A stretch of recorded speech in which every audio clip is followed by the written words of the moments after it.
Alright. I've been up since like 4 a.m. and been doing some recording of my own dialogue lines, playing around with the language app that I built, you know, to train the actors to speak Garifuna, the character that I'm playing, the Taco character. He's Garifuna, and Mama Maria will speak the language. So there's a few characters in here. So we worked with a language consultant and stuff, and uh, I ended up developing my own little app that allows me to play the files that I recorded with the language consultant, so that the actors can be able to review them at different speeds and practice them and ultimately record them. So I was playing around with that this morning. It was fun. Just waking up the neighbors. All good. Um, yeah. So now I have some more files that I recorded with Ran the other day. Oh, by the way, Ran fucking killed it. He took this scene that was literally three lines. Okay, one line from one of the characters, and the other two lines was Raul's lines, which is the character that Ran is playing. Mm.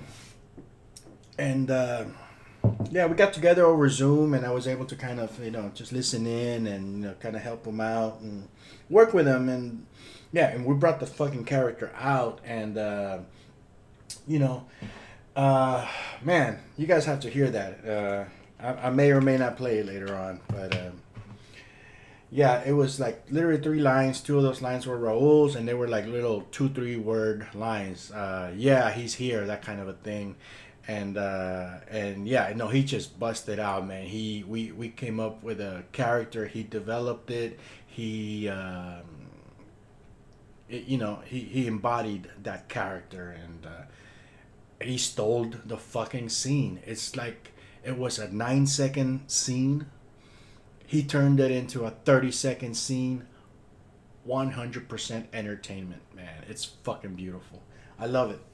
So yeah, I also got to work with oh man, Kwasi, and he is playing the main villain, Sean, and man, he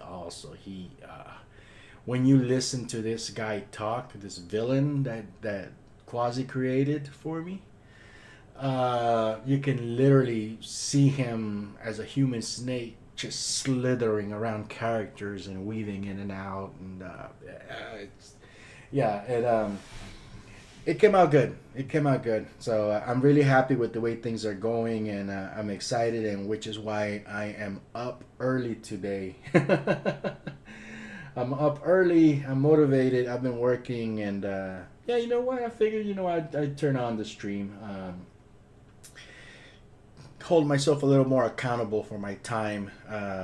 Nobody watches these. One or two people show up every now and then, and I don't really see much action in terms of people sitting around clicking on a video that's clearly 3-4 hours long most of the time. This coffee's banging.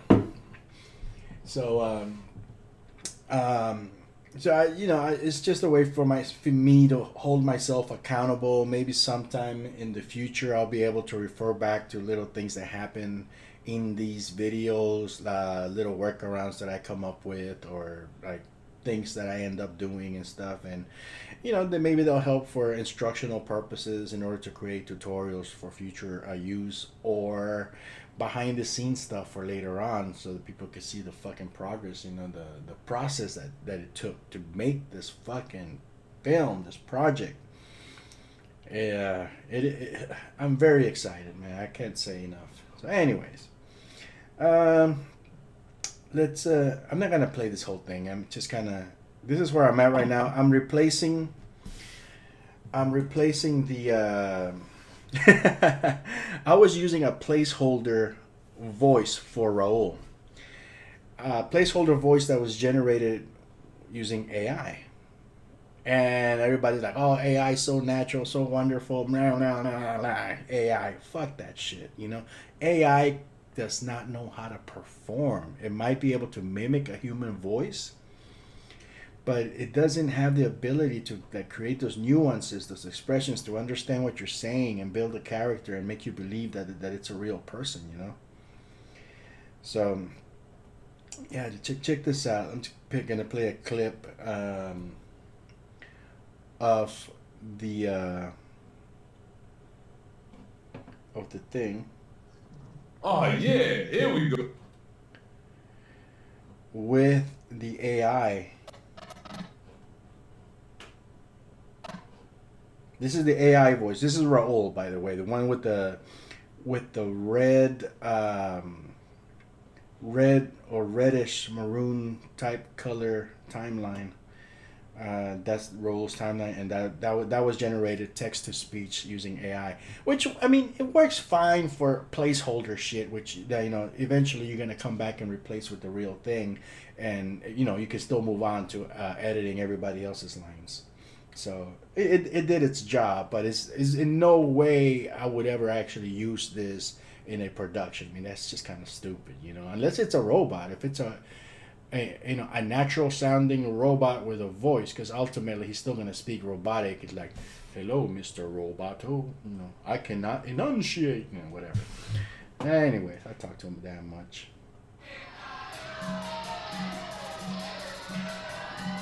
Oh yeah, here we go. I told you. I screwed that up. Let me mute this.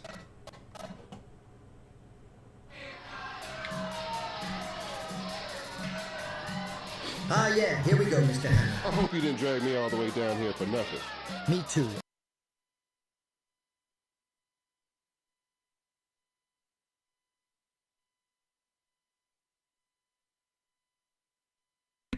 I continue to screw up, man. Forgot the speakers were on, and it feeds through the microphone, creating a echo. So let's turn that off, and let's listen to it calmly.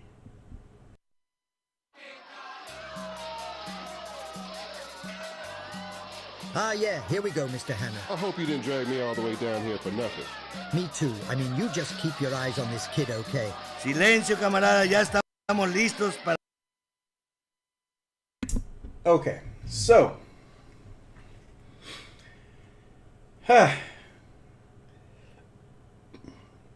that is the AI voice. At parts it's fine, but it doesn't have to be too, but I don't trust it. And I tried doing the voice converters, where it actually changes your voice, but then when you do the different tones and stuff, it just turns robotic, or it doesn't actually raise the voice because it's been trained to speak at a certain level. AI voice has a long way to go, because if it was any good, trust me, I would be using the hell out of it.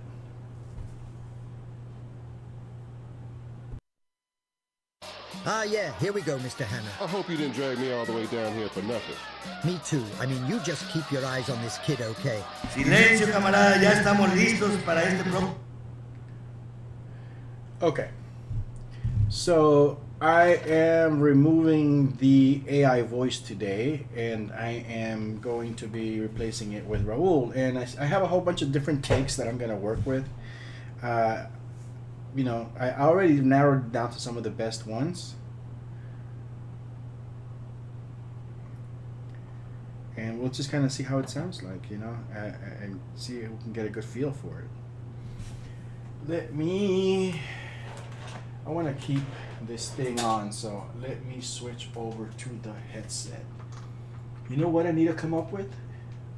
Now, I keep having to plug my headphones into the speaker so that, it doesn't feed through the microphone.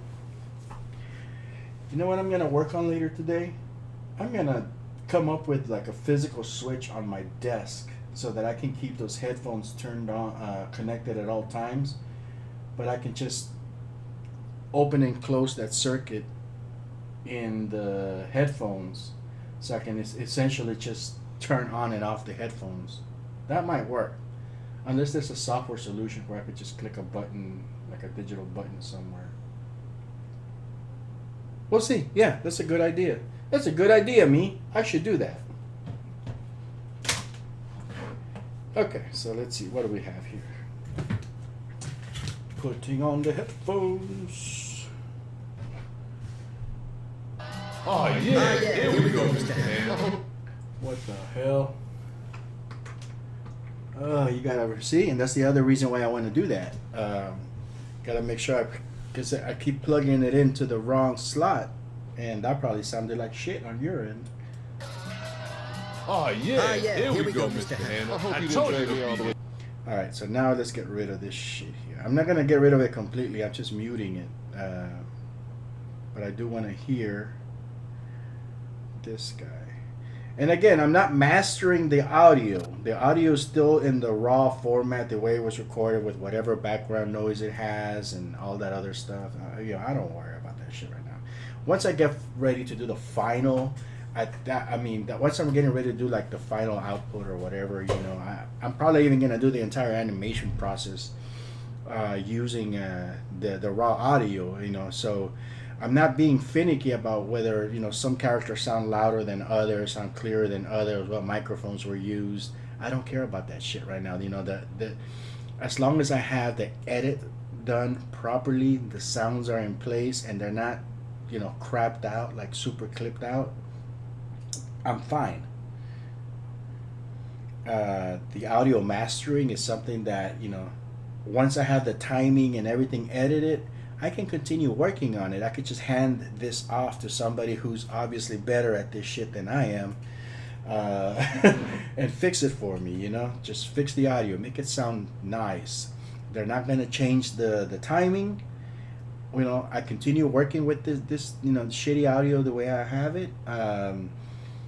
When they give me back the audio, the cleaned up, beautifully sounding audio, I just search and replace. You know, it should be. Well, I guess I make things sound really easy, but I think it should be an easy process. In my head, I feel like it should be a matter of just replacing the file with the other one, as long as the edits aren't changed. You know, it's just a matter of cleaning the sound and mastering it. Oh yeah, here we go, Mr. Hanna. I hope I you told didn't you drag me to all be the way here. down here for nothing. Me too. I mean, All right, so let's adjust some of the timing on that so that we can at least. And well, you know what? Let me hear some of this dialogue, because I want to make sure I'm using the best parts. I think it's just this section here that's relevant to this. So we're gonna hit solo. It blocks out everything else. oh yeah, here we go, Mr. Hanna. I told you he'll be here. Me too. I mean, you just keep your eyes on this kid. I'm telling you, he's the one. Oh, me too. I mean, hey, me too. I mean, you just keep your eyes on this kid, Mr. Hanna. He's the one. I'm telling you. Oh yeah, here we go. Told you he'll be here, Mr. Hanna. Okay, see, I like parts of that and like parts of the previous one. So what usually ends up happening is that I kit bash the audio, basically. You know, there's different takes, and there's little parts in here that I like from one and parts that I like from other parts, and that's why I like to get like multiple takes of the stuff, at least the best ones, you know. Especially with this type of project, sometimes it's better to just get the damn files that you need and you stop worrying about it. But in this case, I need all the characters to feel alive and interactive with everybody else, and you know, have a flow and different tones changing up and down, and people talking over each other and stuff like that. And in order to create that, I can't just depend on a single perfect take, because I may need to modify it, I may need to adjust it or whatever. Oh yeah, here we go, Mr. Hanna. Am I missing something on this? Oh yeah, No, here we go, okay. Mr. Hanna. I told you he'll be here. Me too. I mean, you just keep your eyes on this kid. I'm telling you, he's the one. Oh, me too. I mean, hey, me too. I mean, you just. Yeah, I think that's what I had cut this small because I like that. Oh yeah, me too. Hey, he adds that to it. Oh, me too. I mean, hey. I like that because you know the actual line was just, "Oh yeah, me too."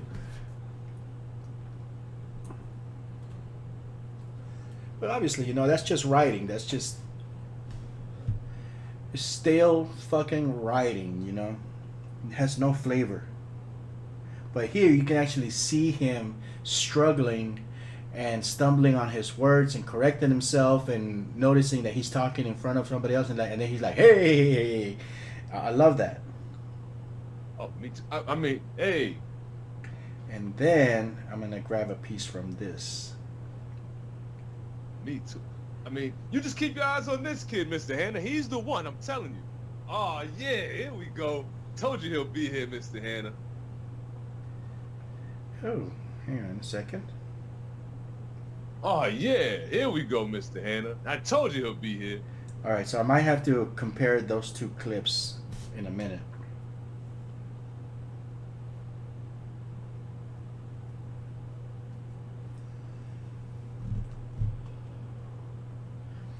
The keyboard shortcut to split these files is like some weird ass freaking combination of keystrokes. So what I did is I just set up that keyboard combination into my Stream Deck. So I just push a button and it clips. It makes everything a lot better. Keep that there. Make sure it's muted. So yeah, let's keep tweaking this. Oh, me too. I mean, hey. Me too. I mean, you just keep your eyes on this kid. All right, so we're just gonna cut this front part out and move it over to this section here. Come on, so tiny.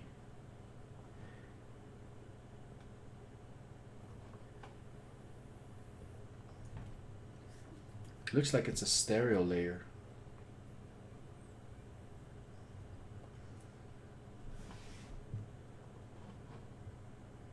Oh, me too. I mean, hey, you just keep your eyes on this kid, Mr. Hanna. He's the one, I'm telling you. Yeah, that sounds good.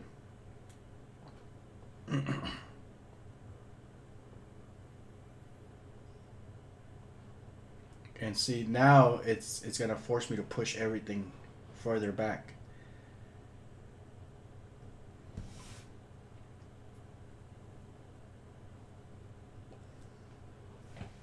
And this is a really long fucking scene, so I could easily screw something up.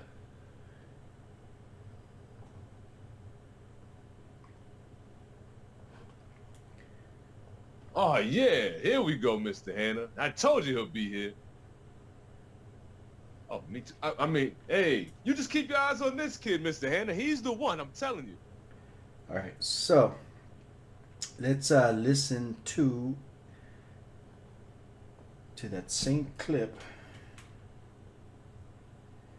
with this section.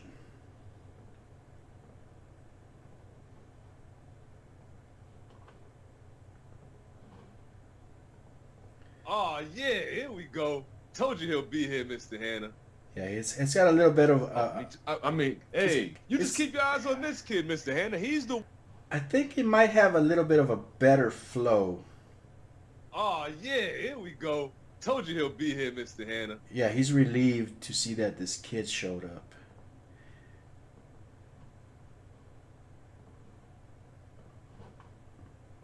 Oh, yeah, here we go, Mr. Hanna. I told you he'll be here. Yeah, we're gonna keep that second section. We're gonna just flat out delete it. I don't want it in front of me because then I get tempted to keep playing with it. So if it's completely off the grid, I'm not gonna mess with it. So I have this extra space that I gave myself initially, so I can push some of these forward. I mean, this audio thing is just temporary anyway, so it doesn't really matter. It's just for ambiance, to give myself a sense of pacing and stuff, and a feel for what the scene is like and the kind of ghetto music that they're playing at this place. So let's do that.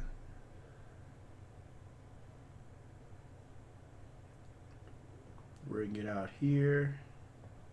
I might not have to push anything back just yet. And we create a little bit of an overlay here, a little overlap over on the audio, hopefully.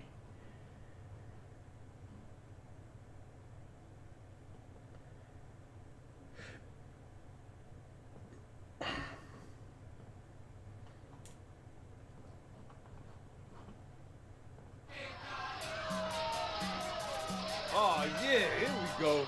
Told you he'll be here, Mr. I Hannah. hope you didn't drag me all the way down here for nothing. Oh, me too. I mean, hey, you just keep your eyes on this kid, Mr. Silencio, Hannah. He's the camarada, one. ya estamos listos para este próximo combate. Okay, yeah, I am gonna have to push some of this stuff back, I think.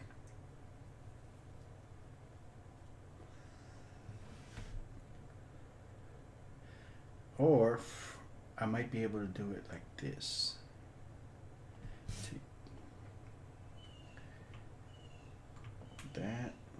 That.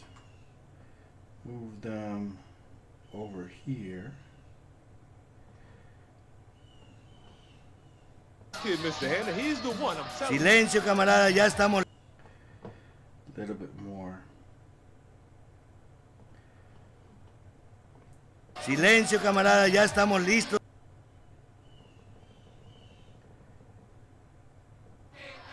Oh yeah, here we go. Told you he'll be here, Mr. I Hannah. hope you didn't drag me all the way down here for nothing. Oh, me too. I mean, hey, you just keep your eyes on this kid, Mr. Hannah. He's the one. I'm telling you.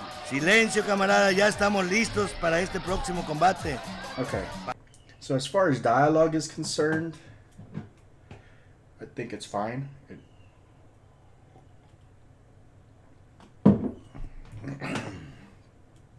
So what I can do is do a Control A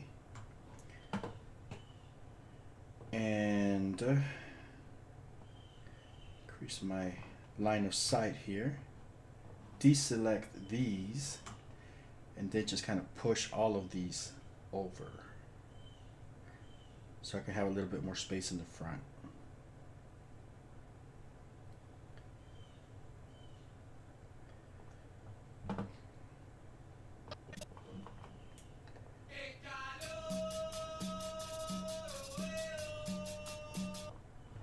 Somewhere right there.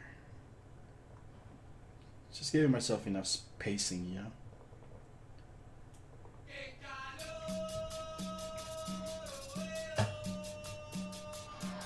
Oh yeah, here we go.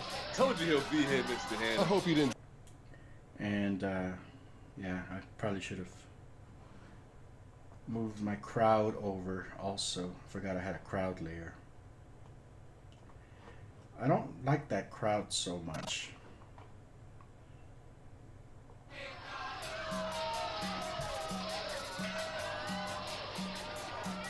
Oh yeah, here we go.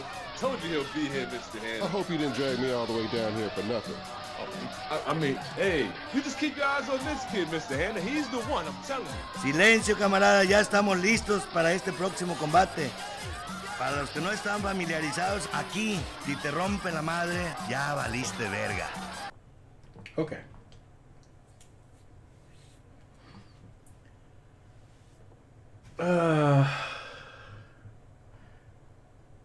What do I have here? What is this? Did I accidentally move it over? Let's just kind of put it over here. Let's listen to that. Me too. I mean, you just keep your eyes on this kid. I'm telling you, he's the one. All right, we're gonna remove that. I'm good. Let's see what else we got.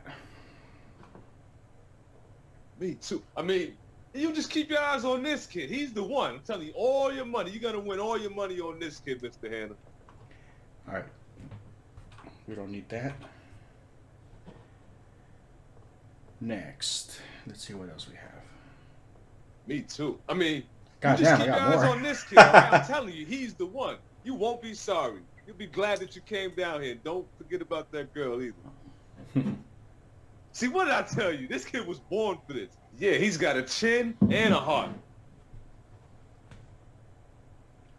What the fuck? Okay. Me too. I mean, Okay, so we don't need that anymore.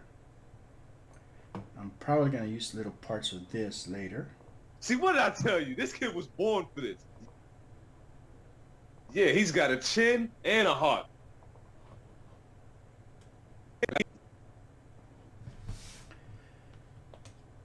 Okay. Yeah, he's got a chin and a heart. I like that line, but you know what? I'm just gonna make an executive decision. Just remove it, because there's a little background noise or some kind of echoey thing going on with it, and might not be that easy to fix. What the fuck? So it's probably not worth it.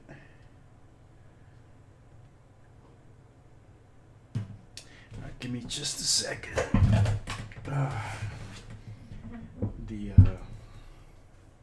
Let's see if we can turn on the air conditioning. I'll be right back.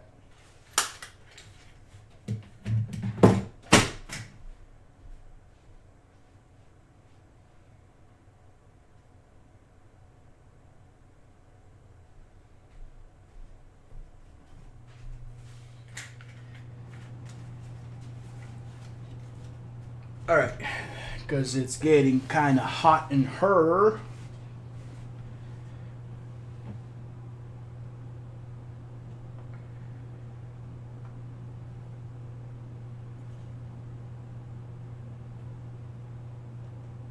Oh, yeah, this kid's got heart. He's got a chin. What'd I tell you, Mr. Hanna? He was born for this. What else we got? What the fuck?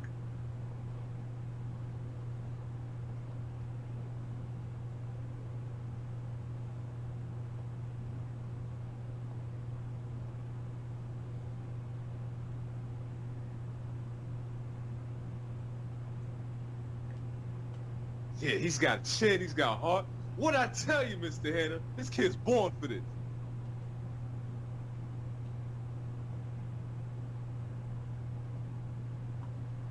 Okay. What the fuck? Whew. What'd I tell you, Mr. Hanna? This kid's born for this.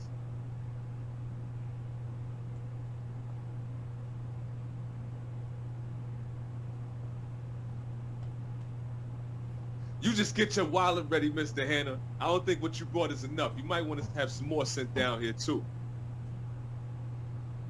What the fuck? Whew. See, what I tell you, Mr. Hanna, this kid's born for this. Get your wallet ready. Get your bank account. Whew. See, what I tell you, Mr. Hanna, this kid's born for this. Get your wallet ready. Get your bank account ready, matter of fact. Just can't do that. Oh, ho. You just can't. Okay. All right, so let's listen to this one more It's time. enough. You might want to have some more. Whew. See, what I tell you, Mr. Hanna, this kid's born for this. Get your wallet ready. Okay, I'm gonna get this section here because it's nice and loud. See, what I... It's more audio legible. Whew.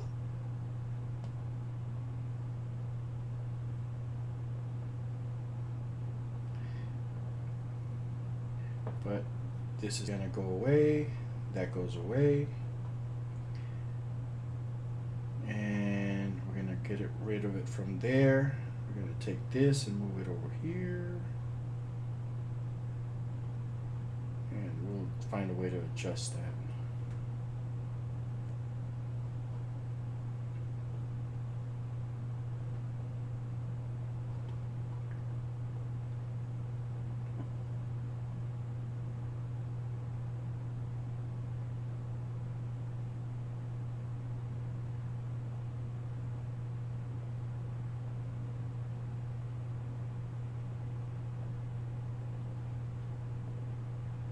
Whew. What I tell you, Mr. Hanna? This kid's born for this.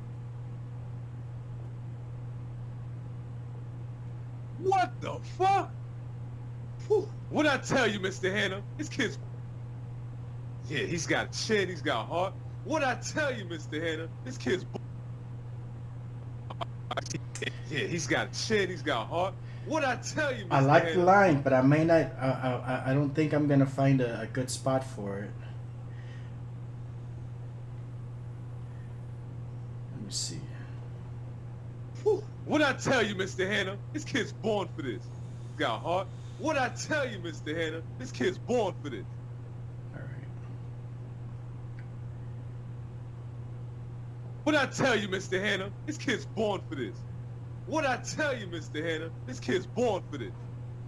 Yeah, they're pretty much the same, so it's pretty consistent. So I'm just gonna keep this. Let's see here.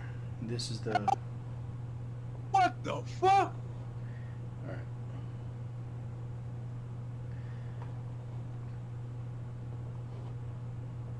What the fuck?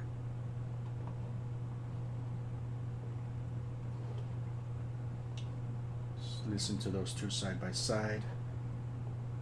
What the fuck? What the fuck? The first one's a little bit more legible, although the second one had a better delivery.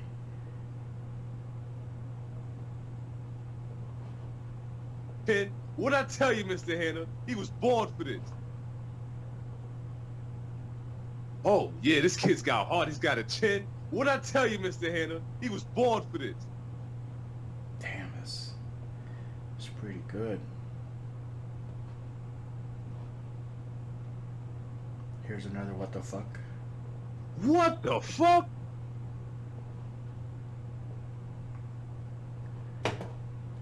Let's see. What the fuck? What the fuck? Damn, it's very difficult. But I'm gonna make my choice based on the wave form. That one looks a little bit more bold. So I'm gonna keep that one.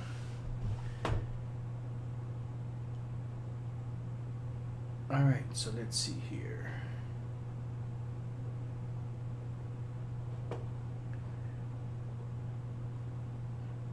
These are gonna go somewhere.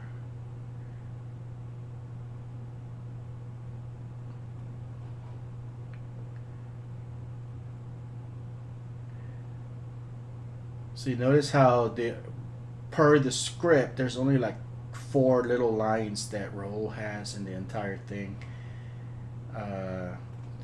With his last 2 lines being somewhere over here. All right, you win, mama. Get moving. Hey, lady, wait. You can't do this. Are you crazy? Hell did you call my grandma? Get out of my way, you lard ass, unless you want some of this too. You just can't do this.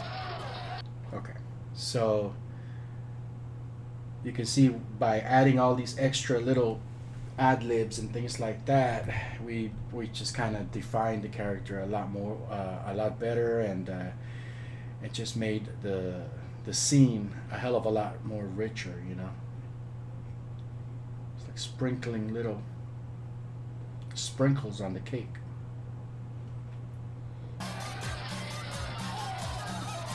Que gane el mejor. Oh, damn! Okay, so yeah, that what the fuck is gonna go right here.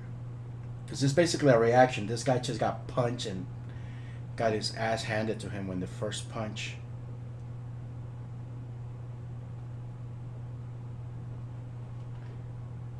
Que gane el mejor. Oh, damn! What the fuck? Needs to come in closer. It'll be a quick shot. Boom, boom, boom. One character to the other one. Oh, damn! What the fuck? Man, you better stay down. I got my next week's lunch on this, man. Okay, and we can move this forward.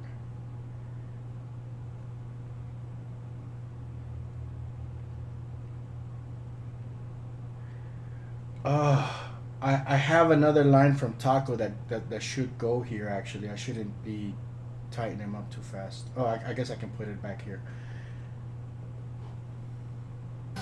Oh, damn! What the fuck? Man, you better stay down. I got my next week's lunch on this, man. Okay. What is this? This kid's got heart. He's got a chin. What? All right. Okay. He's got this. He's just putting on the show.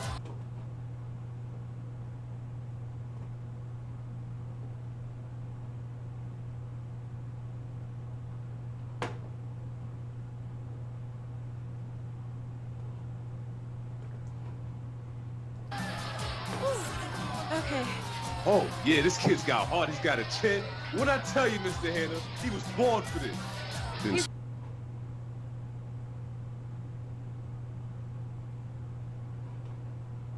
Got that this. coming. He's just putting on the show. All right. So there's a line from Mr. Hanna up here, so I'm just gonna decorate that line with these two segments here. Let's see how that sounds.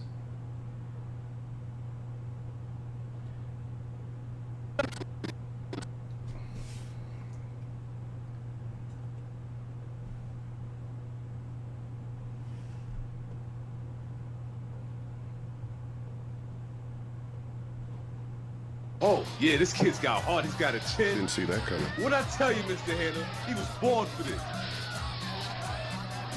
It might actually be better if he says it after Mr. Hanna's line.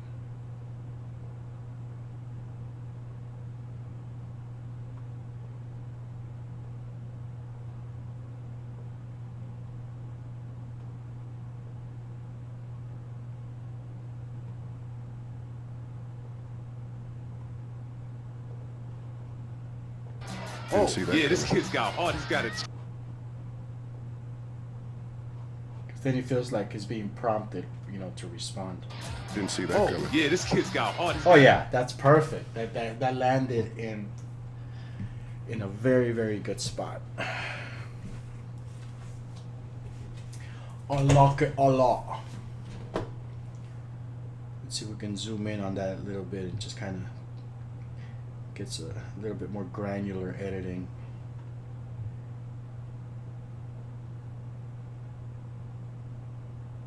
It's too much of an overlap. A little overlap is great. I love overlaps, but it's a little too deep. Didn't see that coming. Oh, yeah, this kid's got heart. He's got a Yeah, chin. it even sounds like he's responding to that line, so it really decorates that original line, which is on the script. This one is not. This is improvised. What I tell you, Mr. Hanna, he was born for this. Didn't see that coming. Oh, yeah, this kid's got heart. He's got a chin. What I tell you, Mr. Hanna, he was born for this. And maybe I can spread this out and just push it a little bit somewhere in here. Let me see if I can find a spot. I told you, nigga. What you know about that? That's right, baby. Let's go. Kick and hit. Eso, cabrón, así. Yeah, see, that will go here. And referee's gonna go here.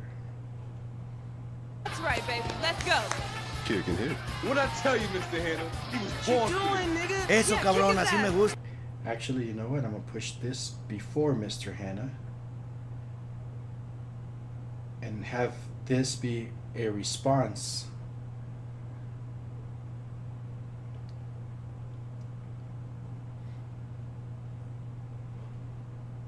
What I tell you, Mr. Hanna, he was born for this. Kick and hit. What you doing? Yeah, it sounds a lot better. It flows better.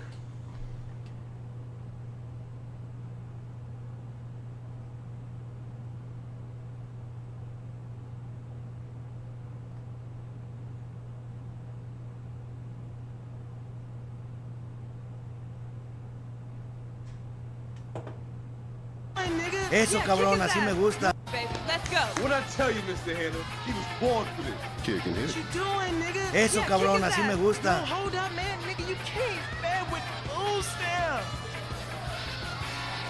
He was born for this. Kick and hit. What you doing, nigga? Yeah, kick his ass. Mr. Hanna, he was born for this. Kick and hit. What you doing, nigga?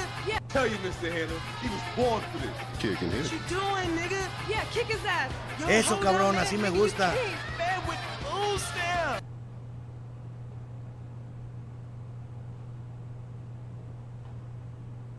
Mr. Hanna, he was born for this. Kick and What hit. you doing, nigga? Yeah, kick his ass.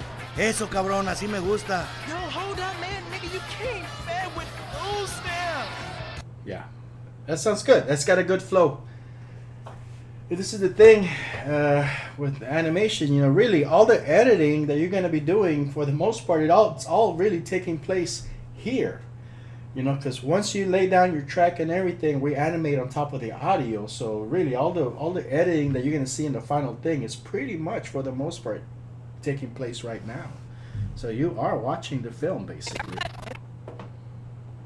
That's right, baby. Let's go. What I tell you, Mr. Hanna, he was born for this. Kick and What hit. you doing, nigga? Yeah, kick his ass. Eso, cabrón, así me gusta. Yo, hold up, man. Nigga, you king. Man with loose stare. I have, before I forget, I have an audio file from the language consultant. That I told her I was gonna give her a little cameo in here. It's not in this folder. Let me see here. My keyboard's out of battery. Let me see if I can find the cable so I can plug it in and get it charging. I'll be right back.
That's the inconvenient part about a Bluetooth self-powered keyboard, that eventually it runs out of battery, so it'll die on you every now and then.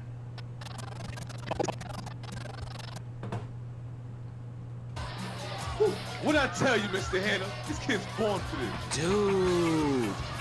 I told.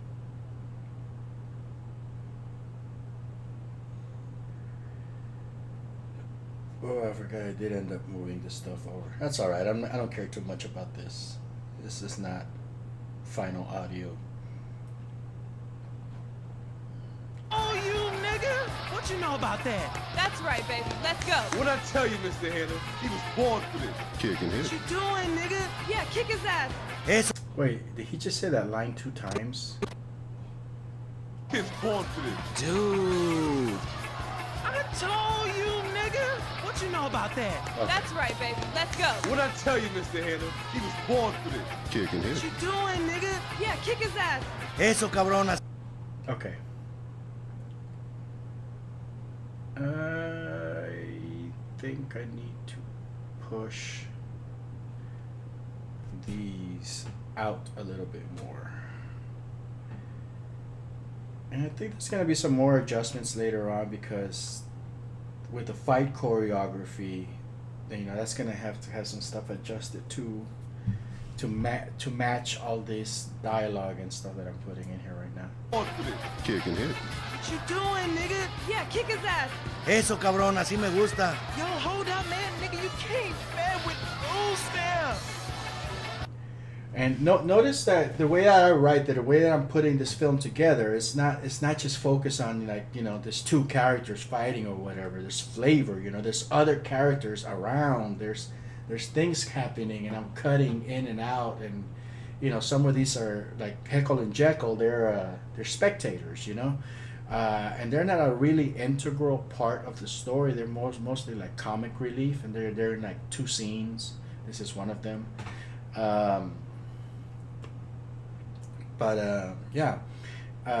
You know, just cutting in and out, breaking away from the main action to something completely different, in and out, quick cuts, you know, the supporting cast and crew, all that stuff, you know, cast and crew, the supporting cast, you know.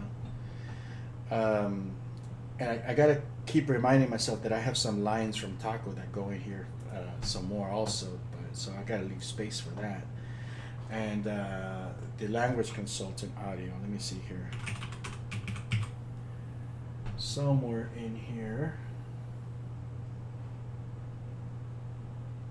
I have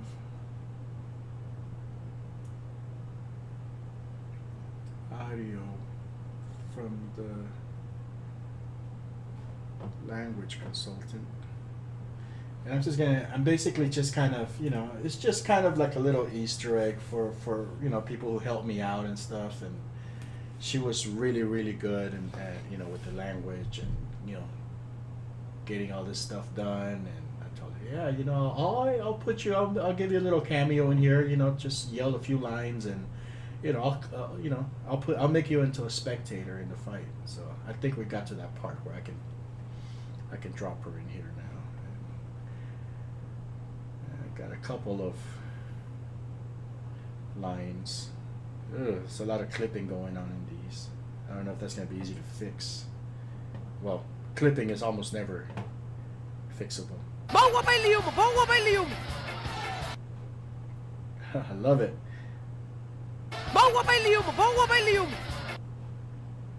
Yeah, you know what? I'm going to keep that. It's a little clipped out, but you know, with the background noise and everything, it'll be fine. Eso, cabrón, así me gusta. Okay. You know what? I'm gonna use that whole thing, but not like that. I'm gonna split it out. Eso, cabrón, así me gusta.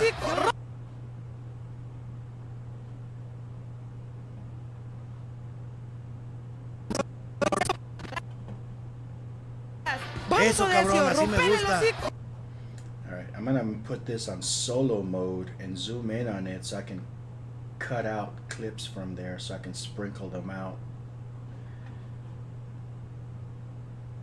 Sprinkle them around.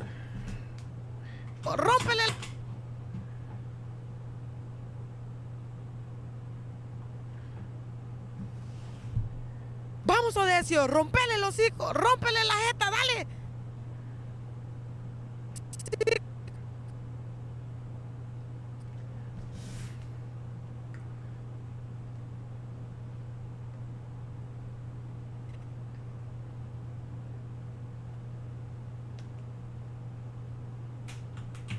I should put a Control Z on my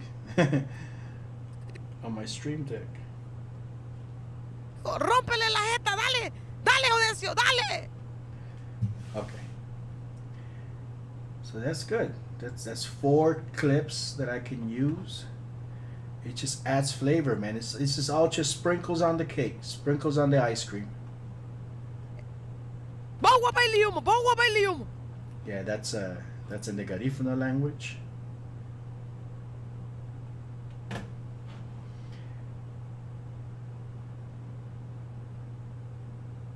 If I put that here. Vamos, Odecio, rompele el hocico. Vamos, bailiumo, vamos, bailiumo.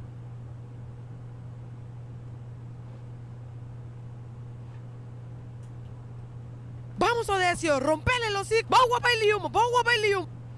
I wonder if I cut out that second section of the first line. Rompele el hocico. Vamos a decir, rompele.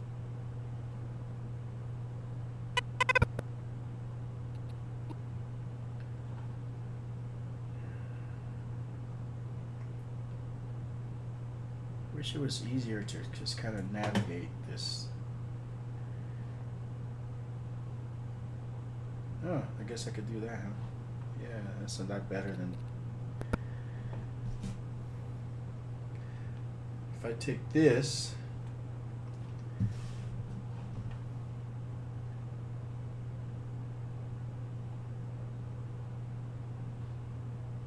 and I'll take it away from that.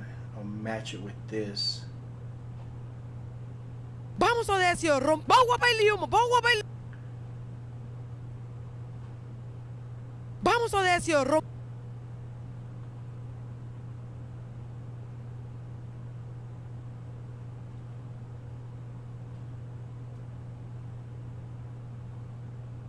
el hocico. Okay, I'm lost. Bowa bailium, bowa.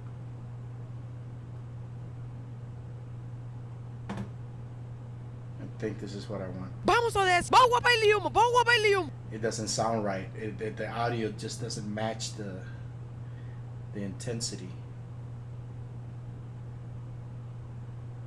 Let's see. Vamos a decir, bowa bailium, bowa bailium. Yeah, it's too abrupt. Ideally, I would want it to sound like that. I don't think I'm gonna be able to save that. Vamos a decir, bowa bailium.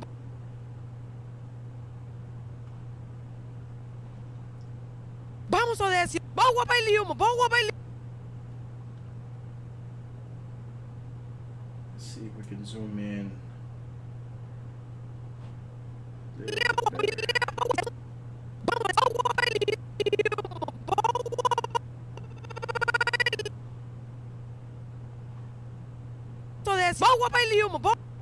You know, that might not be that bad.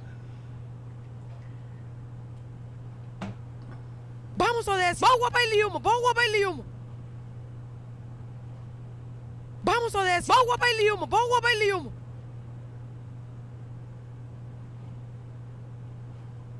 Vamos a decir, bowa bailium, bowa bailium.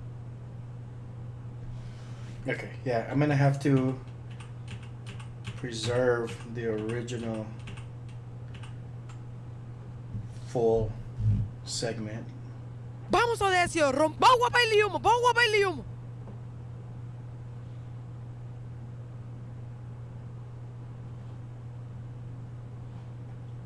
Vamos a decir, rompele el hocico, bowa bailium, bowa.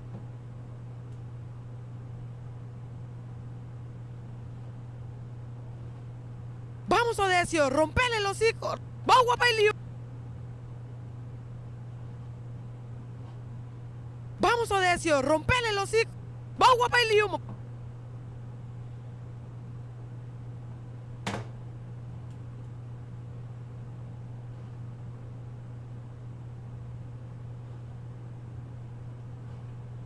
Vamos a decir, rompele el hocico, bowa bailium, bowa.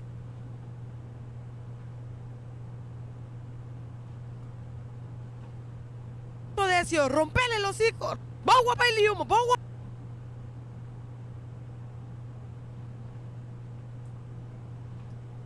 Vamos a decir, rompele el hocico, bowa bailium, bowa bailium. Yeah, that sounds good. And that gives me, let's see. Vamos a decir, rompele el hocico, bowa bailium, bowa bailium. Yeah, it's a little bit over 3 seconds, but that's a pretty good little cut away in the middle of the excitement. What's this? Rompele el hocico.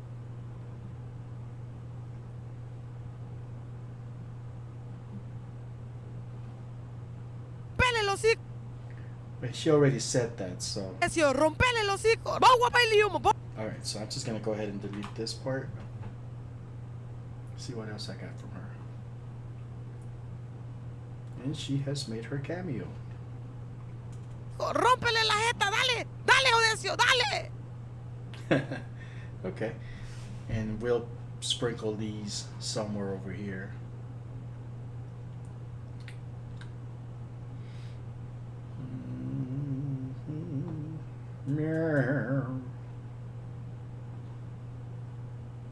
Okay, so let's see how if any of this fits. Mute. We don't need any music.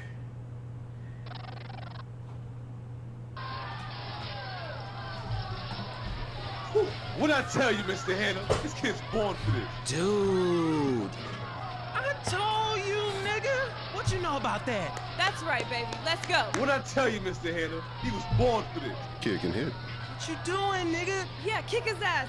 Eso, cabrón, así me gusta. Yo, hold up, man. Nigga, you can't bad with food stamps. Vamos, Odecio, rompele el hocico. Vamos a bailar humo, vamos a bailar humo. Yeah, babe, come on, you got this. Yeah, you know what? Rómpele la jeta, dale. Dale, Odecio, dale, dale. That's just You gonna graduate do from it. Cobra Stamps. Vamos, Odecio, rompele el hocico. Vamos a bailar humo, vamos a bailar humo. Yeah, babe, come on, you got this. Rómpele la jeta, dale. Come on. Dale, Odecio, dale. Hey, you graduate from Cobra Kai because you ain't sweeping no type of leg over here. Get him. Fuck that Oh, you just can't do that. Hey, get out of the way, lady. You can't do. Okay. This, although it sounds good, it doesn't belong there. That's a completely different movie at this point. Let's see here.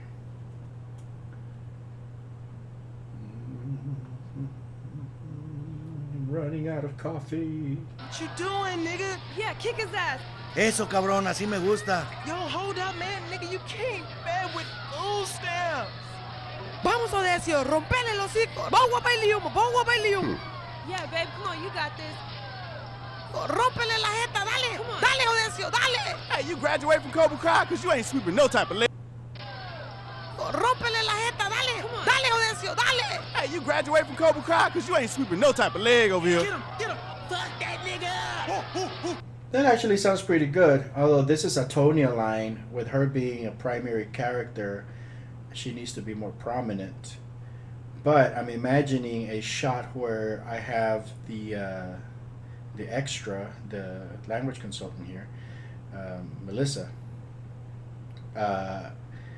She can be in the foreground and Tonya could be behind her. So that way I don't have to cut away. I could just have them both in the same frame at the same time. And that'll probably work. Mr. Snooky McGee. Snooky McGee, Snooky McGee.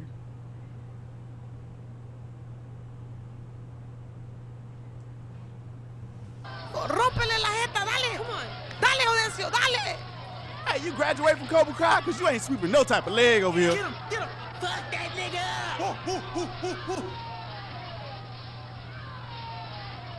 Okay. Love it. Let's see.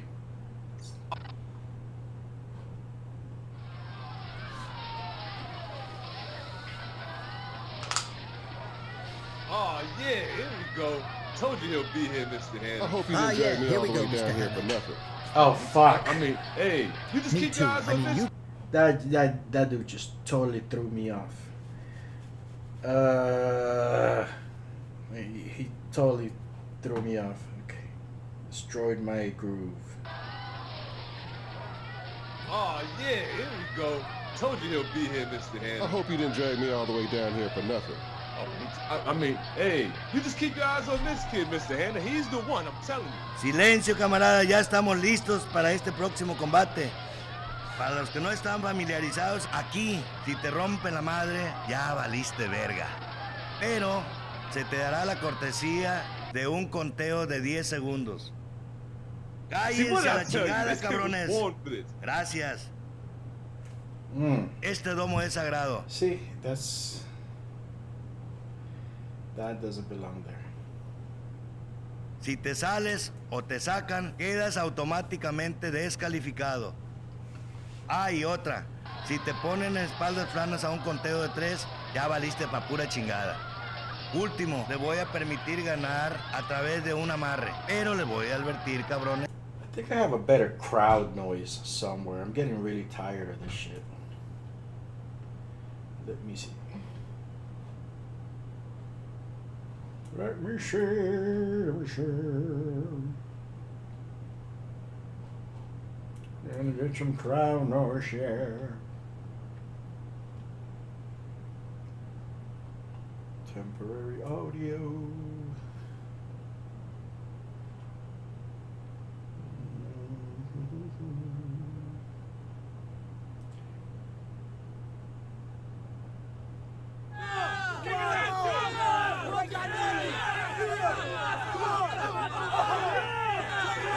Yeah, I think that might be the one. Oh shit. Explorer just crapped out on me. Now I gotta wait. Control Shift Escape. Sometimes we'll knock it back in. See what other files I need to close. Why is the calculator running? End task. CCleaner. Creative Cloud. That can be closed. I'm not using it. Okay. Damn, so many damn Creative Cloud services running. I'm not even using a single Adobe application right now.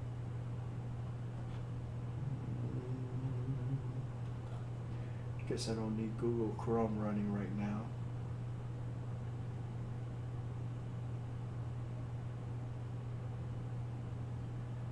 I think that's what it was. Google Chrome must have been.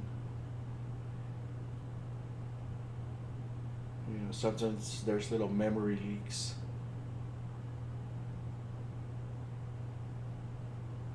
And it just kind of builds up and builds up. Adobe Notification Manager. But I think that was it. The Google Chrome. Alright, looks like my thing is working again. See if I can drag it now.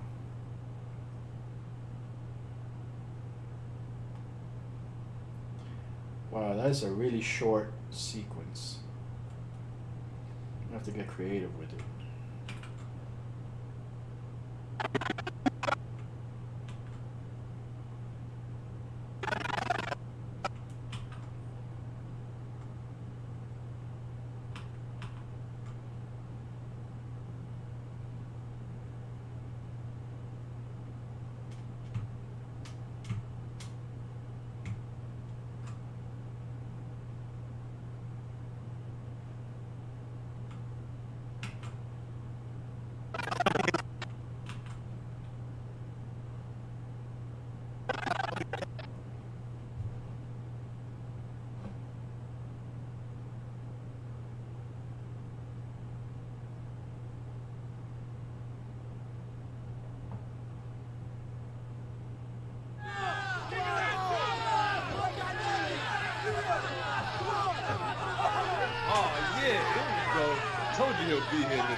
Alright, I guess those guys don't need to necessarily be screaming like that yet because the fight hasn't actually started.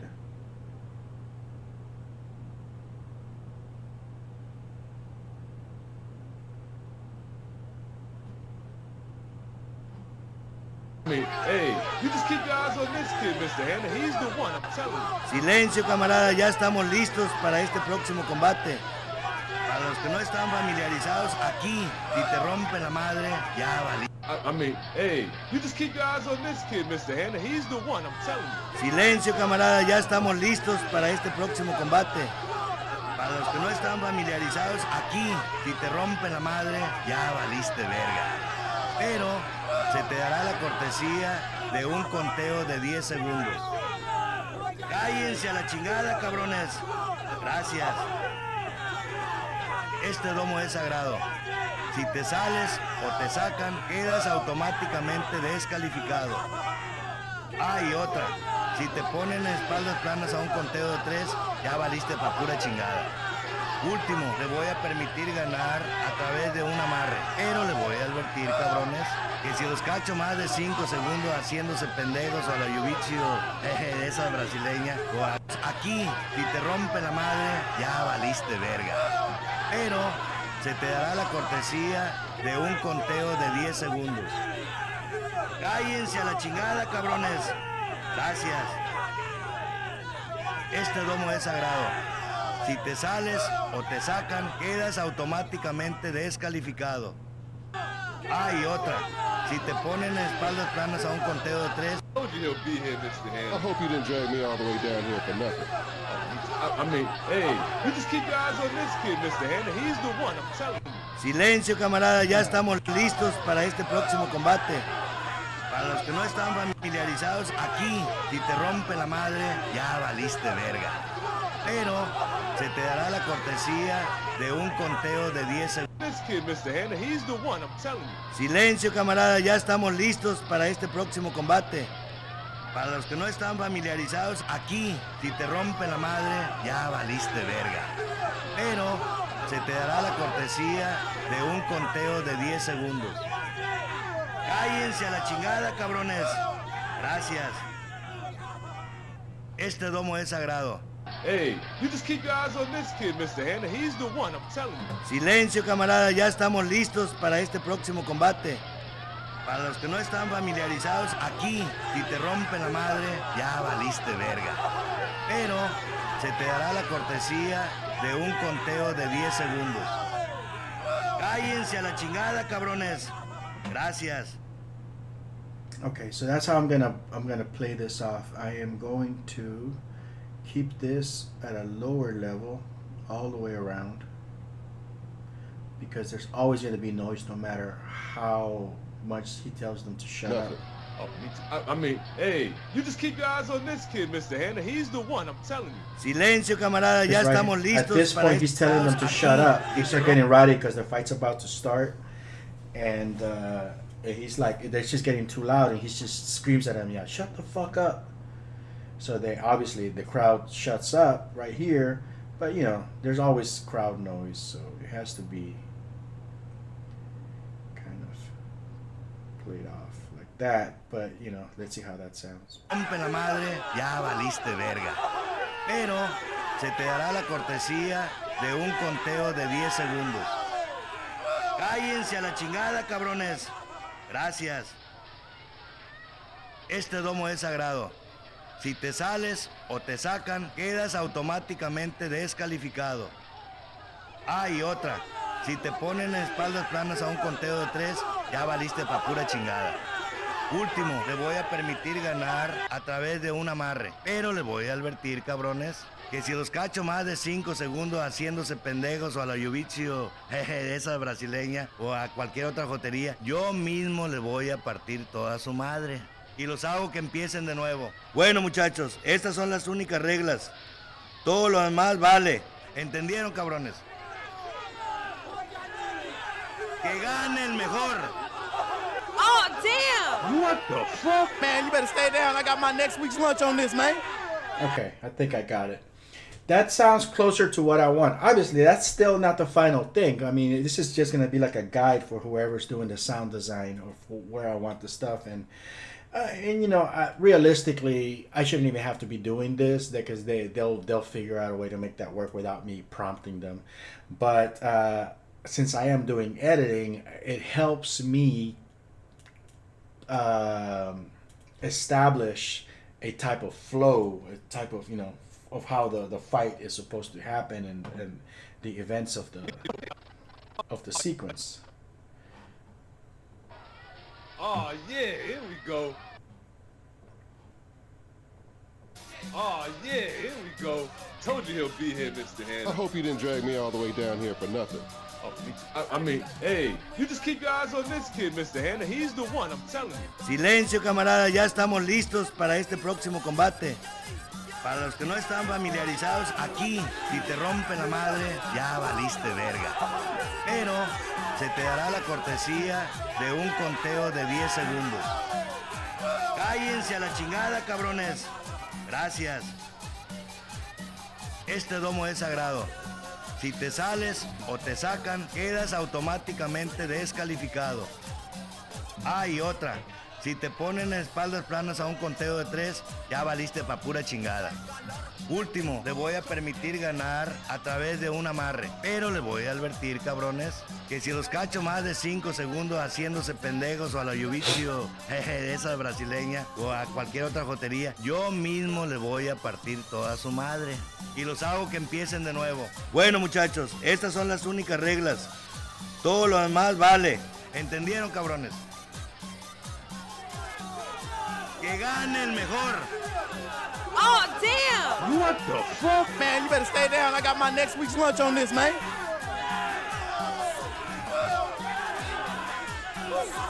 Okay. He's got this. He's just putting on the show. Didn't see that coming. Oh, yeah, this kid's got heart. He's got a chin.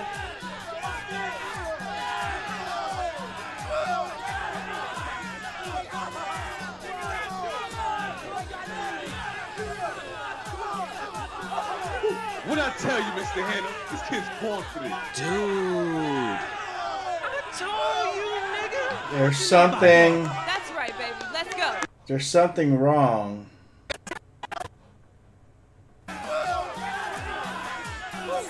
¡Que gane el mejor! Oh, damn! What the fuck? Man, you better stay down. I got my next week's lunch on this, man.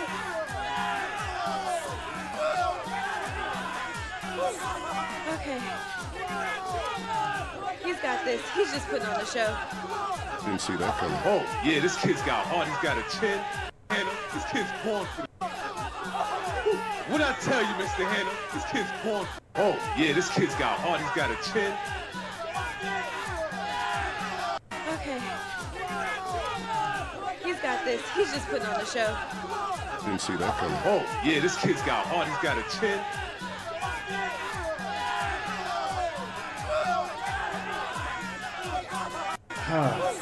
It's something that just doesn't fit right there. I can't put my finger in it. I got my next week's lunch on this, man.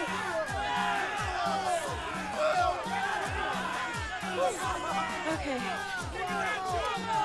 He's got this. He's just putting on the show. Didn't see that coming. Oh, yeah, this kid's got heart. He's got a chin.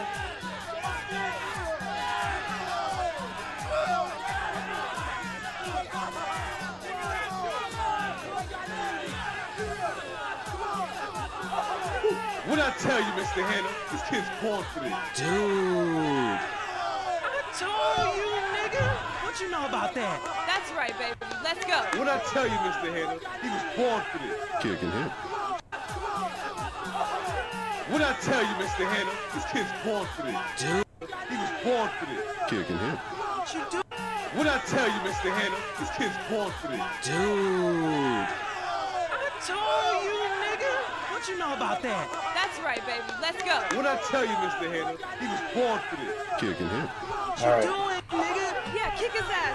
Eso, cabrón, así me gusta. Yo, hold up, man. Nigga, you can't. Man, what you know about that? That's right, baby. Let's go. What I tell you, Mr. Hanna? This kid's born for this. Kick and hit. What you doing, nigga? Yeah, kick his ass. Eso, cabrón, así.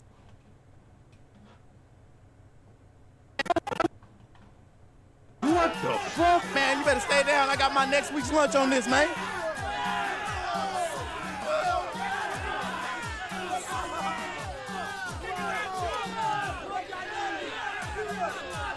¡Que gane el mejor! Okay, I think I found it. Oh, damn! What the fuck? Man, you better stay down. I got my next week's lunch. This. There needs to be space because he falls flat on his ass right here when he gets punched, like right off the bat. He's gonna be on the floor, just sitting there waiting, and then that's when Snooki McGee yells out, "You better stay down." And then maybe another second passes, and then he gets up. Okay. He's got this. He's just putting on the show. Didn't see that coming. Oh, yeah, this kid's got heart. He's got a chin.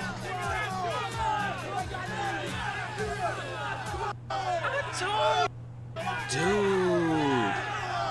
All right, so this can get pushed over to here.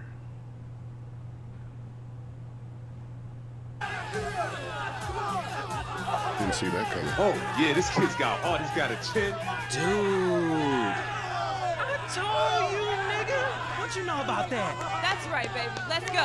What'd I tell you, Mr. Hanna? This kid's born for this. Kid can hit. What you doing, nigga? Yeah, kick his ass. Eso, cabrón, así me gusta. Yo, hold up, man. Nigga, you can't, man. Now this 2 lines right here, I'm probably gonna end up moving like over here somewhere to give it some space for the fight to happen. I don't want to distract too much from this comeback, this recovery section.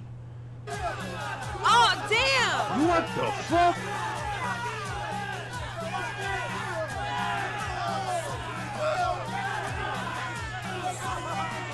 Man, you better stay down. I got my next week's lunch on this, man. Okay. He's got this. He's just putting on a show.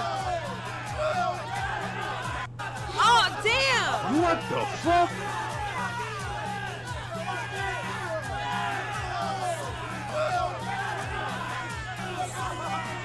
Man, you better stay down. I got my next week's lunch on this, man. Okay. All right.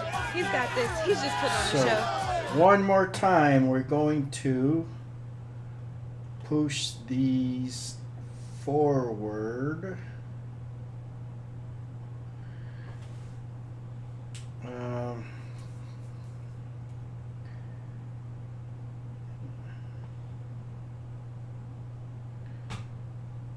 wish there was a way to lock these so they don't accidentally get selected.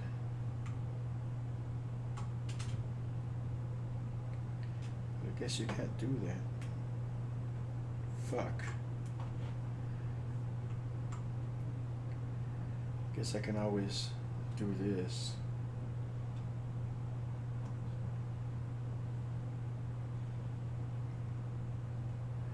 And then move them all back. Let's see.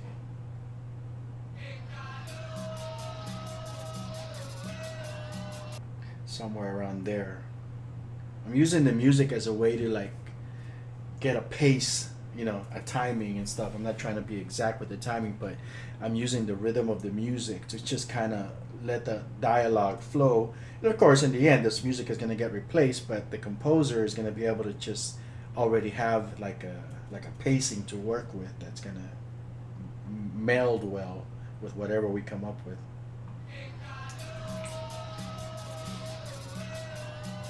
Oh, yeah, here we go. Told you he'll be here, Mr. Hanna. I hope you didn't drag me all the way down here for nothing. Oh, I mean, hey, you just keep your eyes on this kid, Mr. Hanna. He's the one, I'm telling you. Silencio, camarada, ya estamos listos para este próximo combate. Para los que no están familiarizados, aquí, si te rompen la madre, ya valiste verga. Pero se te dará la cortesía de un conteo de 10 segundos. Cállense a la chingada, cabrones. Gracias. Este domo es sagrado. Si te sales o te sacan, quedas automáticamente descalificado. Ah, y otra. Si te ponen espaldas planas a un conteo de 3, ya valiste pa' pura chingada.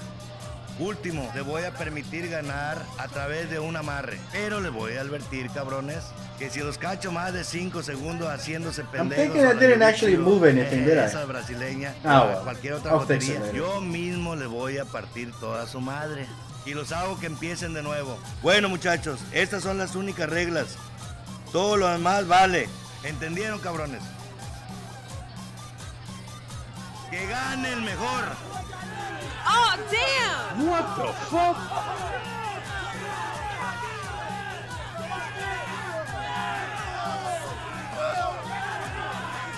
Man, you better stay down. I got my next week's lunch on this, man.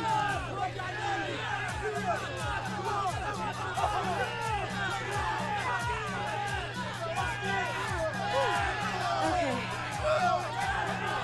He's got this. He's just putting on a show.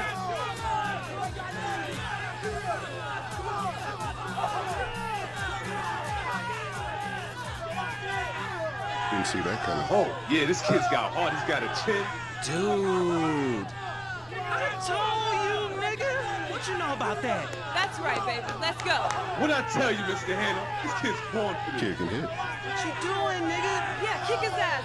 Eso, cabrón, así me gusta. Yo, hold up, man. Nigga, you can't man with boost there. All right, I think I found a thing that's been kind of driving me nuts. These two lines should really be somewhere back here when it's closer to the end.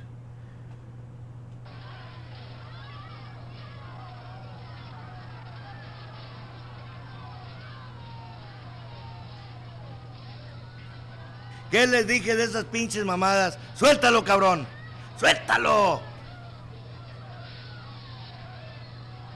Si quieren un pinche hotel, yo se los pago después de la pelea.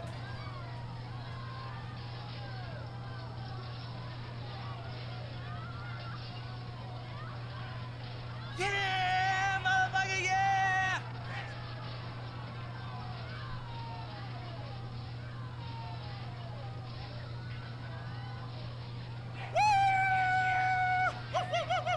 That's it. Take him out. Right there. That belongs right there because we need some dialogue from Raul and Mr. Hannah. Right there. Didn't see that coming. Oh, yeah, this kid's got heart. He's got a chin. Dude.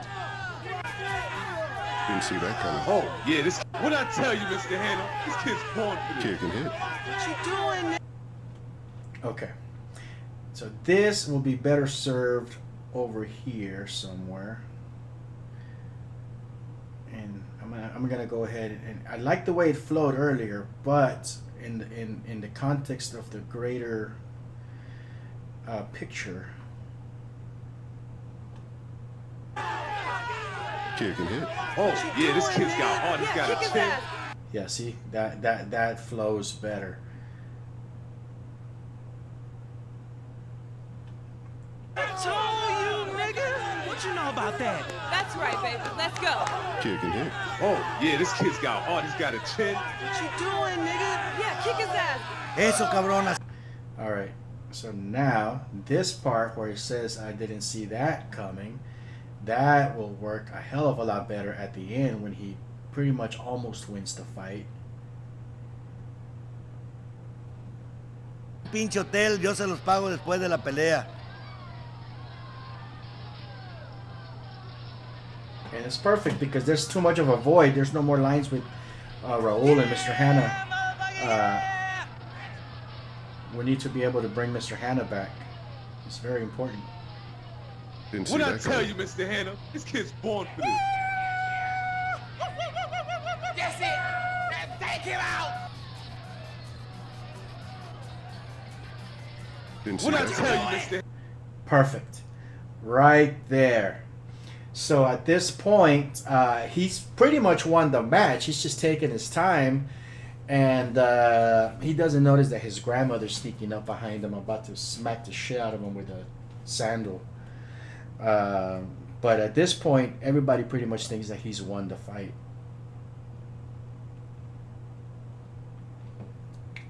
That's it. Take him out. Didn't see What I that tell coming. you, Mr. Hannah? This kid...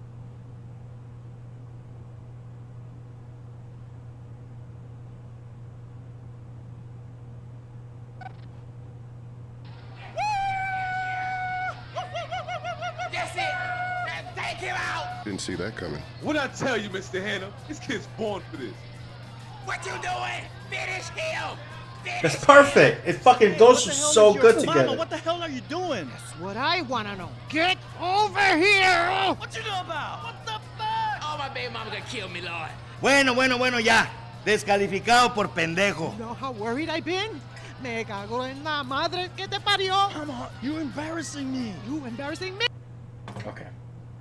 Perfect. Holy shit, that worked out so good. Excuse me. Oh, damn.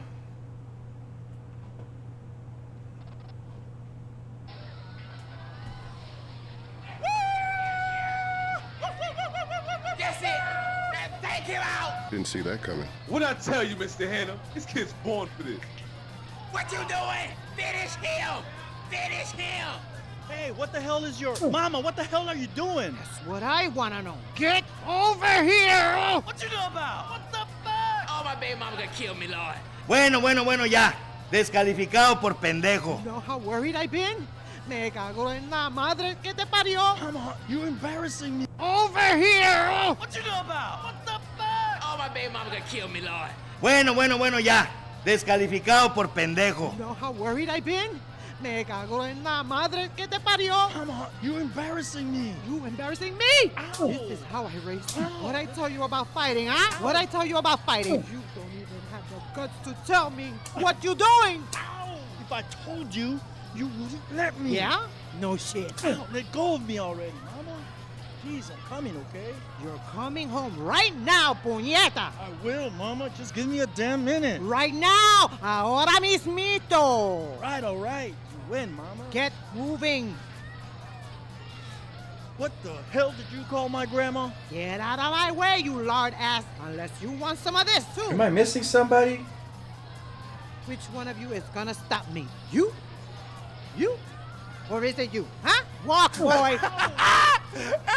Now that's what I call an ass. Yeah, I was missing Snoopy. Get moving. Hey, lady, wait. You can't do this. Are you crazy? What the hell did you call my grandma? Get out of my way, Oh, you no, that's lard Raul. ass. Unless you want some of this, too.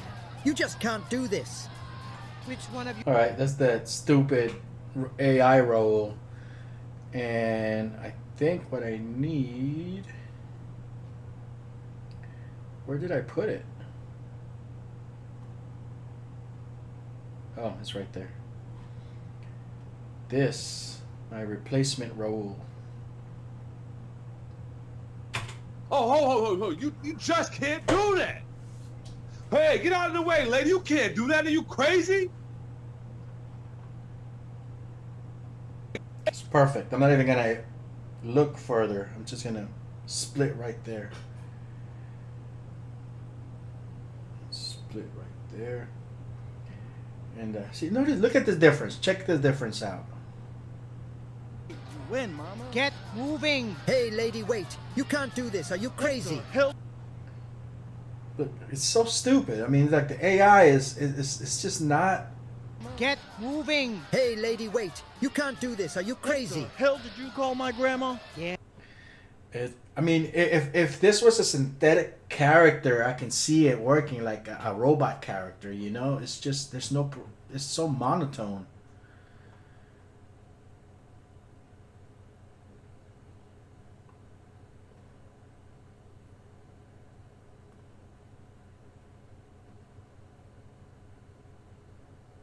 Is there more shit over here? I don't want to screw anything else up. Let's see now. Right, you win, Mama. Get moving. Hey, get out of the way, lady. You can't do that. Are you crazy? What the hell did you call my grandma? Get out of my way, you lard ass. Unless you want some of this, too.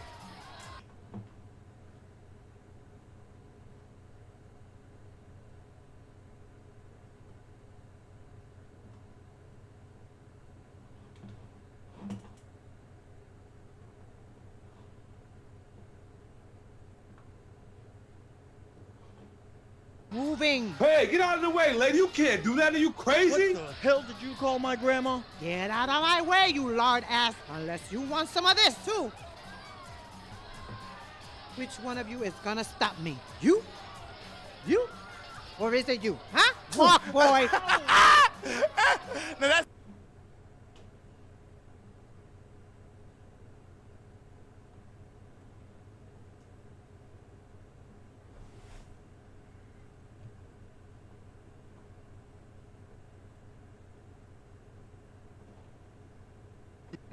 Let's see here. Mama? Get moving. Hey, get out of the way, lady. You can't do that. Are you crazy? What the hell did you call my grandma? Get out of my way, you lard ass. Unless you want some of this, too. Hey, you just can't do this, okay? Which one of you is gonna stop me? You? You? Or is it you? Huh? Walk, boy.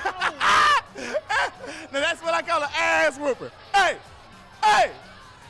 she gonna be on the next card? Cause I get paid on Friday.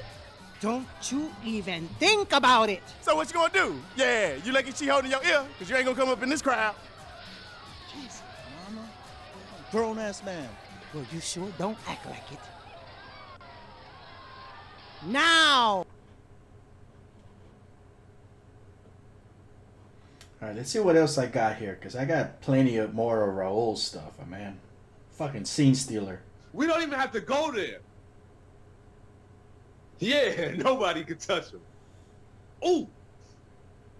I wouldn't want to get hit with that one. All right, that's Sprinkles. Yeah. Get him, Beanie. Oh, we don't even have to go there. Okay, that I am gonna kick bash it onto this line here. Unless you want some of this too. Hey, you just can't do this, okay? Which one of you is gonna Or, stop me? I don't think I can because of that hay. You? Or is it you? Huh? Walk, boy! Now that's what I call an ass whooper. Hey, We don't even have to go there. hey, she gonna be on the next card? Cause I get paid on Friday. 'Cause Don't you even think about it. So what you gonna do? Yeah, you lucky. as I was thinking, this line could go in here. We don't even have to go there, you know. You just can't do this.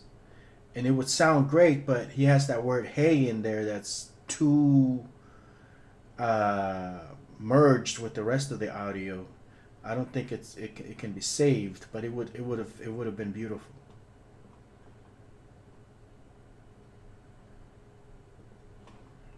Unless you want some of this too.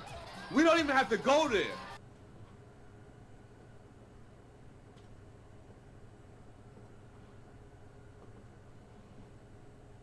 Unless you want some of this too. We don't even have to go there. Hey, you just can't do this, okay? Which one of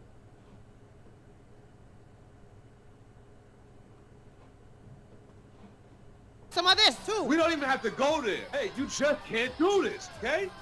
Maybe if I can get rid of that hey without damaging it, I might be able to save it and make it. Well, I'm not saying save it because either way I do it, it's still going to sound great, but it would be made better. If I get rid of the hey, it'll probably merge better. We don't even have to go there. You just can't do this. Fuck! okay? It worked! Holy shit! It worked! Alright. That's it.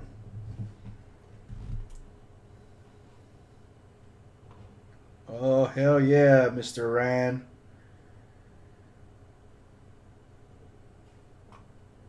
That is icing on the cake. Do this, okay? Which one of you is gonna stop me? You? You know, right? You win, mama. Get moving. Hey, get out of the way, lady. You can't do that. Are you crazy? What the hell did you call my grandma? Get out of my way, you lard ass. Unless you want some of this too. We don't even have to go there. You just can't do this, okay? Which one of you is gonna stop me? You? You? Or is it you? Huh? Walk, boy. Now that's what I call an ass whooper. Hey, hey, hey, she gonna be on the next card? Cause I get paid on Friday. Don't you even think about it. So what you gonna do? Yeah, you lucky she holding your ear, cause you ain't gonna come up in this crowd. Jesus, mama. Grown ass man. Well, you sure don't act like it. Now! Fine. Tú ganaste, güero. Felicidades y a chingar a su madre. I gotta find a better spot for that. I mean, that's a good ending right there. He's basically telling him, all right, you know, he's basically telling him, all right, you win. Now go fuck yourself, you know? But, and it's a good ending for the scene, but it's just like, it's been too long, like between the moment that he won and this scene, it just kind of feels out of place. So maybe if I can find a way to insert this somewhere over here, just to kind of offset the momentum of that dialogue between the grandmother and Odessio. I mean, yeah, and Odessio. It might work. Otherwise, I'm just gonna end up taking it out. Because I mean, you still get it. It's just not like a triple punch, you know, with the comedy. So let's see here. Get over here! What you know about? What the fuck? Oh, my baby mama gonna kill me, Lord. Bueno, ya. Descalificado por pendejo. You know how worried I've been? Me cago en la madre que te parió. Mama, you're embarrassing me. You embarrassing me? Ow. This is how I raised you. What I tell you about fighting, huh? What I tell you about fighting? You don't even have the guts to tell me what you're doing. Ow! If I told you, you wouldn't let me. Yeah? No shit. Ow, let go of me already, Mama. Jeez, I'm coming, okay? You're coming home right now, puñeta. I will, Mama. Just give me a damn minute. Right now. Ahora mismito. All right. You win, Mama. Get moving. Hey, get out of the way, lady. You can't do that. Are you What crazy? the hell did you call my grandma? Get out of my way, you lard ass. Unless you want some of this, too. We don't even have to go there. You just can't do this, okay? Which one of you is gonna stop me? You? You? Or is it you? Huh? Walk, boy. Now that's what I call an ass whooper. Hey, hey, hey, she gonna be on the next card? Cause I get paid on Friday. Don't you even think about it. So what you gonna do? Yeah, you lucky she holding your ear, cause you ain't gonna come up in this crowd. Jesus, Mama. I'm a grown-ass man. Well, you sure don't act like it. Now. Fine. Tú ganaste, güero. Felicidades y a chingar a su madre. Hey, lady, wait. You can't do this. Are you crazy? Stupid ass AI voice. Okay, boom, you're done. What's this? Oh, ho. You just can't do that. Wait a minute. I got another piece that I kind of like. Or is it you? Huh? Walk, boy. Now that's what I call an ass whooper. Hey, Where is it? hey, hey, she gonna be on the next card? Cause I get paid on Friday. Don't you even think about it. So what you gonna do? Yeah, you like Hard ass. Unless you want some of this, too. We don't even have to go there. You just can't do this, okay? Which one of you is gonna stop me? You? You? Or is it you? Huh? Walk, boy. Oh, ho. You just can't do that. Yeah. Felicidades y a chingar a su madre. Yeah, we're not even gonna look at it anymore. That, I mean, it's good, but the other line is already in place, and I went through the trouble of tweaking it so it can match, and you know, we're good. Ahora mismito. All right. You win, Mama. Get moving. Hey, get out of the way, lady. You can't do that. Are you What crazy? the hell did you call my grandma? Get out of my way, you lard ass. Unless you want some of this, too. We don't even have to go there. You just can't do this, okay? Which one of you is gonna stop me? You? You? Or is it you? Huh? Walk, boy. Now that's what I call an ass whooper. Hey, hey, hey, she gonna be on the next card? Cause I get paid on Friday. Don't you even think about it. So what you gonna do? Yeah, you lucky she holding your ear, cause you ain't gonna come up in this crowd.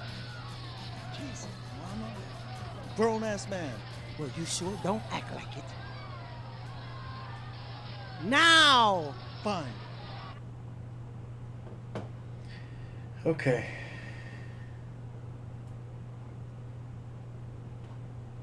Win. That's what I wanna know. Get over here! What you know about? What the fuck? Oh, my baby mama gonna kill me, Lord. Bueno, ya. Descalificado por pendejo. You know how worried I've been? Me cago en la madre que te parió. Mama, you're embarrassing me. You embarrassing me? Ow. This is how I raised you. What I tell you about fighting, huh? What I tell you about fighting? You don't even have the guts to tell me what you're doing. Ow! If I told you, you wouldn't let me. Yeah? No shit. Ow, let go of me already, Mama. I guess I could do a hard cut right here in the middle of his line, put the disqualification thing over here, and then cut back to this dialogue. It's like, if I told you, you wouldn't let me. And that might work. I don't know. Let me see. Let me hit save. That way, in case I screw something, I could just revert.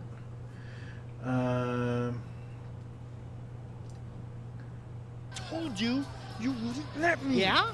No shit. Ow, let go of me already, Mama. Jeez, I'm coming, okay? You're coming home right. Yeah, I'm gonna try it right there. Oh shit, there's another line way down here. Sure we don't lose that. whatever that is. Oh, it's a sound effect. I don't know what kind of sound effect. I don't know. We'll see. So that brings it a little closer to the actual defeat, you know, and the disqualification notice, and then congratulating the winner, and then cutting back to Odie and his grandmother. Let's see how that sounds. I have a feeling it's gonna be really harsh, like a really hard cut.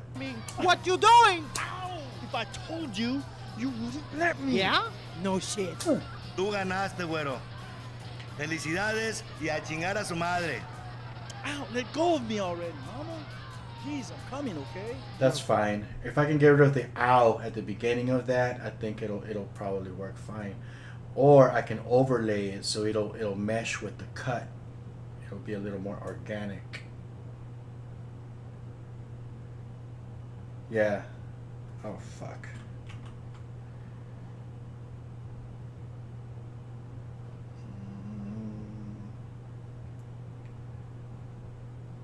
Let's blend these a little bit more.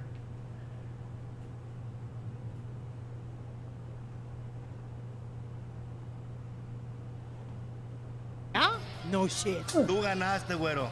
Yeah. Felicidades y a chingar a su madre. Ow, let go of me. Okay, and then we're gonna leave that in place, and we're gonna overlap these a little bit so that the cut can be made a little bit more organic. Yeah? No shit. Tú ganaste, güero. Felicidades y a chingar a su madre. Ow, let go of me already, mama. Jeez, I'm coming, okay? You're coming home right now, puñeta. I will, mama. Perfect. Just give It me worked a damn out. minute. I get right to keep now. the line. Ahora mismito. All right. You win, mama. Get moving. Hey, get out of the way, lady. You can't do that. Are you What crazy? the hell did you call my grandma? Get out of my way, you lard ass. Unless you want some of this too. We don't even have to go there. You just can't do this, okay? Which one of you is gonna stop me? You? You? Or is it you? Huh? Walk, boy. Now that's what I call an ass whooper. Hey, she gonna be on the next card? Cause I get paid on Friday. Don't you even think about it. So what you gonna do? Yeah, you lucky she holding your ear, cause you ain't gonna come up in this crowd. Jeez, mama. Grown-ass man. Well, you sure don't act like it. Now. Fine. Okay. Whew! Wow, that was grueling. Now let's see what we can find here. Yeah, nobody can touch him. Ooh. I wouldn't want to get hit with that one. Yeah. Get him, Beanie. Opie, Otis. Hit him again. Hit him again. You see this, right, Mr. Hannah? You watching this? Oh, yeah, Opie. We go. Let's go. Let's go. Hit him again. One more time. Oh, this is the best fight of the year. If that was a different character saying it, that would fucking be hilarious. Especially after the grandmother thing. I mean, it doesn't fit with Raul because, well, not in that segment, because obviously it's not up to his advantage that he lost, so he wouldn't say that in this section. Now. Fine. Oh, this is the best fight of the year. That would have been a good line for Snooki to say. Snooki is my recurring character. He is my cabbages man. If you're familiar with Avatar, there's like every other episode, there's this one guy who's always getting his cabbages cart getting destroyed. Well, I got pretty much the same guy, you know, except that he's just some idiot guy who goes in and makes fun of Odie, and or he's involved in some kind of comedy sequence. He just comes in for a few minutes, a few seconds, or whatever. He does something funny, and you forget about him. It's, oh, okay, there's Snooki back there. He's not really part of the story. He's just a little comedy relief clip, and you kind of like, oh, there's that guy again. You know, just I don't know. I love that Cabbages guy. That he's my Cabbages guy from Avatar. Well, you sure don't act like Oh, this is the best fight of the year.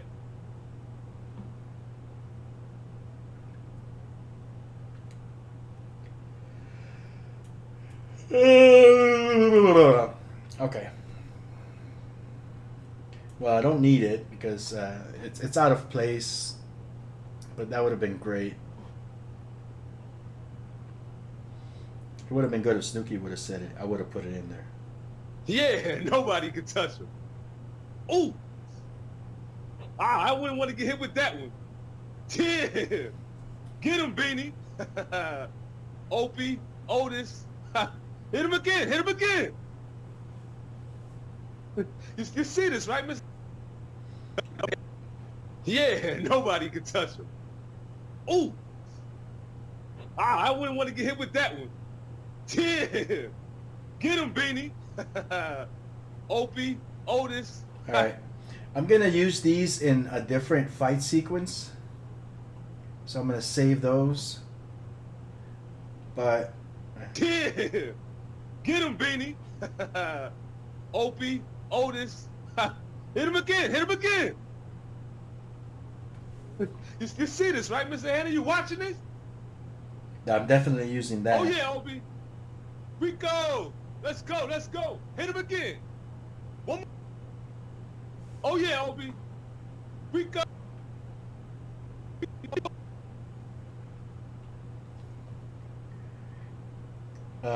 Raul can never pronounce Odessio's name. He calls him Odin, Odiferous. He calls him all sorts of things, but he never calls him Odie or Odessio. That's another little comedy, I guess, dad joke type of thing. Get him, Beanie. Opie, Otis. Hit him again. Hit him again.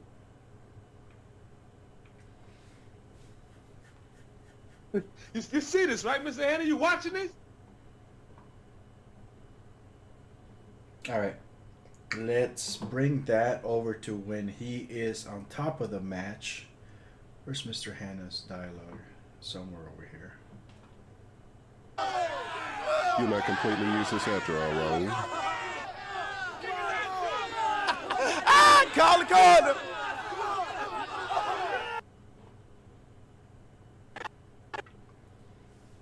That, I mean, Snooki is against Odie, so technically that line should go over there when he loses. Or maybe I don't know. Dale, Odessio, dale. Hey, you graduate from Cobra Kai because you ain't sweeping no type of leg over here. All right, I'll figure out a way to fix that. That's not that important yet. I mean, it's fine where it is. See what I tell you? Just get him, Beanie. Call the corner. See what I tell you? Just get him, Beanie. Opie, Hey, Otis. get that guy out of there. Hit him again. Hit him again. Con todo respeto, salte a la chingada de mi ring. Apúrale, güey. You see this, right, Beanie? Opie, Otis. Hit him again. Hit him No, no, again. no, no, no, no, no, no. Aplícale bien. Se rinde. Se rinde. You see this, right, Mr. Hannah? You watching A ver, this? suéltalo, suéltalo.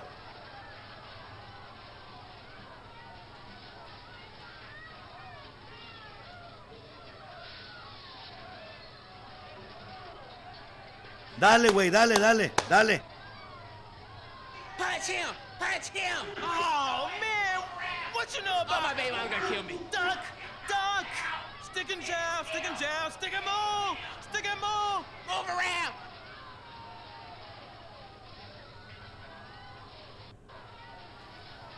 Get him, Beanie. Opie, Otis. Hit him again. Hit him again. Dale, güey, dale, dale, dale. Punch him! You Punch see this, him. right, Mr. Hannah? You watching man. this? What you know about my baby? I'm gonna kill me. Duck! Duck! Punch him! Oh, man! Hit him again! Dale, güey, dale, dale, dale. You see this, right, Mr. Hanna? You watching this? Punch him! Punch him! Oh, man! What you know about my baby? I'm gonna kill me. Duck! Duck! Otis. Hit him again! Hit him again! Dale, güey, dale, dale, dale. You see this, right, Mr. Hanna? You watching this?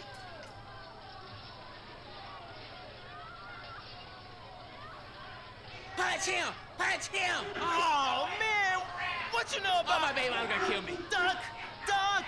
Stick and jab! There's some noise coming from somewhere, and I can't quite put my finger on it.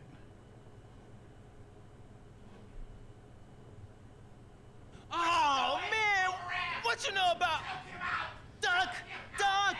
Stick and jab! Stick and jab! Stick and move! Stick and move! Okay. That is a very noisy thing. I'm going to have to make a note of that one so I can try to fix it. Ultimately, I could just remove it because it's not that important. That's one of the flavoring things. I have a feeling the reason I can't hear it when I have the crowd noise is probably that's probably why. Let's see here. One of these layers is set to be solo. There it is. Let's see. Because I guess with the crowd in the background, it kind of drowns that out. Punch him! Punch him! Oh, man! What you know about my baby? I'm gonna kill me. Duck! Duck! Stick and jab! Stick and jab! Stick and move! Stick and move! Oh. Yeah, it just kind of blends in with the background noise, so it's probably gonna be fine. We'll see.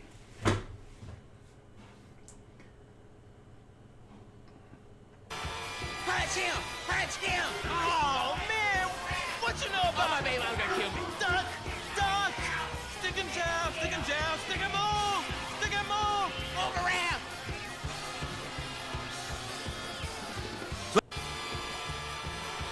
Punch him! Punch him! Oh, man! What you know about my baby? I'm gonna kill me. Duck! Duck! Stick and jab! Stick and jab! Stick and move! Stick and move! Move around! Again! Dale, güey, dale, dale, dale. You see this, right, Mr. Hanna? You watching this?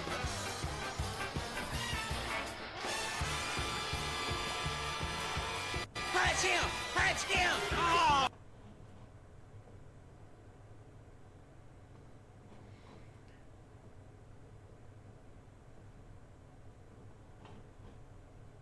Get him, Beanie! Opie, Otis, hit him again! Didn't see that coming. What'd I tell you, Mr. Hanna? This kid's born for this. That's it! Take him out! Didn't see that coming. What'd I tell you, Mr. Hanna? This kid's born for this. Again! Dale, güey, dale, dale, dale. You see this, right, Mr. Hanna? You watching this? Okay, maybe that'll be better served right here. So then it could be like Mr. Hanna is responding.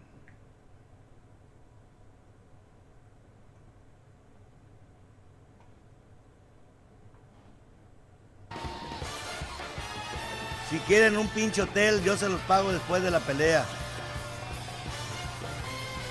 Yeah, motherfucker, yeah!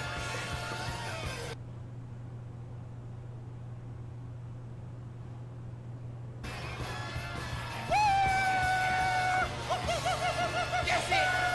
Take him out! You see this, right, Mr. Hanna? You watching me? Didn't see that coming. What'd I tell you, Mr. Hanna? This kid's born for this. What you doing? All right, let's tighten these up, and I think that'll work. It's a very complicated sequence, man.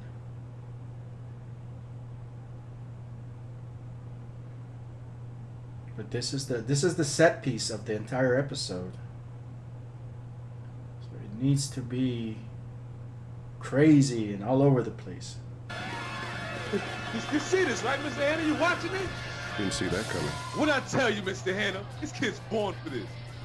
What you doing? Finish him! Finish him! Hey, what the hell is your mama? What the? There should be a long pause over here, but I'll fix that later because I don't think it's that important that I keep it right now. There's gonna be some pacing issues that I need to work out. What else I got here? Oh yeah, Obi. Rico, let's go, let's go. Hit him again. One more time. Okay, so that will probably fit over there closer to this.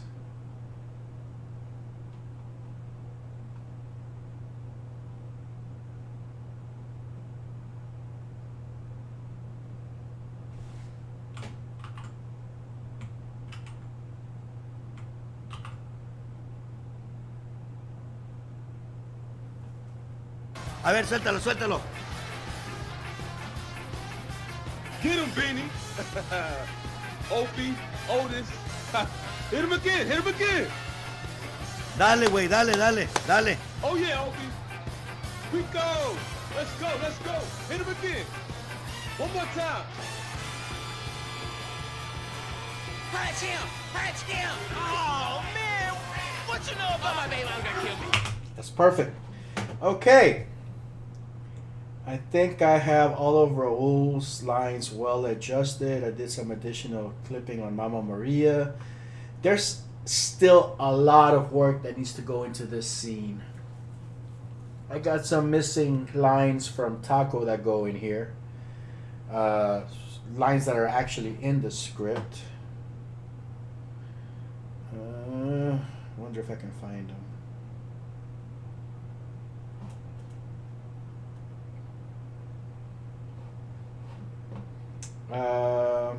My Garifuna lines. Where did that go?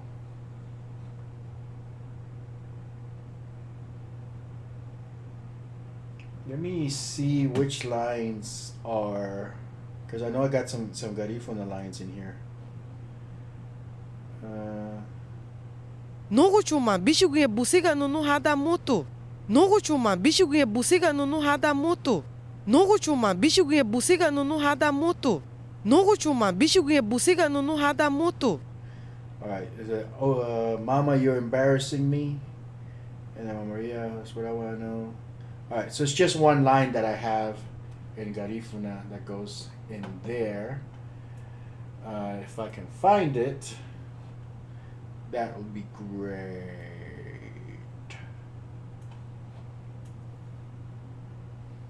Let's see here. That's line 33, 88.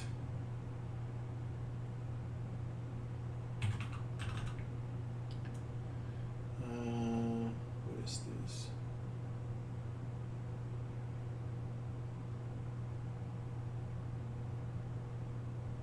Okay.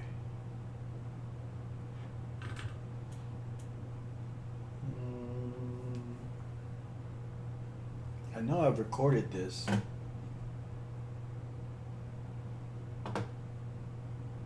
Where I have it, I don't know. Fuck, I need to get better organized. This is too complicated to not be organized.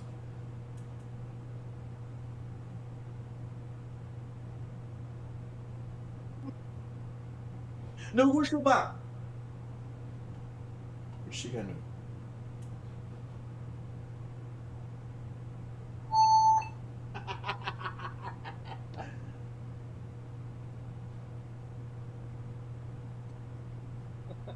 Yeah, keep talking your shit. Sige, bayano ka keke. Balito na pala yung lidibu. Yeah, keep talking your shit. Sige, bayano ka keke. Sige, bayano ka keke. Balito na pala yung lidibu. Wala yung lidibu. I don't think it's in here. Yeah, keep talking your shit. Sige, bayano ka keke. Balito na pala yung lidibu. Yeah, keep talking your shit. Sige, bayano ka keke. Sige, bayano ka keke. Okay, that's from the other scene.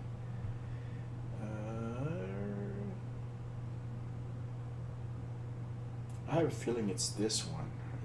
I gotta find the right take. It's probably closer to the end.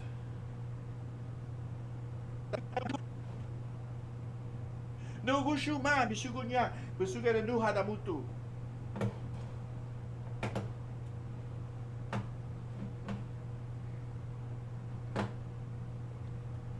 Nugushuma bisugunya busiga nu hadamutu. Nugushuma bisugunya busiga nu hadamutu.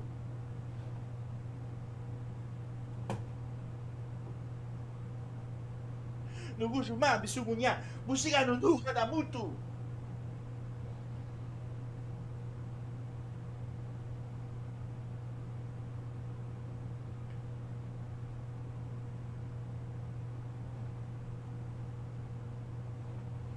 I think I like that second part of that phrase when the voice cracks. I like imperfections, okay? It gives humanity to characters. So I look for those things. Nugushuma bisugunya busiga nu hadamutu.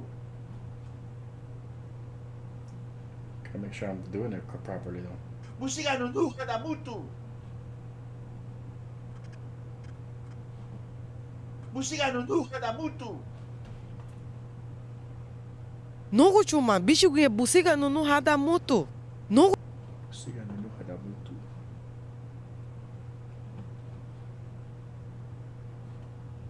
Busiga nu hadamutu. That's good.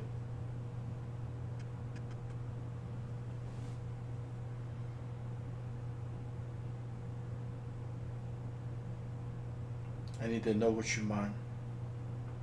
I'm gonna keep this part and I'm gonna mix it with a section of Know What You Mom. Bisugunya. Bisugunya. Know What You Mom. Bisugunya. Nugushuma bisugunya. Nugushuma bisugunya. Nugushuma bisugunya.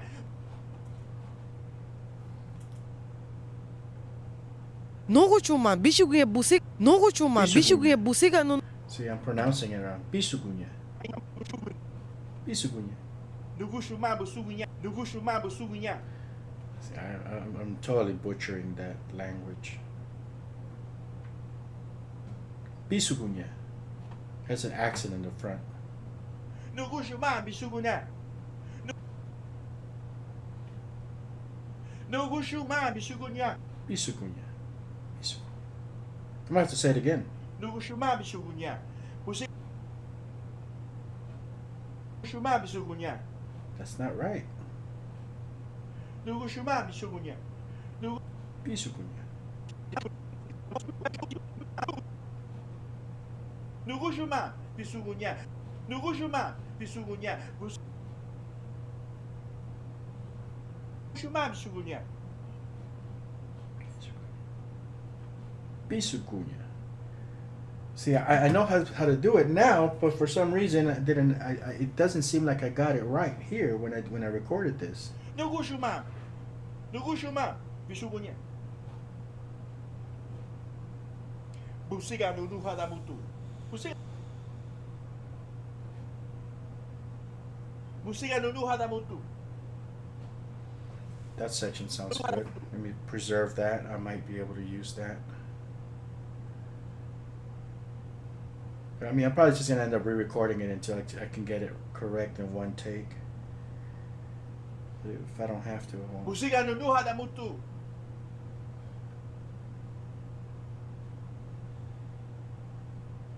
Busiga no hadamutu.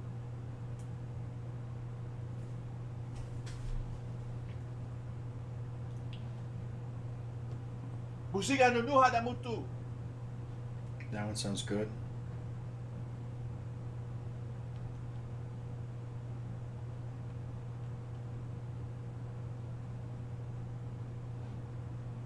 Nugushuma bisugunya. Nugushuma bisugunya. Why do I keep putting emphasis on the last thing? What the hell was I smoking? Busiga no hadamutu.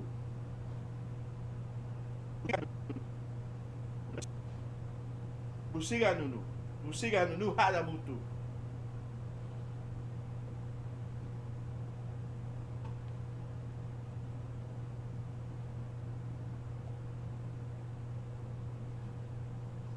Busiga nunu.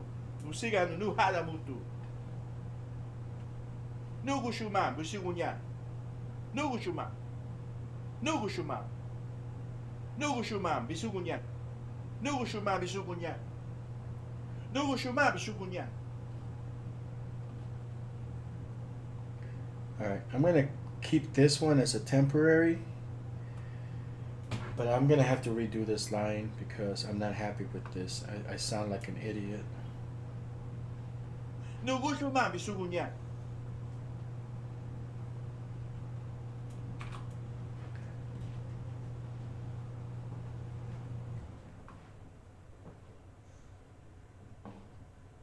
Busiga nunu. Busiga nunu hada mutu.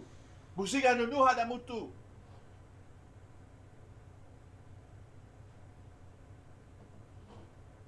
Busiga nunu. Busiga nunu hada mutu. Busiga nunu hada mutu.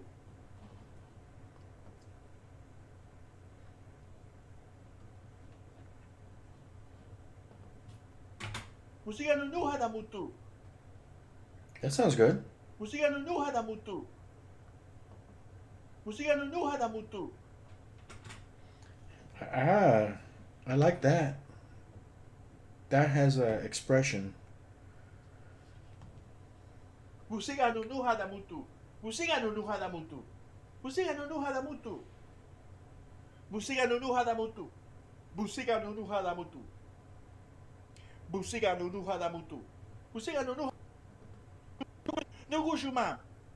Nugu shuma. Bisugunya. Bisugunya. Nugu shuma. Bishugunya. No, Bisugunya. Nugu shuma bisugunya. Bishugunya. Bisugunya. Bisugunya. Nugu shuma bisugunya. Bishugunya. Bisugunya. Nugu shuma bisugunya. Nugu shuma bisugunya. Nugu shuma. Nugu shuma bisugunya. Nugu shuma bisugunya. Nugu shuma bisugunya. Busiga nunu. See, I think right here is I'm actually pronouncing it fairly correct. It's still got too much of an accent on it. Too much of an American accent. Which is fine. I mean, he's an Americanized character. He's not. Nugu shuma bisugunya.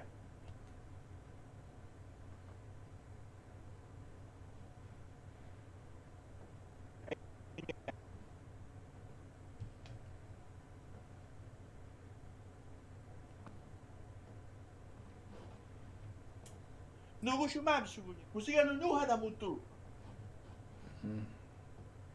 The energy doesn't match. Let me zoom in.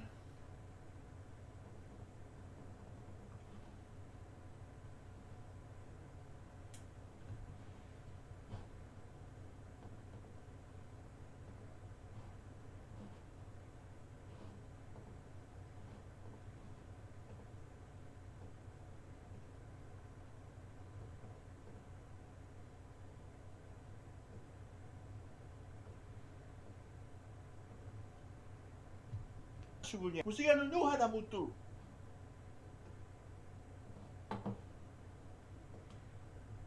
Nugu shuma bisugunya. Busiga nunu hada mutu.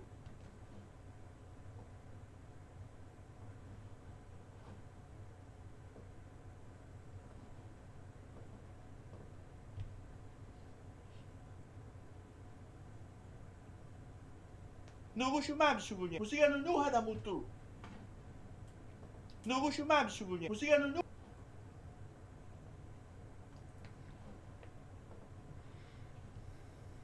Nugu shuma bisugunya. Busiga nunu hada mutu. Nugu shuma bisugunya. Busiga nunu hada mutu. Okay. That's gonna have. That's serviceable. Busiga nunu hada mutu. Busiga nunu hada mutu. Busiga nunu hada mutu. Nugu shuma bisiguna. Nugu shuma. Nugu shuma. Nugu shuma. Nugu shuma. Nugu shuma. Nugu shuma. Nugu shuma. Nugu shuma.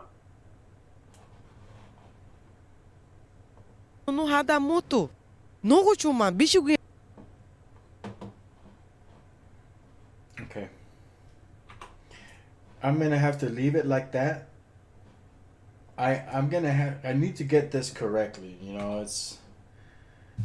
I don't want to be disrespectful to the culture by just fucking this up. You know.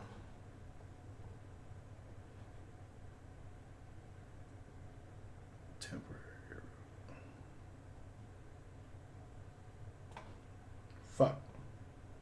There it is. I think this is it right here. Yeah? No shit. Tú ganaste, güero. Felicidades y a chingar a su madre. Ow, let go of me already, mama. Jeez, I'm coming, okay? You're coming home right now, puñeta. I will, mama. Just give me a damn minute. Right now. Ahora mismo. Got to tell me what you doing. Ow! If I told you, you wouldn't let me. En la madre que te parió. Mama, you're embarrassing me. You embarrassing me. Okay, I think I found it. So we're gonna take all of these lines, push them out of the way. You embarrassing me. Ow! This is how I raised you.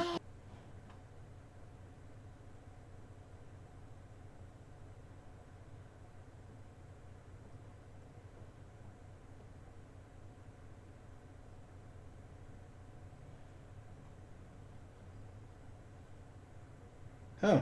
Okay. I think that yeah, I think that's it right there. So let's see here. We replace that line with, oops. Shit.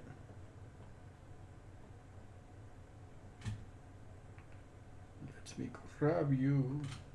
Okay. We replace them. Oh, mama, you're embarrassing me. I shouldn't have deleted it. I should be able. You know what? I need to be able to compare these.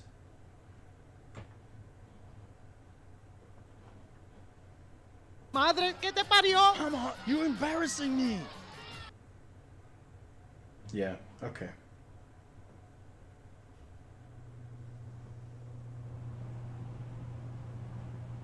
Yeah, that's fine. It works. I'm not losing too much of the context, and I'm filling that in. En la madre que te parió. Busiga nunu. Busiga nunu hada mutu. Busiga nunu hada mutu. You embarrassing me. Ow! This is how I raised you. La madre que te parió. Busiga nunu. Busiga nunu hada mutu. Busiga nunu hada mutu. You embarrassing me. That's what I did wrong, because why am I duplicating this? Was I gonna put that in here? What the hell was my train of thought when I did that? I need more coffee. Busiga nunu. Busiga nunu hada mutu. Busiga nunu hada mutu.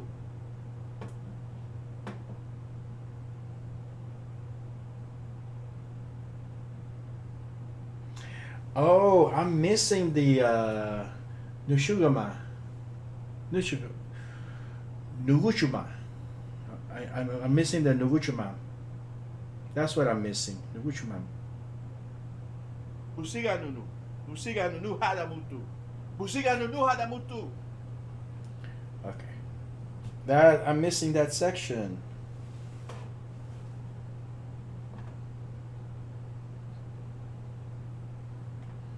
Okay, I'll grab it.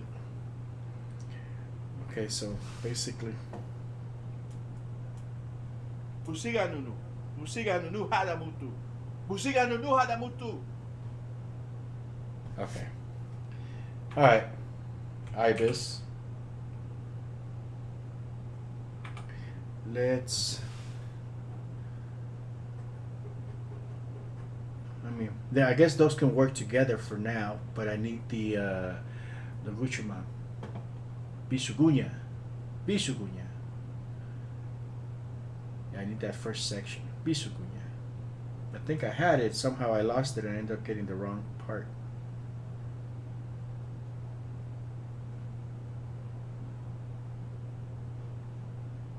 Me cago en la madre que te parió. You're embarrassing me. Busiga nunu hada mutu. You embarrassing me. This is how I raise you. What I tell you about fighting, huh? What I tell you about fighting. You don't even have the... Okay. I'm going to leave that there for now, and I'm going to have to come back for it. Let me see if I have the taco thing, because I think, yeah, it's about 2 hours already. That's more than enough streaming for this morning. I mean, I got a lot of work done.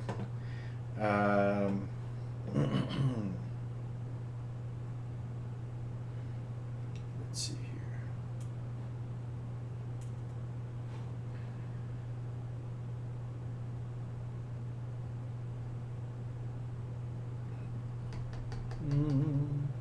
Well, let me see here.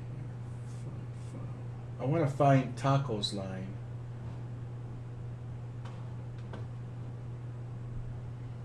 There's a couple lines from Taco that go in here that I just don't want to leave out. Just before I call it quit for this morning.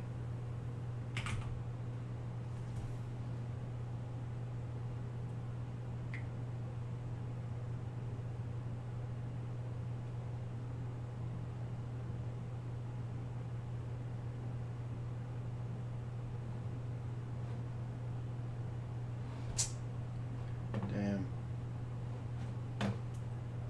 So close.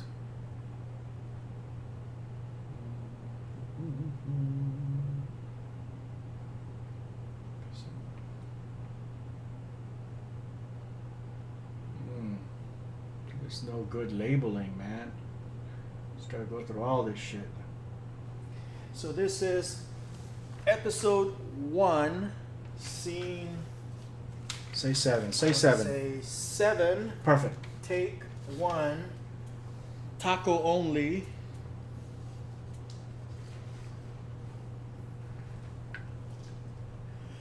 Bang! I told him stay away from his right fist. Literally. Hard-headed. You see that?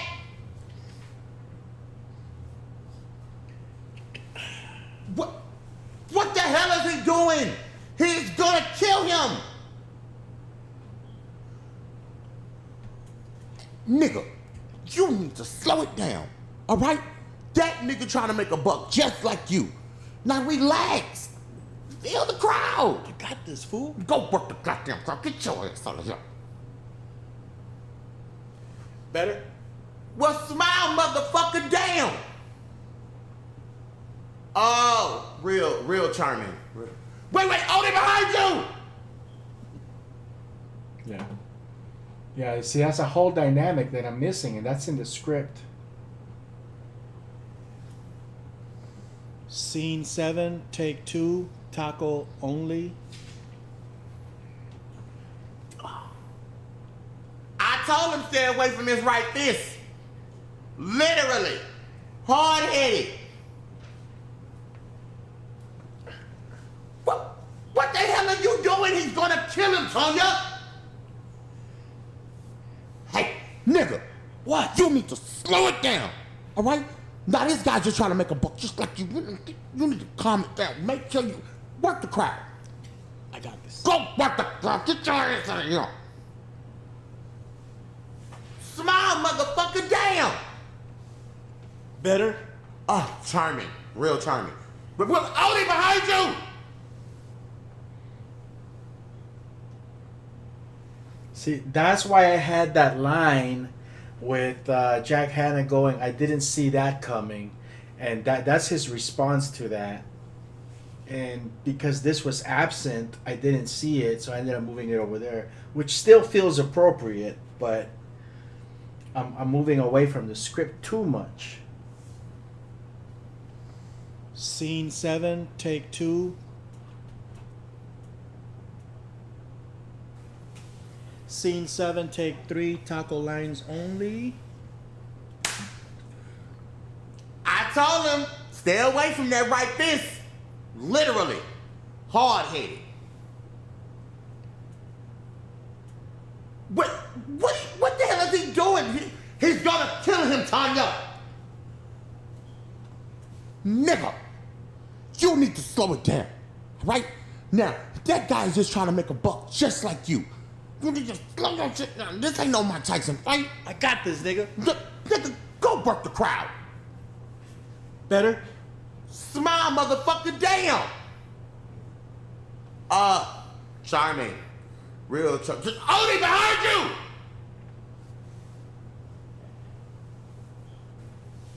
Scene 7, take 3, taco lines only. I told him, All right, stay so- away from that right fist. Scene 7, take Literally. 3, taco lines only. So this one, take 7 is. Let me see if there's any more. Alternative take for the fight sequence with Taco being discovered amongst the crowd by the grandmother. He don't never listen. He don't. Hey, mama. Ow, ow. Okay, okay. Get over here. What you doing here, mama? Shouldn't you be in bed? Smack you. Chocolate. Ow! Ow! What am I here for? Ow! Ow! Okay. I'll get him off the stage. Give me one more and then smack. Ow! I just said I was getting him.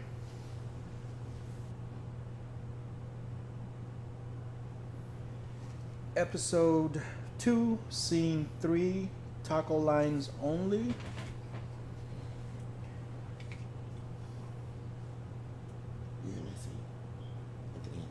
I'm in it?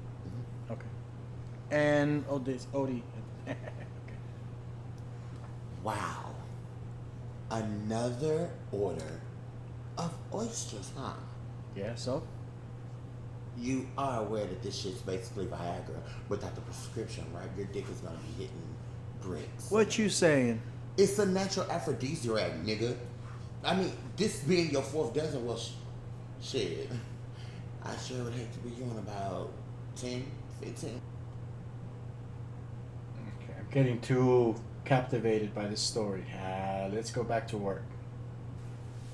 Scene 7, take 3, taco lines only. All right, so this is the one that I need to grab and fit in. And I'm gonna grab maybe that alternative one to play around with it, because I mean I do want to finish. I mean it's already funny enough, but I want to like hyper punch that fucking punchline, you know.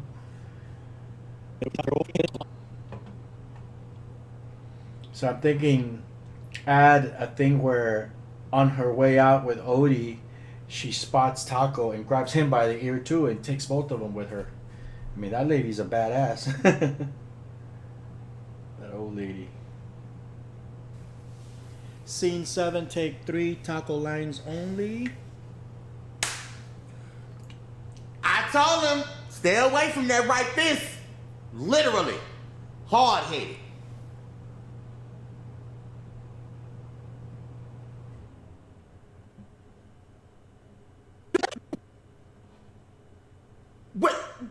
What the hell is he doing? He's gonna kill him, Tanya. Nigga, you need to slow it down, right? Now, that guy is just trying to make a buck just like you.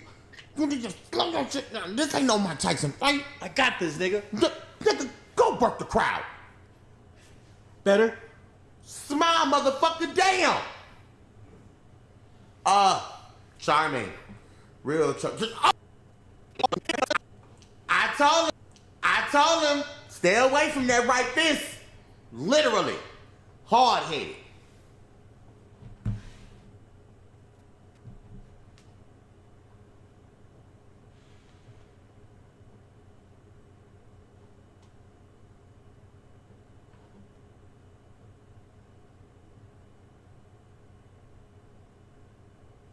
Where's my taco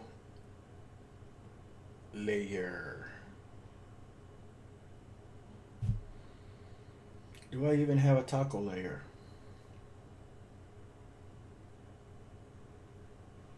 The fuck? I don't have a taco layer at all? I could have sworn he was already in here.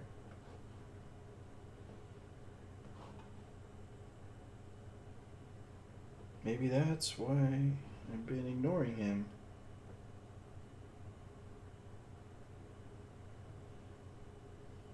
Wow, this whole fight didn't have taco in it at all, and I was just working through it. I can't believe that. I must have him in here somewhere. I remember working with some lines from Taco before.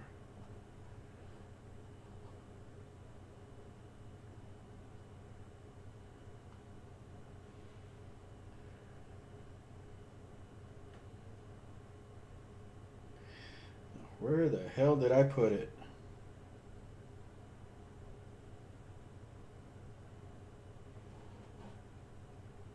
Lost my line, my outline. What the hell? I have to Control Z my way back here.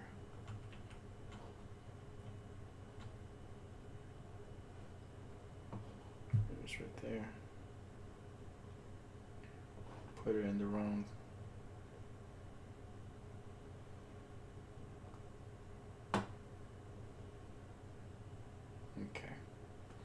I cannot believe I did not have Taco in here at all. Holy shit, I was literally breezing through this entire thing without this like very important scene. And it flows perfectly fine. But it's like, wait a minute. Here's one of my main characters and he's not even in the damn thing. It's a whole scene missing. And this is what happens with like this is... I mean, I'm not working directly from the screenplay on this one. I mean, I got all the elements and then I'm just making it more exciting, you know? But it allowed me to kind of like forget about this guy for a second. Oh my goodness, hang on.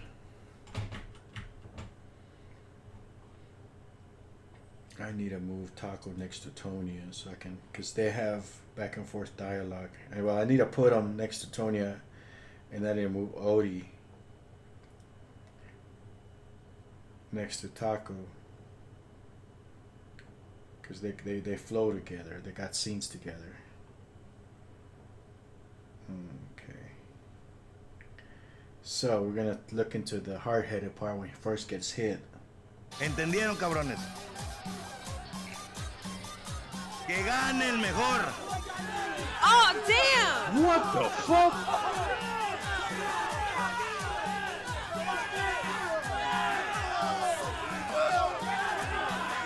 Man, you better stay down. I got my next week's lunch on this, man.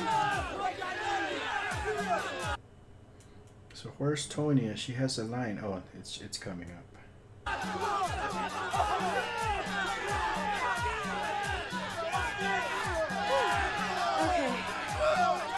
Okay. So that's where it is. When Tonya notices that he's okay, he's just kind of like walking it off and putting on a show. She relaxes a bit. That gives Taco room to say his line.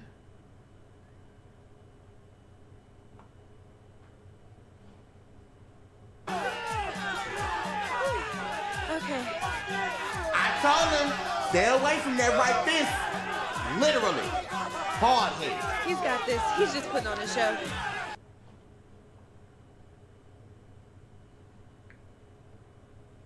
There's a lot of echo in that room, and it's just gonna have to stay there, you know. I don't think I'm gonna mess with it too much. If the audio engineer, whoever takes over this part, can fix it, great. If not, then I'll drown it out with noise and music or something, because I gotta move forward. I mean, maybe later on when we actually get a budget to work with, I'll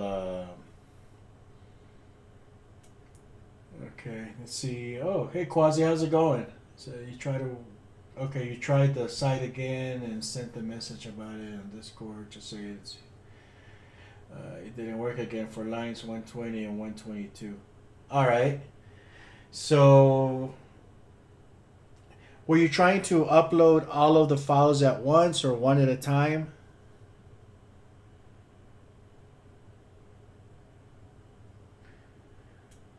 I guess that's what I gotta look at, compare to see if it's happening when you're just dumping a lot of files in there, which should work.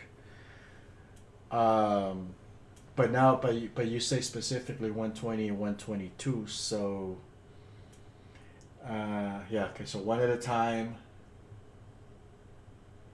And okay, so I wonder if there's something different about file 120 and 122 that triggers it. I'm gonna have to look at those later, man. So yeah, thank you for trying that again. I know I had some issues with the htaccess file that that had like permissions and stuff like that, but I know I got that part resolved. Okay. I told him, stay away from that right fist. Literally. Hard head. He's got this. He's just putting on a show. All right.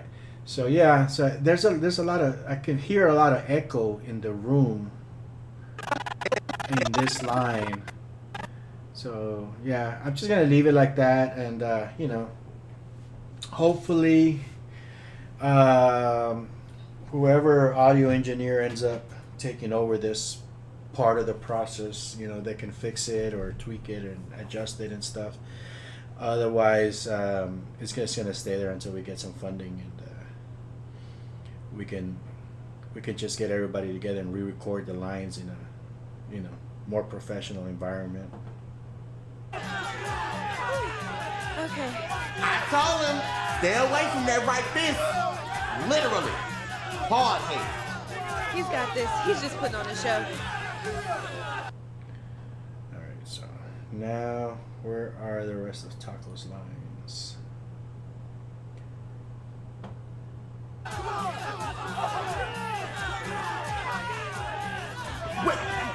What the hell is he doing? He's gonna kill him, Tanya. Dude.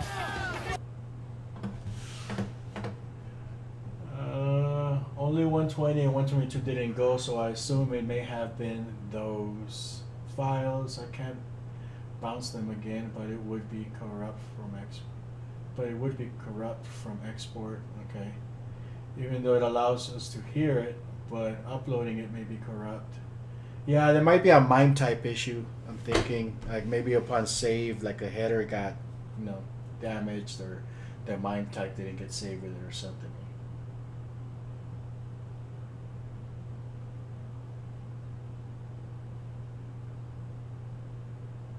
Okay. Well, that's good to know. Awesome. Okay. Well, hopefully it doesn't keep happening anymore. I got some more recording to do today. I'm gonna be recording the lines from Laney, and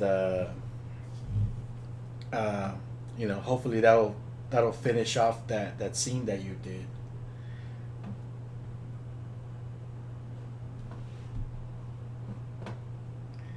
Okay, so this line actually, you know what? In the spot where it landed, and the way the next music is coming in, where the guy actually starts beating the shit out of the opponent, and then the music, the upbeat music kicks in, it's perfect. I think it hits pretty good.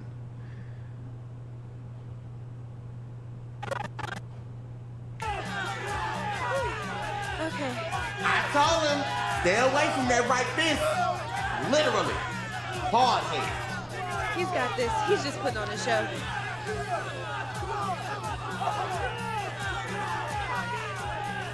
What the hell is he doing? He's gonna kill him, Tanya. Dude.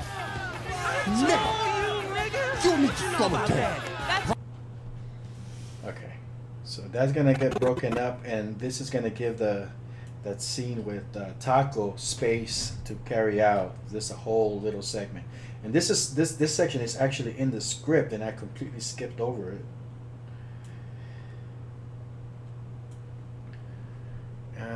So many tiny little things to fucking move around. Yeah, man, I appreciate that. I can't wait to see this too, man.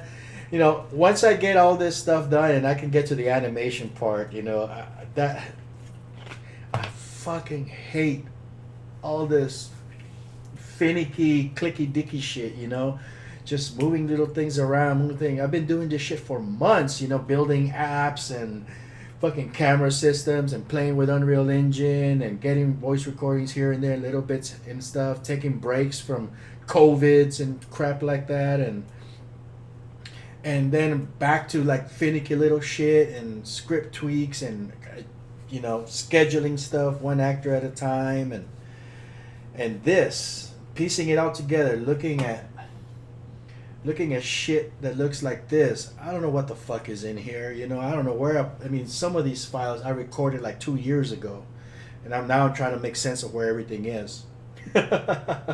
Fucking hate it.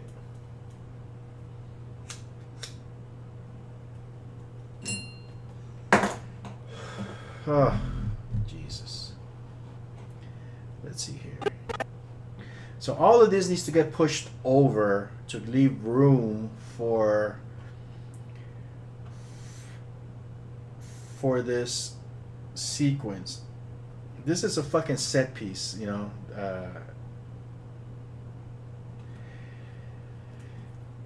So it's like super crowded and long and very, very involved. So how the fuck do I grab this without screwing everything up? Okay, let me see here. What the hell is he doing? He's gonna kill him, Tanya. Dude. I told you, nigga. What you know about that? That's right, baby. Let's go. Kick and hit. Oh, yeah, this kid's got heart. He's got a chin. What you doing, nigga? Yeah, kick his ass. Eso, cabrón, así me gusta. Yo, hold on, man. Nigga, you can't, man, with loose now. Vamos, Odecio, rompele el hocico. Vamos a pelear, vamos a pelear. Yeah, baby, come on, you got this. Rómpele la jeta, dale. Dale, Odecio, dale. You graduate from Cobra Kai? Cause you ain't sweeping no type of leg over here. Get him. Fuck that nigga.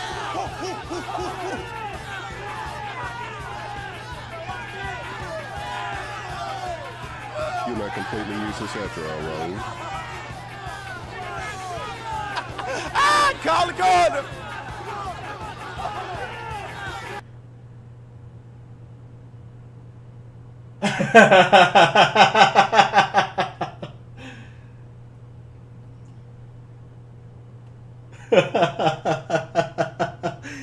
There's a lot of shit going on. It's a fucking potpourri over here, man. It's so much crap all over the place, and it's just chaos. It's super chaos, and it's just like it's got all sorts of emotions up and downs and stuff, and it all culminates in this. I'm not sure how I feel about the grandmother's performance in here, and I don't remember if she finished all her lines for the entire series, but she I think she might have finished her work already back in 2021. We were still in the COVID thing, but I don't remember if she finished all her lines. But I think I need to bring her back in so she can redo them, because I don't know, I'm not feeling the energy or the character at this point. Do it! Finish him! Finish him! Hey, what the hell is your... Mama, what the hell are you doing? That's what I want to know. Get over here! What you know about? What the fuck? Oh, my baby mama gonna kill me, Lord. Bueno, ya. Descalificado por pendejo. You know how worried I've been? Me cago en la madre que te parió. Mama, you're embarrassing me. Musiga nunuha na mutu. You embarrassing me? Ow. This is how I raised you. What I tell you about fighting, huh? What I tell you about fighting? You don't even have the guts to tell me what you doing. Ow! If I told you, you wouldn't let me. Yeah? No shit. Tú ganaste, güero. Felicidades y a chingar a su madre. Ow, let go of me already, Mama. Jeez, I'm coming, okay? You're coming home right now, puñeta. Just give me a damn minute. Right now. Ahora mismito. All right. win, Mama. Get moving. Hey, get out of the way, lady. You can't do that. Are you crazy? What the hell did you call my grandma? Get out of my way, you lard ass. Unless you want some of this too. We don't even have to go there. You just can't do this, okay? Which one of you is gonna stop me? You? You? Or is it you? Huh? Walk, boy. Now that's what I call an ass whooper. Hey! Hey! Hey! She gonna be on the next card? Cause I get paid on Friday. Don't you even think about it. So what you gonna do? Yeah, you lucky she holding your ear, cause you ain't gonna come up in this crowd. Jesus, Mama. Grown ass man. Well, you sure don't act like it. Now! Fine. Yeah, there's a lot going on in there. They did that line pretty hard. Damn, I mean, it's just so much to keep track of, and no, that's the way I'm just used to, like, in traditional animation, you pretty much edit the thing. Once you edit the audio, the film is edited. I mean, all you gotta do is animate on top of that, or do your storyboards or animatics on top of that before, so you can present it to investors or whatever. But basically, the audio bed is the film. So if I can edit it here, I won't have to edit it later. You know, I just cut these into little segments and then animate each segment at a time, and the cuts are already built in.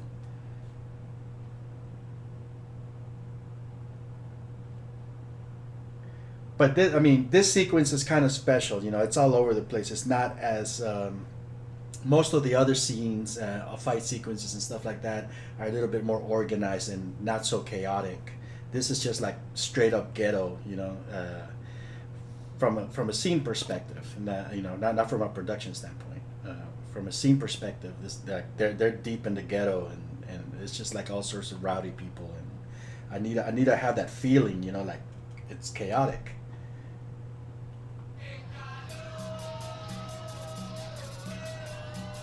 Oh, yeah, here we go. Told you he'll be here, Mr. Hanna. I hope you didn't drag me here all we the go, way down Mr. here Hanna. for nothing. I'm This fucking Raul keeps sneaking in here. The second Raul, the AI version. Where the hell did he come from? I thought I had deleted it already. He'll be here, Mr. Hanna. I hope you didn't drag me here all we the go, way Mr. down here. Hanna. That needs to go away. This was the placeholder version of Raul, which I did with AI voices, text to speech crap, and it sounds terrible.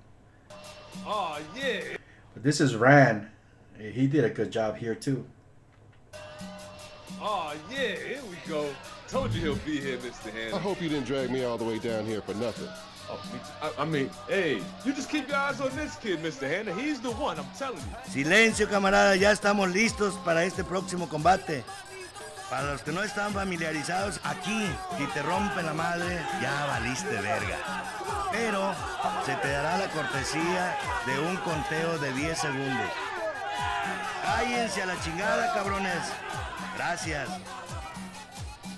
Este domo es sagrado. Si te sales o te sacan, quedas automáticamente descalificado. Ah, y otra. Si te ponen espaldas planas a un conteo de 3, ya valiste pa' pura chingada. Último. Vale. ¿Entendieron, cabrones? ¡Que gane el mejor!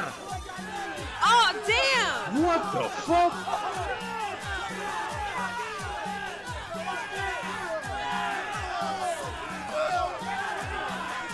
Man, you better stay down. I got my next week's lunch on this, man.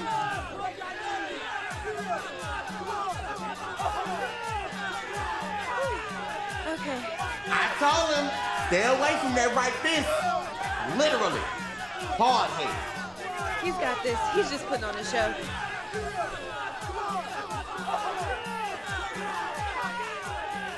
What the hell is he doing? He's gonna kill him, Tanya. Dude. I told you, nigga.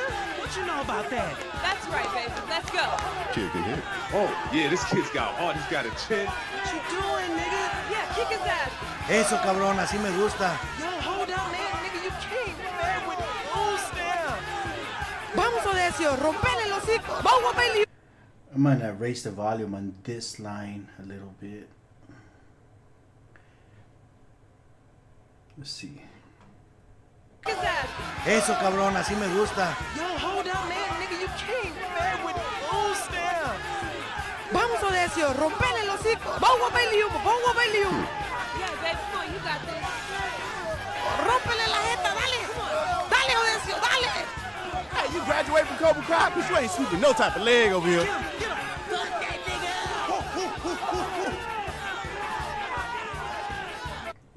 This one needs to be increased a little bit more.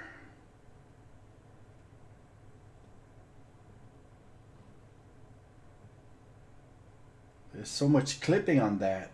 I don't know why. We did that one at the studio. Vamos a verle humo. Yeah, baby, come on, you got this. Rómpele la jeta, dale. Dale, Odecio, dale. Hey, you graduated from Cobra Kai, but you ain't sweeping no type of leg over here.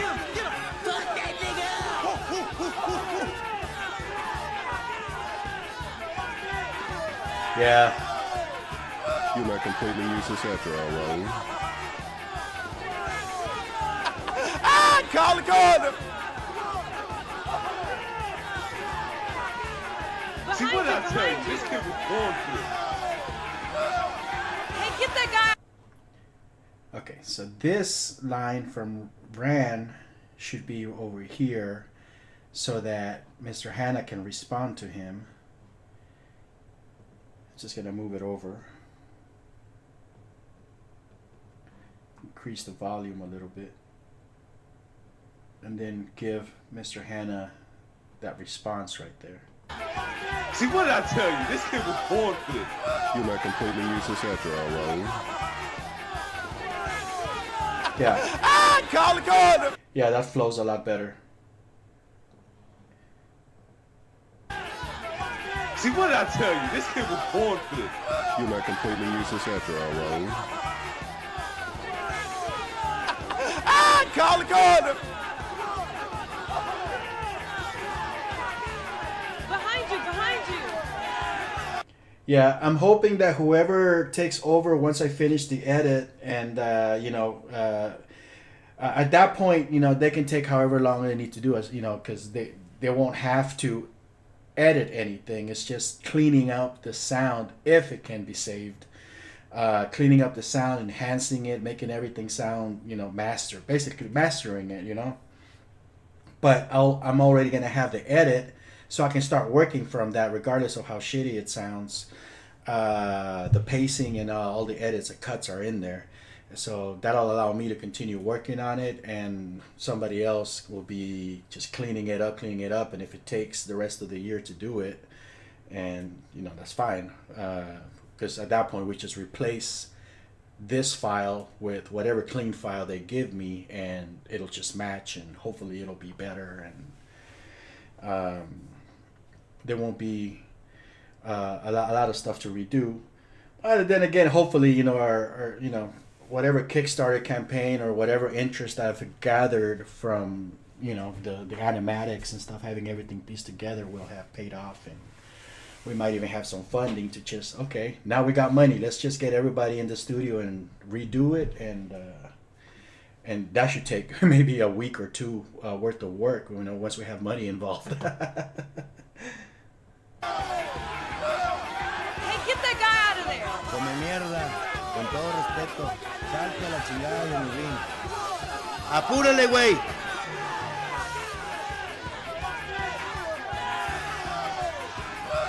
No. Aplícale bien.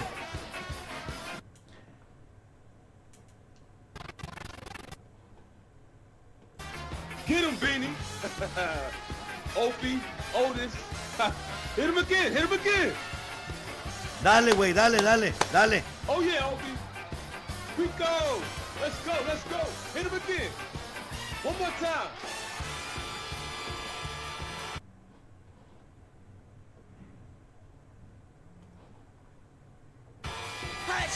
Punch him. Oh, man. What you know about my baby? I'm gonna kill me. Duck. Stick and jab. Stick and move. Move around. Okay.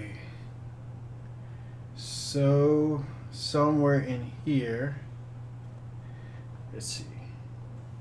Nigga, you need to slow it down, right? Now, that guy is just trying to make a buck just like you. All right, so I gotta find a way to fit that in here, this section, over here somewhere.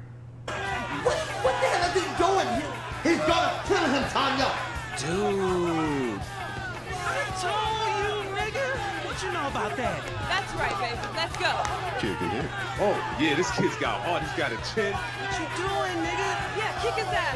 Eso, cabrón, así me gusta. Yo, hold up, man. Nigga, you can't, man, with loose there. Okay, there, that's the spot.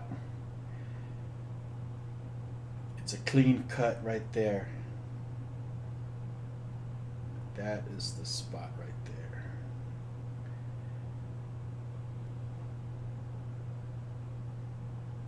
It needs to be pushed out more. Okay. So,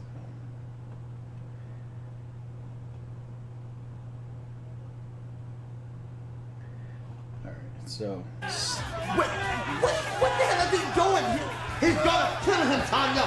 Dude. I told you, nigga. What you know about that? That's right, baby. Let's go. Kicking it. Oh, yeah, this kid's got heart. He's got a chin. What you doing, nigga? Yeah, kick his ass. Eso, cabrón, así me gusta. okay, we're gonna push that right here. Chin. What you doing, nigga? Yeah, kick his ass. Eso, cabrón, así me gusta. I said that so hard. Nigga? Yeah, kick his ass. Eso, cabrón, así me gusta. Nigga, you need to slow it down, right? Now, that guy is just trying to make a buck just like you. You need to slow down shit. This ain't no Mike Tyson, right? Got this, nigga. Nigga, go work the crowd. Better? Smile, motherfucker, damn. Charming. Real charming. Only behind you! Yeah, that kind of works. So let's see here. I'll probably need to break it down to space it out a little bit more, but that works. Nigga, you need to slow it down, right? Now, that guy is just trying to make a buck just like you. You need to slow down shit. This ain't no Mike Tyson, right? Got this, nigga. Nigga, go work the crowd. Better?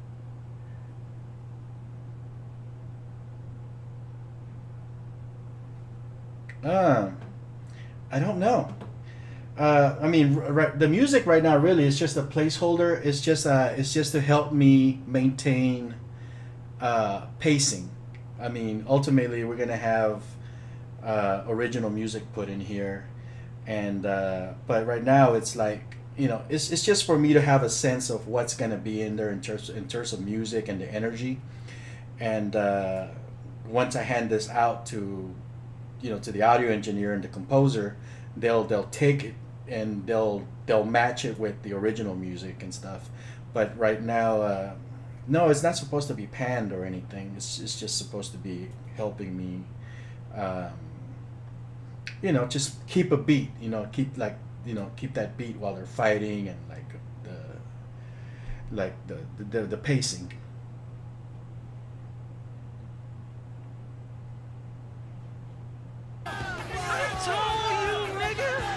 About that. That's and the reason I have this one is because like this particular song is like so fucking crazy. It's like a salad. It's got all sorts of shit going on in it. It gives that sense of chaos, which when I show it to the composer, I'll be like, you know, this is what I mean. It just has to be chaotic, you know. It's like da da da da da, like a fucking carnival, you know. It's all sorts of ridiculous shit happening. What the hell is he doing here? He's gonna kill him, Tanya! dude. I told you, nigga. What you know about that? That's right, baby. Let's go. Kicking it. Oh, yeah, this kid's got heart. He's got a chin. What you doing, nigga? Yeah, kick his ass. Eso, cabrón, así me gusta. Nigga, You need to slow it down. Right? Now, that guy is just trying to make a buck just like you. You need to slow that shit down. This ain't no Mike Tyson, right? I got this, nigga. Right?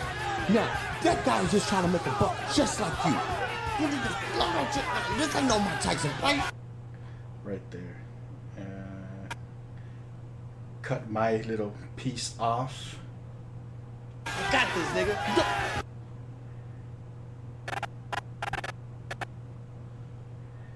Because I have my own line of dialogue that's gonna go in there. It's in a different language. Go work the crowd. And I'm gonna space it out some to give myself room. I wish this thing had a note because I need to remind myself that I need to put my line in here. This ain't no Mike Tyson, right? Go work the crowd. Better? Damn! Ain't no Mike Tyson, right? Go work the crowd. Better? Smile, motherfucker, damn! Right here. So basically, at this point, Odie's like he's just playing around with his opponent, and he's literally playing around with his opponent and having a conversation with his best friend. And his best friend's like, you know, hey, put on a show, man. Just keep going, you know. You just make it look good. You know, I know you can beat this guy really fast, but just take your time with it, and give the people a show. This ain't no Mike Tyson fight. And then he's over there. He's like, he tells him, "Well, smile, motherfucker." And then Odie looks at him, and he's not really gonna say anything. He's just gonna look back at him, and he's gonna like just flip him the bird, and it's like, yeah, charming.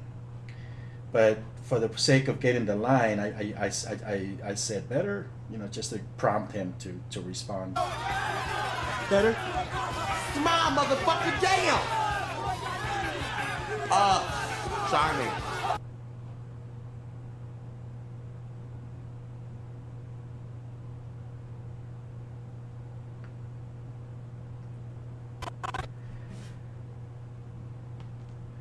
I'm gonna move this one down here for now. I'm gonna keep it. It's from his microphone, and I'm like really loud in it. I don't know how that came out like that.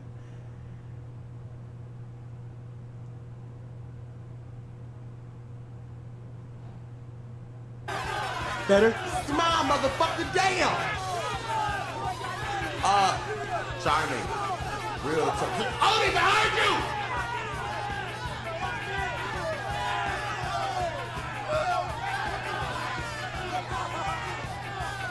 All right. So that will pretty much take care of that, except for that one missing line that I need to put in there. And I need to bring these in here. Shit.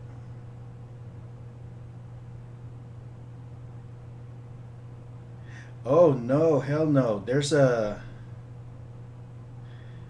hang on. Is this what happened? I used the wrong lines in the wrong spot for the referee. En espaldas planas a un conteo de 3, ya valiste segundo haciéndose pendejo a cualquier otra jotería. Bueno, muchachos, estas son las únicas reglas. Todo lo demás vale. ¿Entendieron, cabrones? No. I think what happened is that I placed that somewhere in here. It comes after one of Tonia's lines where she's like, get that guy out of there. Tonia. Oh, damn! What the fuck? Okay. That's right, baby. Let's go. Yeah, kick his ass. Eso, cabrón, así. Yeah, baby boy, you got this. Behind you, behind you.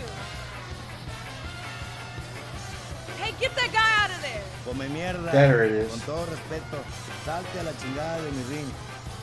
Apúrale, güey. There it is. That's what I was missing.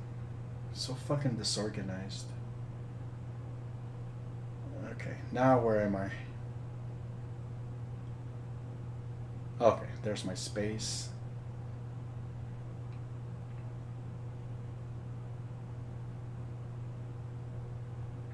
right there. Real tough. Odie, behind you!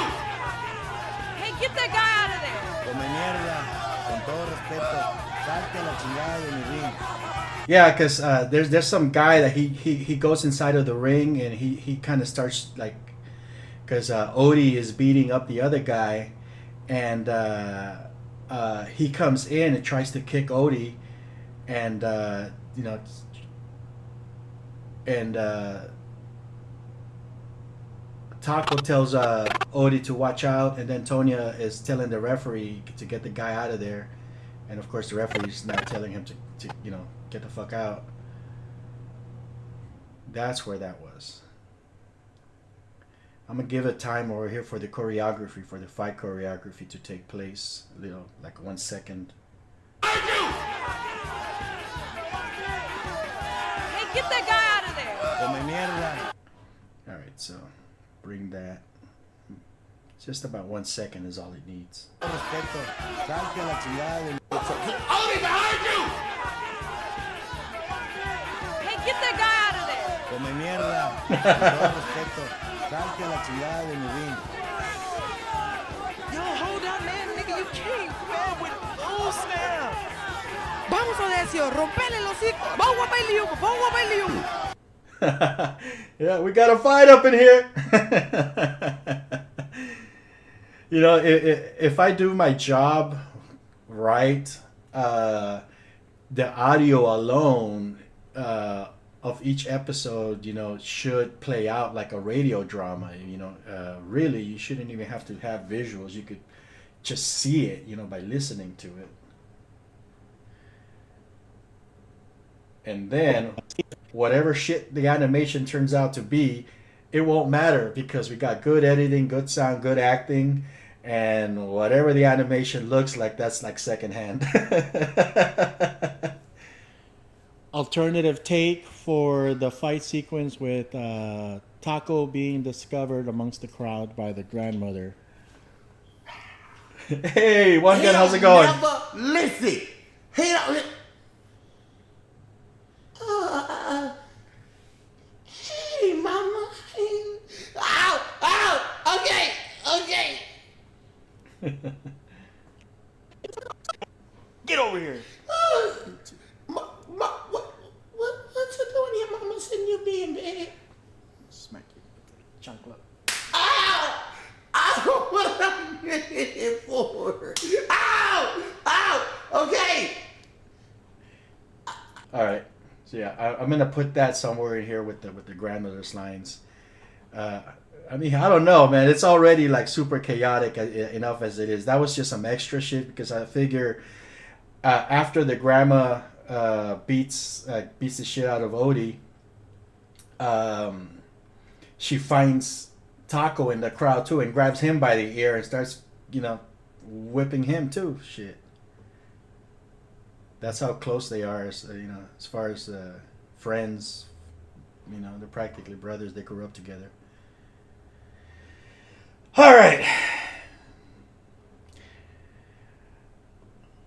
What do I have here?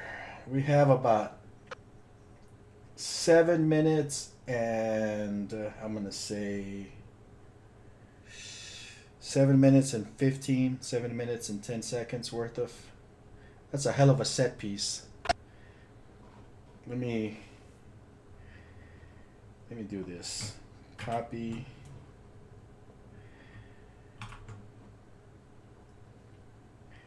One Gun, you should do a voice for me, man. Get you in here. Get a little cameo going.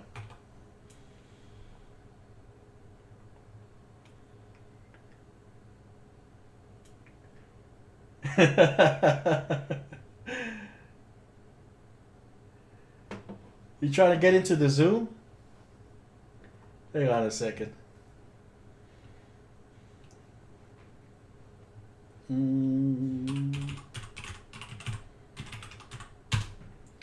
Let me launch it. ToonTitan.com/Zoom. Feel free to join, Quasi. It's ToonTitan.com/Zoom. Feel free to come in and shoot the breeze. Open Zoom meeting. Okay.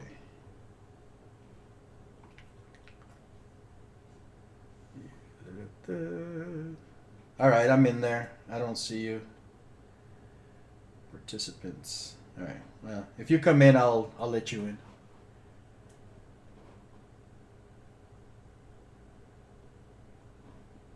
There you go.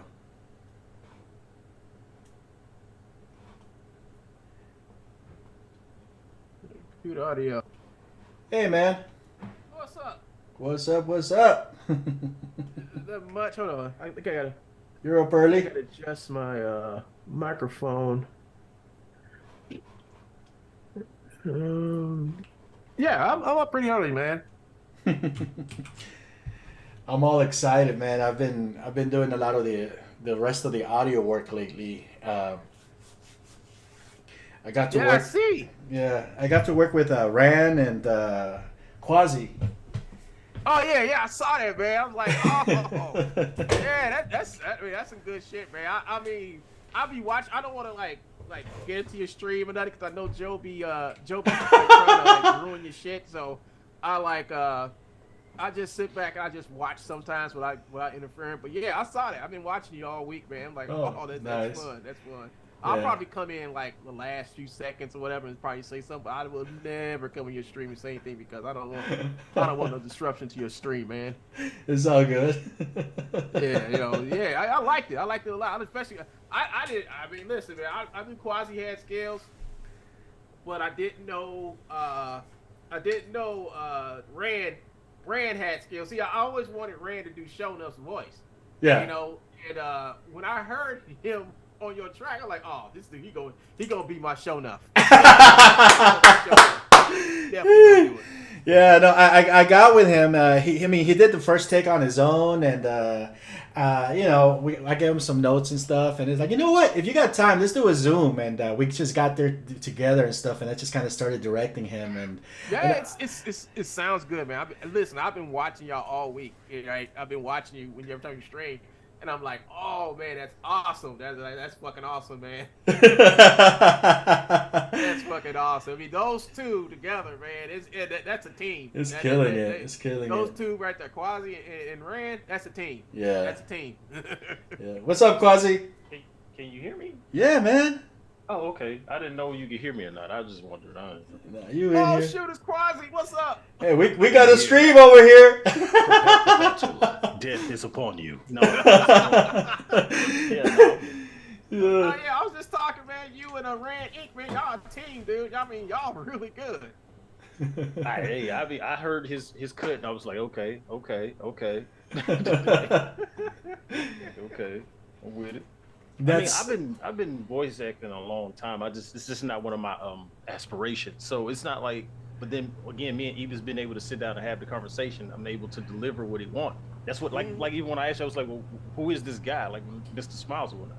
So I'm like, okay, cool. So if I know the character, like if I understand the dynamic of the character, I don't really need to know his backstory. I just need to know who the hell he is. I'm like, all right, cool. So.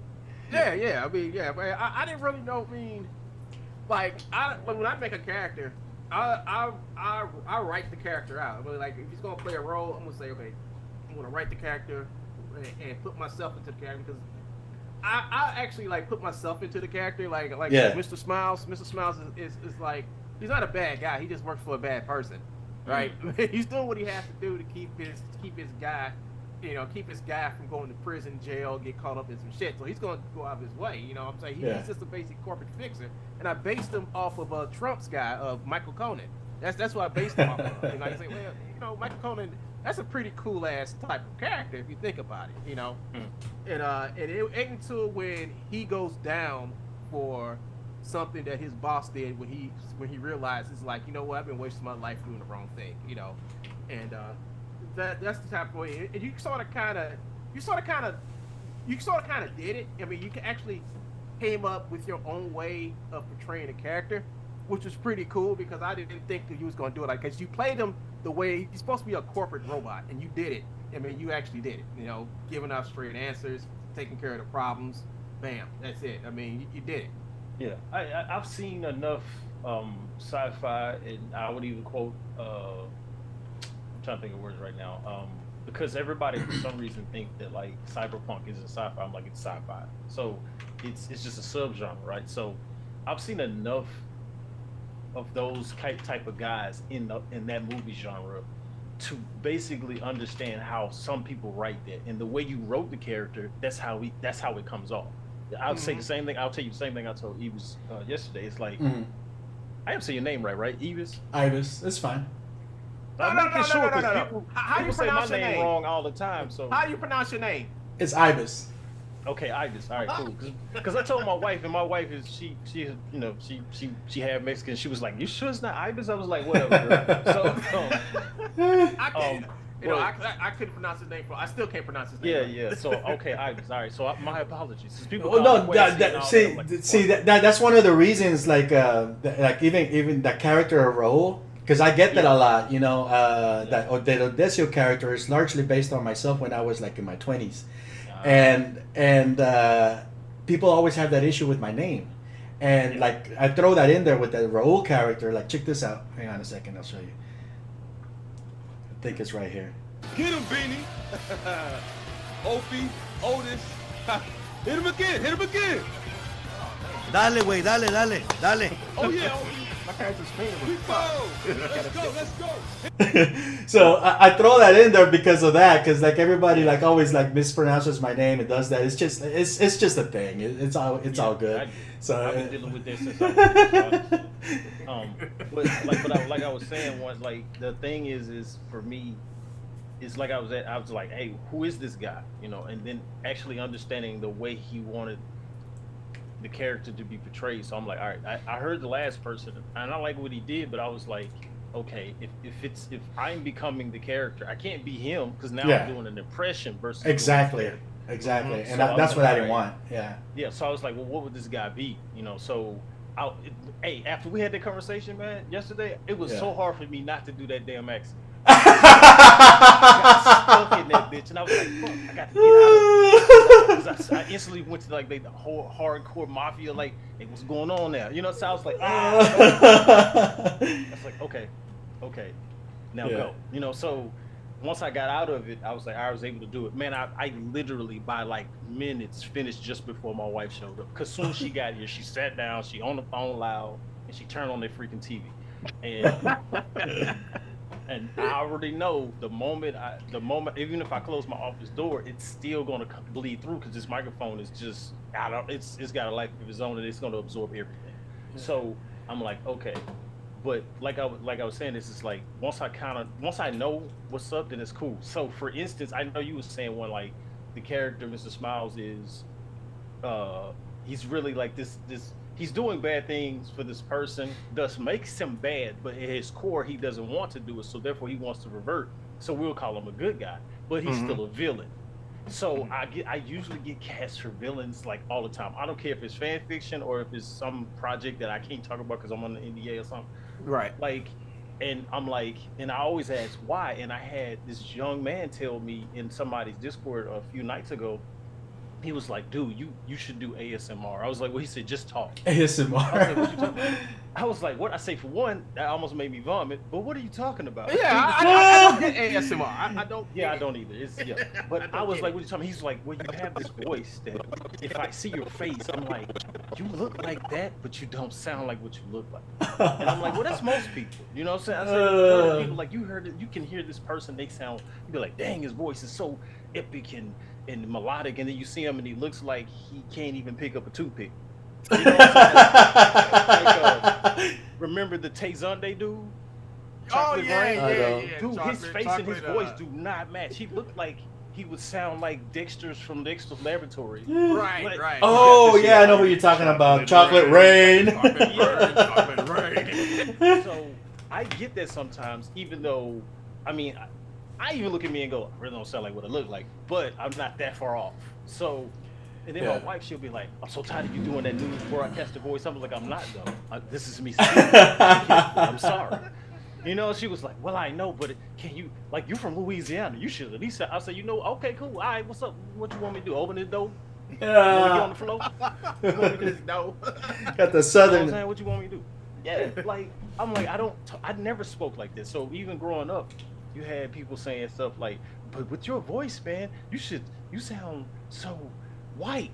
I was like, "What does that mean?" You know what I'm saying? Like Educated? I know a lot of white dudes. I had one of my best friends growing up was named Jason. I can't remember his last name. I think it was Anderson or something like that. Boy was more pale than a sheep, and he sounded like he was from where he sounded more like where we was from than I did. And I'm like, so the color ain't got nothing to do with tone and voice. Miss me with that. So when it comes to voice acting, for some reason I always end up doing it for somebody at some time, and I have no issue with that. So like I said, I mean, I've already offered it up to you several times. Saying, hey, I'll do it if you want. You can. When I heard you do the Mr. Smiles, that's when I was like, oh, dude, this is the guy that I need for Sean. I had told you that during one of the chats during one Guns thing, and I'm like, I was just waiting. I was working on some other shit. I'm like, all right, let me hit him up. I'm ready for this part. Yeah, And, you really didn't need that much direction. I mean, you pretty much got it from the start, you know. Yeah. And yeah, he's good. He's good with that. Yeah, he's really good with that because like the first time I had him do something was for that for the Kung Fu thing, for that JS film thing, and I was like, I didn't have nobody doing it. He's like, I'll do it. You know, I was like, all right, fine, you go ahead and do it, man. Then he came back to it. I got it. I was like, this is pretty good. Like this is really good. And like I told him that. I was like, man. I mean, I didn't expect him to do the old man, but he went and did it anyway. But he did the old guy, he did the ninja, and I was like, they sound like two totally different people. I'm like, oh shit, I'm like, this can act. I'm like, Quasi, you can act, man. What the fuck are you doing? I appreciate that. Well, you know, it's funny because I'm telling friends of mine, I was like, well, there's a guy that works, and I don't know him. I'm just saying, like, this is in general. So there's a guy that's probably that works as a chef somewhere that would make Michael Jordan's record look like he never played basketball. He decided to be a chef. You know what I'm saying? He decided to be a chef. So true. I'm like, yeah, like it's. I feel like if somebody was to come along after, especially, well, I'm even in my own film, I didn't voice, and there was a reason for that because I was like, I voiced so much of my stuff. I'm like, no, but then I've been doing a lot of entertainment stuff since I was little. My dad was like really big in reference to music, so. That was his thing. That's what he grew up doing. That's what he did professionally his whole life. Mm-hmm. So, and then he was one of the ones who would be like, hey, you could do that. So I ended up being the Nutcracker in the Nutcracker. You know what I'm saying? I ended up being like Romeo in Romeo and Juliet in many stage plays. But then also I was, by my bass trade is music. So I started out playing the piano. I played with the Shreveport, because I'm from Shreveport, Louisiana. I don't live there, but that's just where I'm from. And I played with the Shreveport Symphony and whatnot at 16. You know what I'm saying? Like I actually was able to do multiple things. I played plenty of concerts. So entertainment was kind of easy for me. But the thing was usually people would always be like, man, do that thing. And so I started acting, and I just always would act, and it's not being a goofball. That's totally different. Like anybody can be a clown, but just being able to sit down and say, okay, you know what, I could do that. Bro, and it was never a challenge. So I always, because my dad always threw us in front of people. It was not like on some Joe Jackson shit, but he'd be like, hey, you could do that, son. I was like, can I? He was like, yeah, go ahead. And I would get up there and do it, and people like, how does this 10-year-old sound like that? You know what I'm saying? Or like even when I went to the military, like.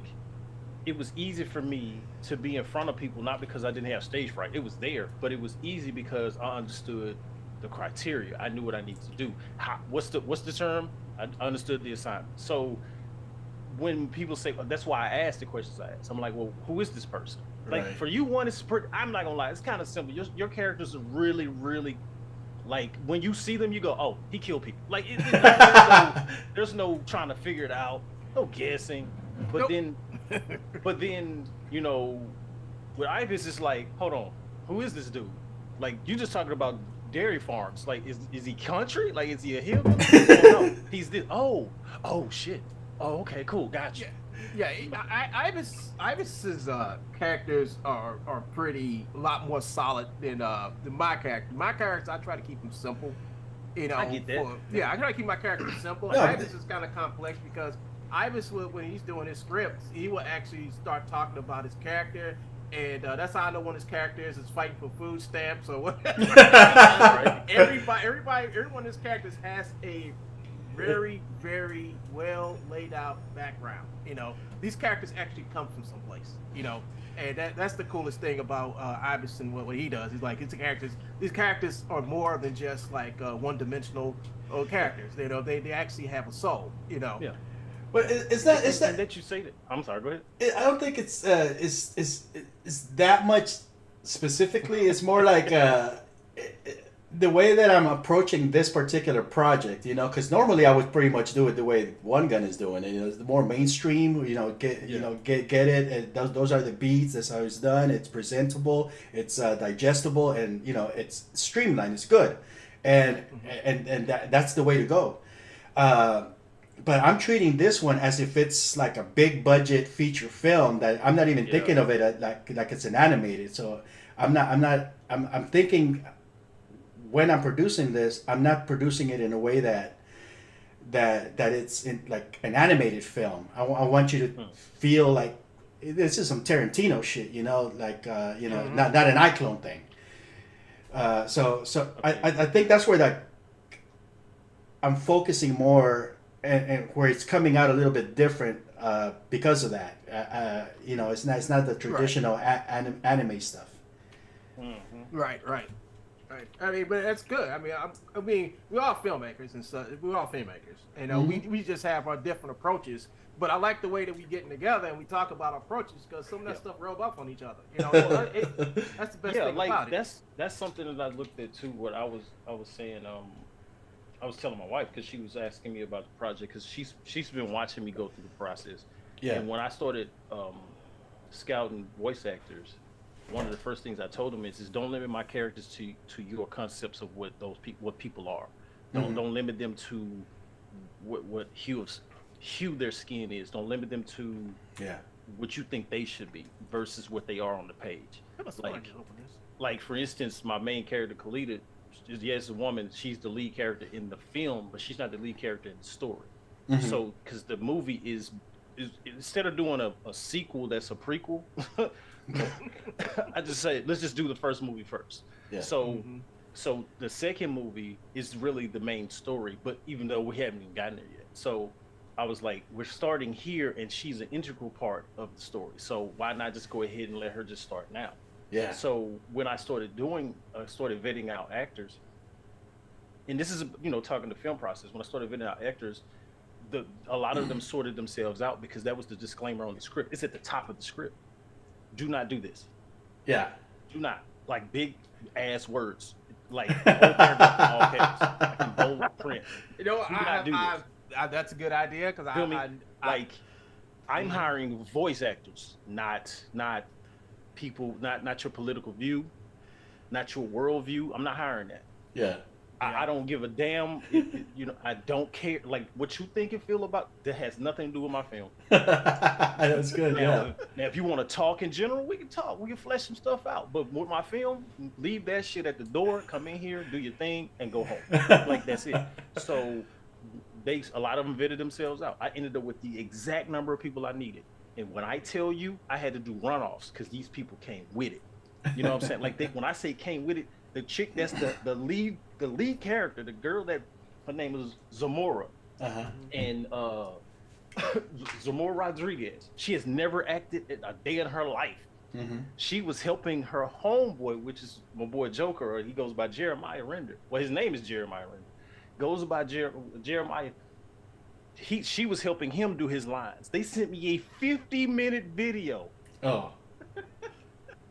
What? Because they were just talking and going through like this process. He was like, "Oh, here's my audition tape." It was 50 minutes. I just need to do mine. Yes. I was like, dude, that thing was like 50. That thing was like, that thing was like 3 gigs. And I was like, yo, what the hell? 3 gigs? So I just listened to this thing. I just listened to it, and I was like, oh, and they got in this conversation, and he said, "You're doing pretty good on this. I could talk to the guy. Like he's a pretty cool guy. Like I think you could play Khalida." And she was like, "You think so? That would be cool." Like, yeah, do that. So I started laughing because so I called my wife and I said, "Hey, come here." She was like, "Yeah." I say, "What you think of this girl?" And she heard it. I'm talking. The girl said, probably 2 words. She was like, "That's Khalida." I was like, "Cool." And so I just called him and said, "Hey man, I said I don't know her name, but tell your friend she is Khalida. Do the lines, send them to me." The next day, I get a Discord message from him saying she already emailed it to you to the voice actor email. I said, "All right, cool." I opened it up. She did the thing I don't like. Like I done told both of y'all, like I don't do that whole sending you a 20-minute long track. No, break that shit down. Yeah. Like if you're working remote, you are the engineer. Break the lines down. I'm sorry, but you're not in the studio setting where the engineer is going to do that.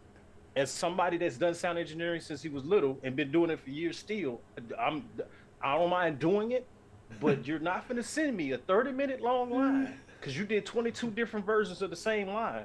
And then you're going to think I'm going to break all that shit down. No, you better make 20 tracks and do them lines. You know what I'm saying? And do them lines and send me that and I can do my thing. You know what I'm saying? Yeah, because that's what you did for Mr. Smiles. I wouldn't expect you to break it down the tracks, but you did. You broke it down the tracks. That makes it easy. Your job is to animate. You're not the sound engineer. You're not supposed to be doing that. That's why I sent it. That's what I do. Did I not send it to you the same way, Ivan? You sent that shit legit, bro. I ain't gonna lie. That's how you're supposed to do it. And I keep telling voices, I say, I don't know who y'all getting this bullshit from, but any pro level VA is going to send it tracked out. Why? Because they already know they're doing it remote. They are the fucking engineer. Yeah, especially somebody who wants to be able to do this professionally. They have to get used to editing their own shit and mastering it and just kind of, providing professional end result and sending it, because people aren't going to be paying you just make them work even more. Exactly. But when I started vetting them out but anyway, she sent me the line. So she did my cardinal sin is don't send me that long track. But she sent it. I ain't say nothing about it because she was new. So and I told her later, and then when she started kind of doing some refits, she sent it tracked out. Yeah. She was like, that was so much easier than I thought. I was like, yeah, it's way easier than sitting there looking at the thing going, okay, 5 seconds went by, try to do the line again. It's like I would rather just start with a fresh track and I can switch that mindset to the next line instead of trying to do that on the track. Yeah. But anyway, so that's just the way I train VAs. Other than that, do what you do. But so she did it and she sent it. I listened, and man, I'm not gonna front. I had tears in my eyes because I was like, "Yo, oh man, Shorty killed this." So one of the lines, like matter of fact, I think I put it in the Discord. I think it's in one's Discord, but she sits down and it's a general thing. It's kind of like what you were saying, Ivan's, about like it being generalized, like just sounding like what you would naturally do. And I don't think the line's in there, but she was talking about work and all that, and she was like, "Oh, it's a job thing," and it was just so laid back, and that was the thing for me that just made me say, you know what? This is what it was supposed to be in the beginning. Like this is how I should have started when I was bringing in voice actors for other things. I didn't do that because I sat down with all of them. She is the only one I didn't sit down with because Jeremiah already knew the standard. So he was like, I got her. He said, I got a boss, because he always called me boss. I got a boss. I was like, all right. So they going, and when I tell you, they smashed it. So that like even she voiced the thing. It's on my channel. The thing called the series is called Rain, and then it's supposed to be like a series of shorts. He ain't sent me the second script yet. He's like, I'm still working on it, man. I'm like, all right, cool. So again, it's not my shit. I just animate.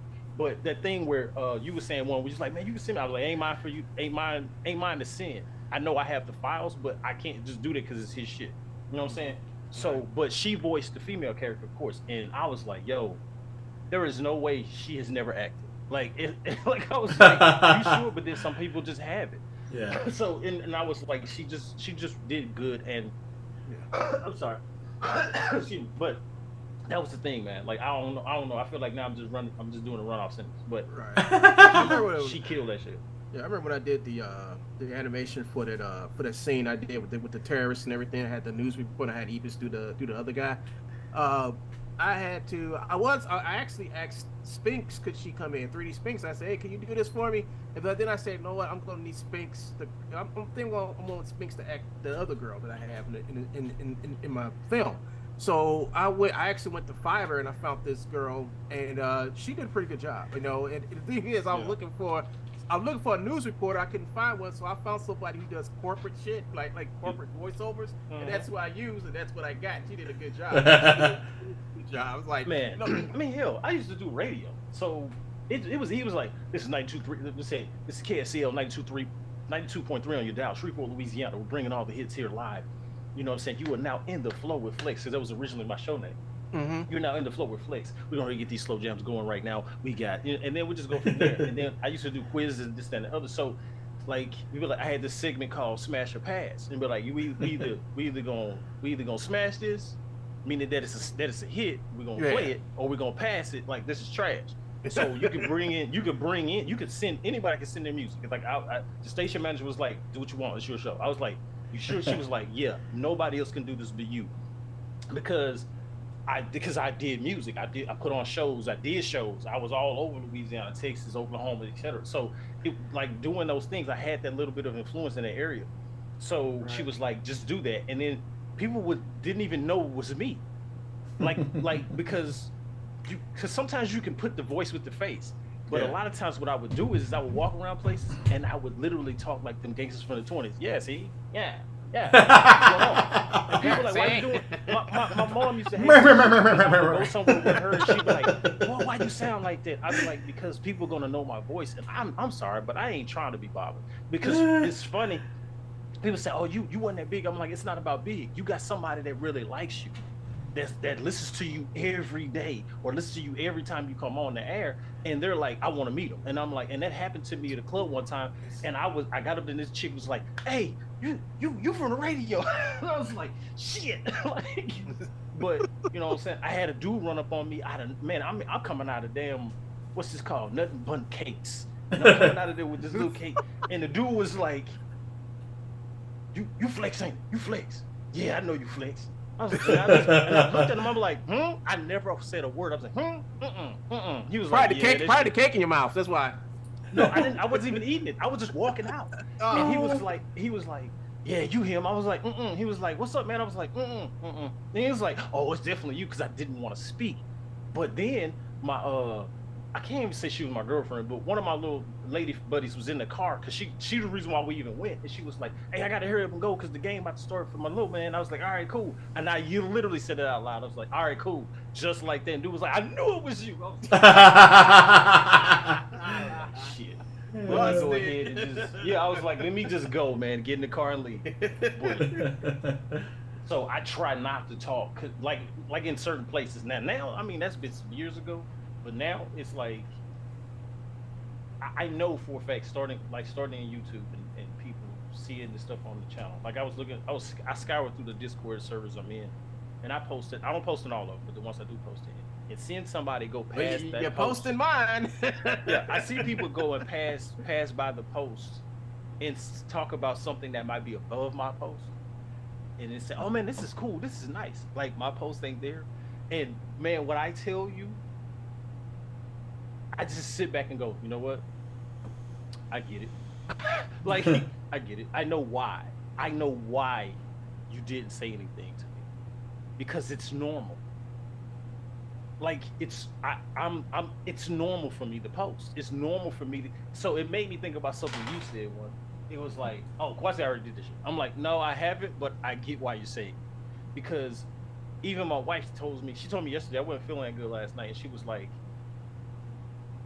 you got to take a break. I was like, but I do take breaks. You're just not here when I do. And she was like, oh, well, that's fair. I was like, yeah, I see. But the key is, the key that I find occurs for me is that most people that have encountered my content, they, even if it's come to something that I voiced or whatever, it's so consistently coming that it's like, oh, why even say anything to him? We already know what's up. So yeah, I came across your channel like a long time ago. Yeah. And it wasn't until when I actually went to your channel, I found out, hey, I can't just do a channel a long time ago. It's like damn, this is a small ass fucking world. and you started coming into my chat, and I think this is like, you were just doing videos. You wasn't doing no live streams or nothing like that. No, I was just posting videos. Yeah, you just moseyed up into my chat. Then we just started from there. I'm like, damn, like, dude, I know you, man, because I was stuck on something inside of Blender.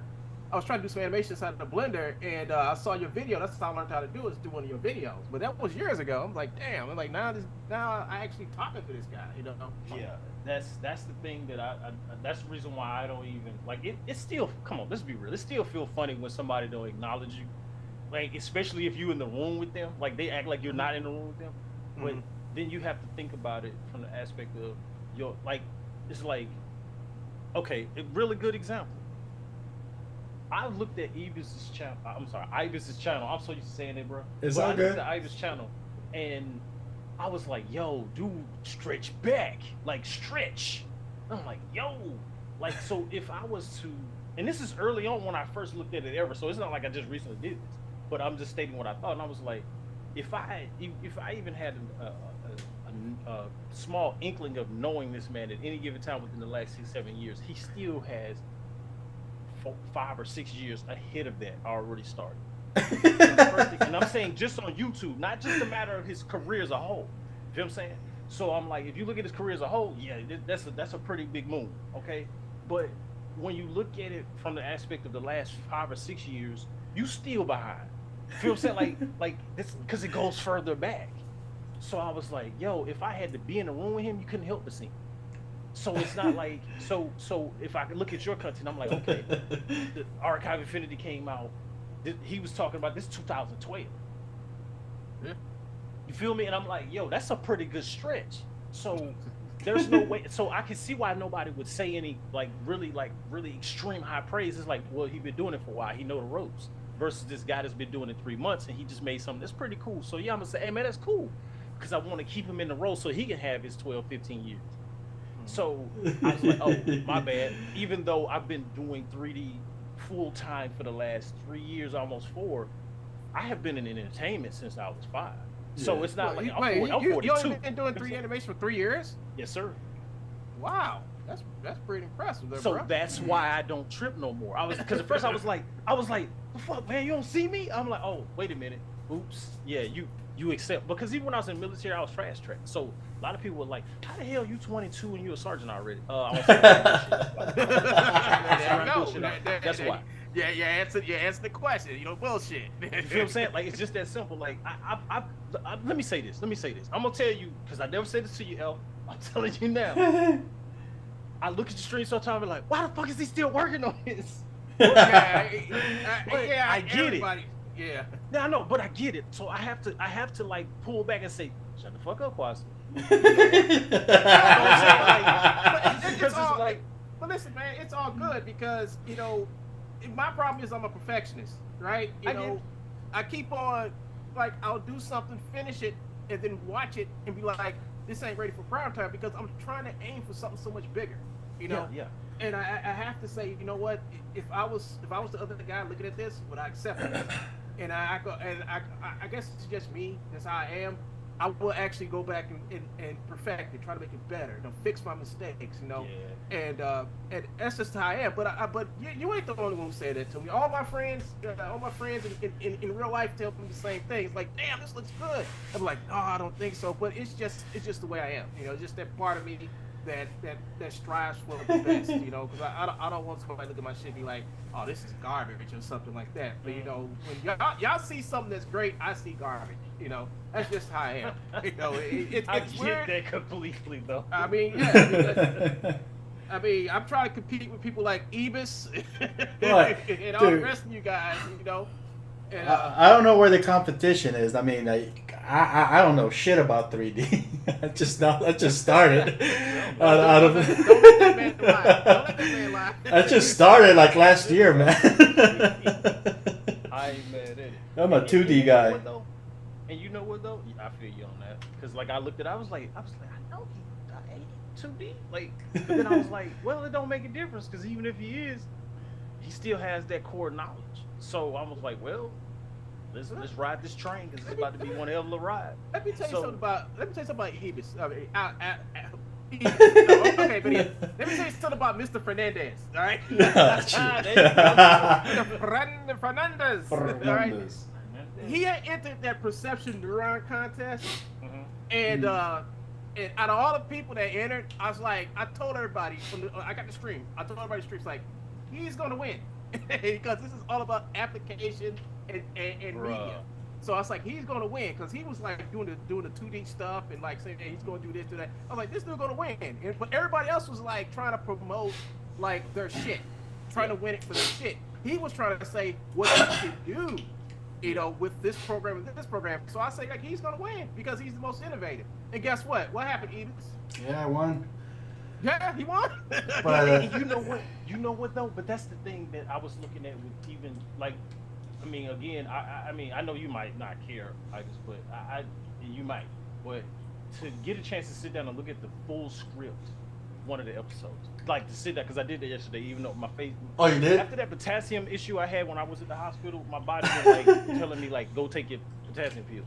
So yesterday I was feeling kind of. You got low potassium. You got low potassium or high potassium? Low. So okay, and I had the exact opposite. My heart was about to stop. Yeah. So I was fighting with that. So after we had got up the call, after I sent the lines, he was like, okay, everything 100. I was like, all right, cool. So I went and just read the script, and I was like, yo, real talk, me and dude about to box. But like, what? Because like, I'm like, why you want to fight him? Because I'm like, I write like this, and I'm like, Kingdom, you shouldn't be doing this good. Like, I mean, and I was thinking to myself, I was like, what? Like, these are the people. Like, why is there a room of people like this? And I thought about it. This is nothing to do with neither one of you guys, but I realized that most of the time, most of those people are so self-absorbed that they just want to be. They want the attention directly on them rather than saying, "Hey man, you did good. Hey man, you did good. Nah man, you the man."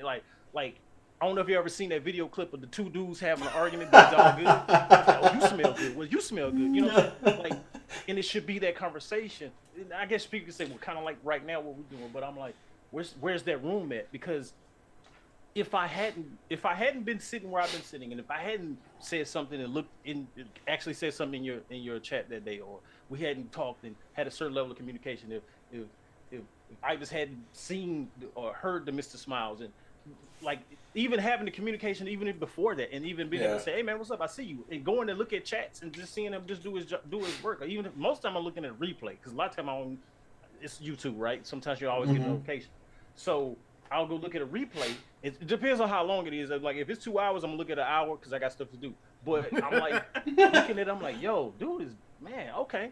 But I'm one of them people like I believe in a life book, so. You know, if you look at my life book, there might be a piece of paper that's just torn with a small note on it, keep going. And then another one might be a whole lecture on how to get something done. So the notes I take is like, it's not like, oh, I want to do what he did. It's more like, oh, I see why he did that. Yeah. So that's transferable to me. That's the thing I really think a lot of people miss when they look at stuff. They're so busy trying to look at how you work, they're not looking at why you do it.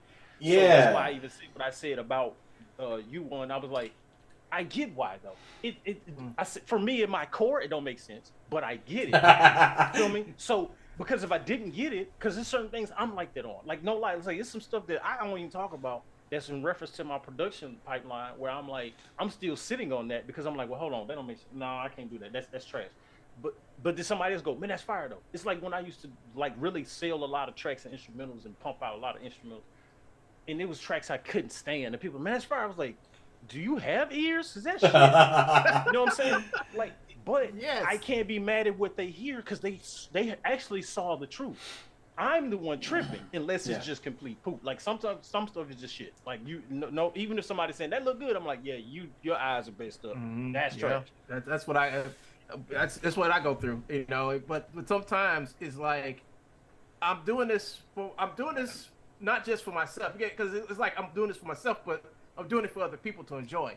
And I gotta think about the people who's going to enjoy this versus my own quims, you know. So I have to I have to understand that and move forward from there because if I just kept on being that way, I would never get nothing done.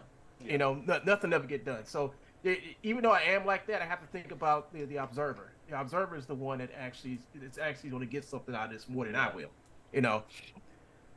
And just move forward, man. And that's what I come to understand. Move forward. Stop being too hard on yourself and just move forward. Yeah, I ain't mad at that. I get that. That's why I said what I said to myself about it. I was like, what is going on? And then the more I watched Cause even a little while ago in the chat, like in Ivan's chat, I was just like, that's a lot on the screen, man. Like for me, if you see my workflow, you'll probably be like, oh yeah, that shit fast. But I'm like, and there's a certain level of efficiency, but it might be backwards for you. So for me, I'm like, well, why would you do all of that when? But then I was like, but when he explained, I said, oh, never mind. Like I get it. Yeah. So it's not like it's bad. I'm not saying, oh, this is bad, wrong way. Like it's like, but why though? It's like, but why though? Help me understand. He's like, oh well, this will give me a good way to. Okay, cool. Because my pacing is with the audio, but it's with the dialogue. Now, if there's a scene where there's no dialogue, I don't need no music to pace that out. I know exactly my steps, but that's just the way I calculate. Yeah. So I understand the pacing because I'm acting the scene out physically and in my head. So if you see a person running across the screen, it's like one of the shots I got for my Tavella series. This I call them they're supposed to be like cybernetic rogues. So I call them Cyrogs. So this one Cyrog is running, and as he's running, I'm like, I did that. I know these people probably thought I was crazy. They was walking next to the little man-made pond behind my house, and I was running next to the house. Like, how would he make this turn? So I was like, oh, that's how he'll boom, boom, boom, boom, and then he'll turn around. So I do this outside. I'm not recording it. I'm just trying to have it logged in my head. Then I come in and then I go ahead and get that animation done. But so the pacing's already paced out. But for some people, they might want those beats of the track. Yeah. Somebody might want those beats of the... So when he said, I was like, oh, got you. No comment. Like I get it. So now it's easier for me to digest the process versus what is the fool doing? You know what I'm saying? Like, so I'm like, oh, I get now the purpose. So that's why I looked at it, and I had to just make amends with. Even when I looked at, like, I'd be like, "Well, why he doing?" Like, even when that don't make no damn sense. Like going between Unreal and what's the other one? Well, you got up now, Unreal, iClone. I was just like, dude. And again, now this is being because I'm not a quote unquote Blender head. I just use it because, and I said this before. I think I don't think I said it to either one of y'all, but I know I said it to somebody. I said I don't use Blender because it's free. People say what? I said do not use Blender because it's free. Right. That's just an upside. Gotta use it because it's convenient to you. Because it was accessible. Yeah. Feel me? Because I could have got Maya. I could have paid for it, but it's not accessible. And people say what? I say because it's the way that the process for it runs, and looking at somebody that's trying to do a live stream and it crashed on them, and we got to wait 20 minutes in the stream for it to get back right. Mm-hmm. I don't have a problem with Blender. So all of those things started to count. I saw Cinema 4D, didn't like it. I saw, 3ds Max, didn't like it. Blender just had a certain appeal, but I didn't touch it. Yeah. When I first started doing my ROD series, I was like trying to look at workflows, so I found my boy Markham 3D, the Australian guy. Oh, I love his stuff, man. I catch his live streams all the time. I wouldn't say we friends, but we cool. You know what I'm saying? Like we talk quite often, and one of the things that I noticed with I told him, I even jumped back into Blender because of you. And he was like, what? I was like, yeah. He was like, well, why? I say, because I watched the way you worked in it, and you didn't go at it like, oh, let me show you how to do Blender. He was like, no, let me show you how to do 3D. Because it wasn't a Blender thing, it was a 3D thing. Yeah. Meaning, so yeah. That's why I use Blender. I don't use it because it's free and it's a 3D thing. Because I could take that same. It's like me being a sound engineer, being a music producer, but also a musician. Because those two things are not the same. I don't know why people think they are. And being able to I can go into any studio in the fucking world and make an album and drop a whole album for anybody. I don't care what genre of music you do. I done did country to techno. It don't matter.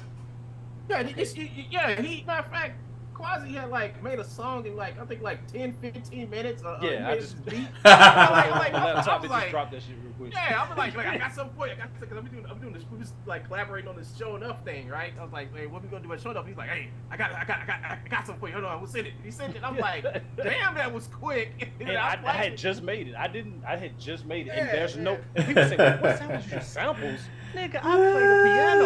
What am I samples? You know what I'm saying? So no, I'm sitting there like, okay, let's get the sound right. Cause I originally was gonna find a loop, and I was like, I don't need no loop when I can make a loop. Yeah. I was like, so I just dropped it. But yeah, it's having that ability and knowing I can go to these different places. So it's the same thing with 3D. He went there. I know what limit I have. Feel me? Like I know what limit I have, but I also know that limit is only there because I'm not working in that specific space. Yeah, it's like, for instance, if you, how would you put it? If you were going to start working for, let's say, one of the smaller studios, because I don't know why people think that. When I look at Marvel, I'm like, y'all don't realize Marvel is a combination of studios working together. So if you worked for one of the studios that worked with Marvel and on their projects, you would have to adopt a certain workflow to work in that space. Yeah. So it's like looking at, like when they started doing that show, the Rings of Power, because I like looking at the legit behind the scenes, not the DVD style behind the scenes, the featurette. The presentation. Tell you nothing. I want to see the grime and the grit. So them talking about the metadata and understanding that, hey, the guys that are going to get this in our VFX department, they're getting this because they're not going to be on set. So they need the metadata to understand the camera movements, to know what's going on in the background, understand how to influence the lighting in this specific space, when to do this, when to do that, etc. So I started looking at it and saying to myself, okay, could I do that? Yep, because I know all of those things, but in their individual scopes. Now, so if I had to go in that environment and put them together, I could do it. So it's not like their skill level is higher than mine. They're just doing it as one group, and I'm doing it as separate pieces.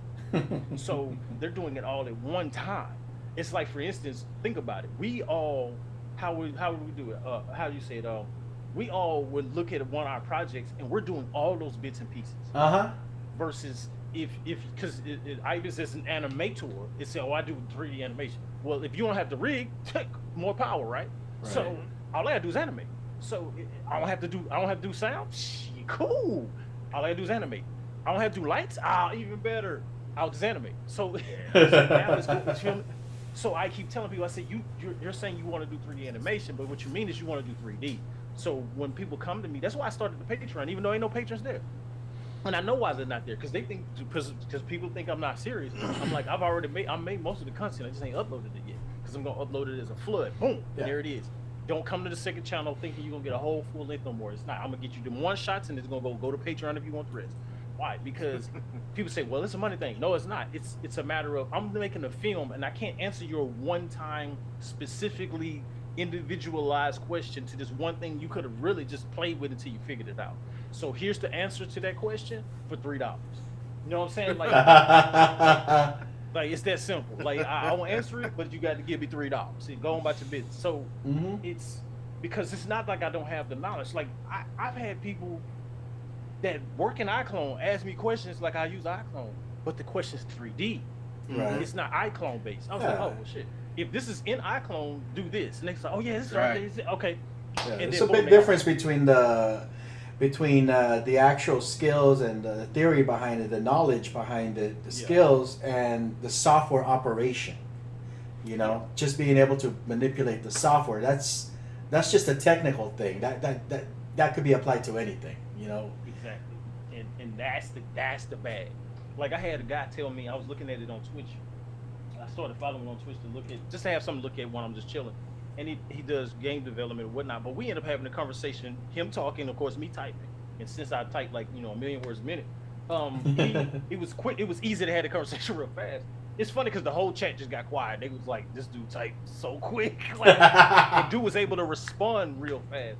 So, but anyway, the conversation was had. We both was, both over 40, both been in the industry in some level, because I was like, I worked on movie sets. I done worked on more than one movie set. I've worked on sound to the point where I'm in the sound department. Somebody say, hey man, can you play extra for us? I'm like, cool, that's 2 chicks. Let's go, run it up. You know what I'm saying? Like, they just needed an extra person, you know what I'm saying? Like, whatever the case may be. But we had the conversation, basically all the accolades got out of the way. And one of the things that was talked about was like the ability to be able to go in a room and know how to adapt to the room according to your skill and knowledge, not necessarily the hardware, because people get stuck. But he was like, man, you should switch over to the Unreal and da-da-da. And I was like, well, let me ask you a question. Why? And his question and his answer was the usual answer. So I was like, can I sort of pseudo debunk your response? And he was like, yeah. I say, in your Discord, I just dropped a cut from my 10th scene in the movie. Go look at it. He literally leans over, looks at it, he goes, son of a bitch. I say, so where was that made at? Because I never told him what I used to say. What would you say the engine that was made in? He was like, I don't know, man. That looks great. I was like, that was in Blender. He was like, what? I was like, Yeah, Eevee changed a lot of people's lives. I know, that's all I can say. So, and I was like, so even if I could get this into Unreal, do you understand what I would have to do to get that? He was like, what? I say, because it's not that Unreal doesn't have it, but I'm not talking about Unreal. I'm talking about me. And so I said, do you understand what I would have to get that? Yeah. I would have to get the knowledge, the know-how, in how Unreal works, because a lot of people open it up and they put lights and stuff in there and they go, man, this look good, and it really doesn't. Yeah. You know what I'm saying? So because the skill isn't there. Yeah, you don't have the eye for it too. You don't know what the fuck looks good yet, you know, to begin with. So, because when I look at some of my older stuff, I go, "Ooh, boy, I was just doing shit." You know what I'm saying? Like, you know, yeah. But then I understood. But this what's so fucked up is that I knew better. Oh man. And I was like, nah, they're just gonna have to accept it. So over time, some of my homeboys, like that, because we've been knowing each other for years now, and we all get in Discord and talk crap to each other. And they was like, hey man, the episode was fire, but you need to step up. I'm like, what? You need to step up. I don't want to talk about it. I'm like, all right. So now when the next episode come out, I just stepped up, and you could tell. Then the next episode come out, I stepped up, you could tell. The next one, and I got why they said it, because the point was, how do you get to right now? If you look at the first 3D thing I ever did, and I say that not the first episode, but the first 3D thing I ever did, and then you look at the last one, you go, yeah. But most people say, oh, that comes with time. I'm like, yeah, but think about the span of time compared to some people that's been doing it for longer, and they still stuck on trying to be Disney. Yeah. So it just, I don't know how to put it in words other than I appreciate the learning process, and I appreciate being able to go and look at an Ibis or look at a Gitterobo One gun. You know what I'm saying? Yeah. Or looking at a Markham 3D or a Chris Bailey or a Felicia White or all these people that have sort of like given me a certain, even if each person along the way has been behind each other, it gave me something I could look at and I'm going, because one of the things I like to do sometimes is work on stuff and have you in the background. That's what I do. I that's one of the reasons why I don't stream when One Gun is on. I'm listening to him. I'm working. I'm working, but I'd be rather listening to him on the background. I didn't even know that, man. I didn't even know y'all was listening to me. Yeah. I didn't even know that. Yeah. And I'm like, I know somebody always comes in and stays there and be watching me, and I'm like, who is this? Yeah, you be asking me, it's like, aren't you gonna be streaming today? I'm like, no, not right now.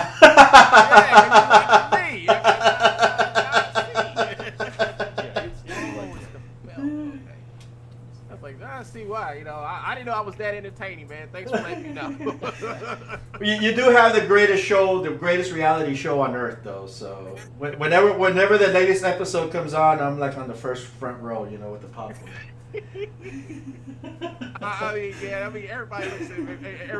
gives me that. I should have a reality show, and I'm like, yeah, maybe I should, because I think I'm the only YouTuber that goes through the shit that I go through. I'm being honest with you. I'll be honest with you, man. I think I'm the only one who goes through this shit. I look at everybody. I look at other people's YouTube channels, and I look at it like why come these people could just have a channel, and just do what they do, not have any problems, not worry about nothing, and get the views. I always wonder that, and then you got me. You got me and my frustrations, It's just like, you know what? I need to concentrate on something other than YouTube. YouTube is where I come to hang out with you guys, and that's when I got the hospital. That's why I changed. That's like, you know what? YouTube is a place where I no longer care about making money, but where I come to hang out with you guys. Mm-hmm. Yeah, it's the same. It's hard. YouTube is hard. Don't try to make money here. If you think you'll make money here, that's some ass backward thinking. It always gets me. People like, hey, hit me up and blah blah blah because it'll help me keep making videos. I mean, I bet you would be making those videos anyways. What the fuck is the money? What the fuck is $5 gonna do for you? You would be doing those videos anyways. Nothing. Hell, you'd be paying for a hosting service in order to put your videos out there. And Yeah, like, but you know, some people do come through with, like, every blue moon, somebody come by and throw me a super chat. You know, but I'm like, I'd be like, thanks. You know, shit. You know, I'll stay on for the extra two or three more minutes. You know, you know, but most of the time I don't look for that though. I mean, that's why I don't ask nobody to like give me money. You know, that's why I don't. That's only one time I ever asked it for anything. That's when I did that thing up in the hospital. That's it. I mean, I don't come here and like hey y'all, don't forget to like and subscribe and you know, join my Patreon so I can continue doing these videos. I'm like, bitch, you would be doing these videos anyways. Come on. Yeah, I'm doing videos anyway. You know? It don't make no sense to me. Like, yeah, I'm doing videos anyway, so I'm just saying this because you know my rent's late. Shit, you know, like no, don't count on YouTube to pay your rent. Don't YouTube has demonetized my video. It's getting so hard to be a YouTuber. I'm like, what the fuck, dude? What does it matter, dude? It's free web hosting. Yeah, I mean, yeah, you're right. You know, I mean, I trip off. I mean, I used to trip off of it because, you know, my videos used to get demonetized. My videos get demonetized. I mean, remember I told you I went through a whole year. I don't know if I remember. I told you I went through like a whole 2 years of every video I made get demonetized. Oh, you know, it didn't matter if I was talking, didn't matter if I was playing music. I did a whole stream where I played nothing but classical music with just like playing around with cubes, and that got demonetized. So I'm like, shit, man, fuck it, you know. No, so, I know why I was getting demonetized. The thing is, videos. Remember I told you I was making videos. Like I would like do like a 24-hour stream. To see when somebody goes. You got that award. You know, I'm like, man, I'm like, okay, I gotta think like a jackass. I mean, that's. No, I actually caught myself the other day. I mean, a few months ago, I don't know. I was talking out of my ass. I was like, you know, I'm playing this, I'm working on something, and then I hit on something, and I'm like, oh shit, this is a copyrighted song. I'm gonna get demonetized, and I think to myself inside my head, like, you dumbass, you're not making any money off of this shit anyway. What the fuck does it matter? if this guy's gonna make 2 cents off of your video, like, what the fuck does it matter? You're not making any money off of it anyways. No, man, it don't matter. Like, you gonna make, just like, fucking play it. I think it's funny y'all bring it up. Like somebody come after your video and say, "Oh, we're going to you know, copyright claim your video," when it only has like 10 views on it. I'm like, take it. I got 2 fucking visitors that show up to my. Look, y'all saying it on not on this channel, but on the Animation Studio channel. 37 of the videos got copyright claims on them, and I was like, okay, like even if I got a couple of them, like 2 of my videos, I think 3 of my videos over 2,000. Both of them are over 2,000 views, but you know, whatever. And I'm like, I ain't making nothing off of it. No way. I don't even have subscribers. Like, doesn't matter. And then what the other one that gets me is people that do this here. Man, you can't be saying it in my stream. I was like, dude, you got 78 subs.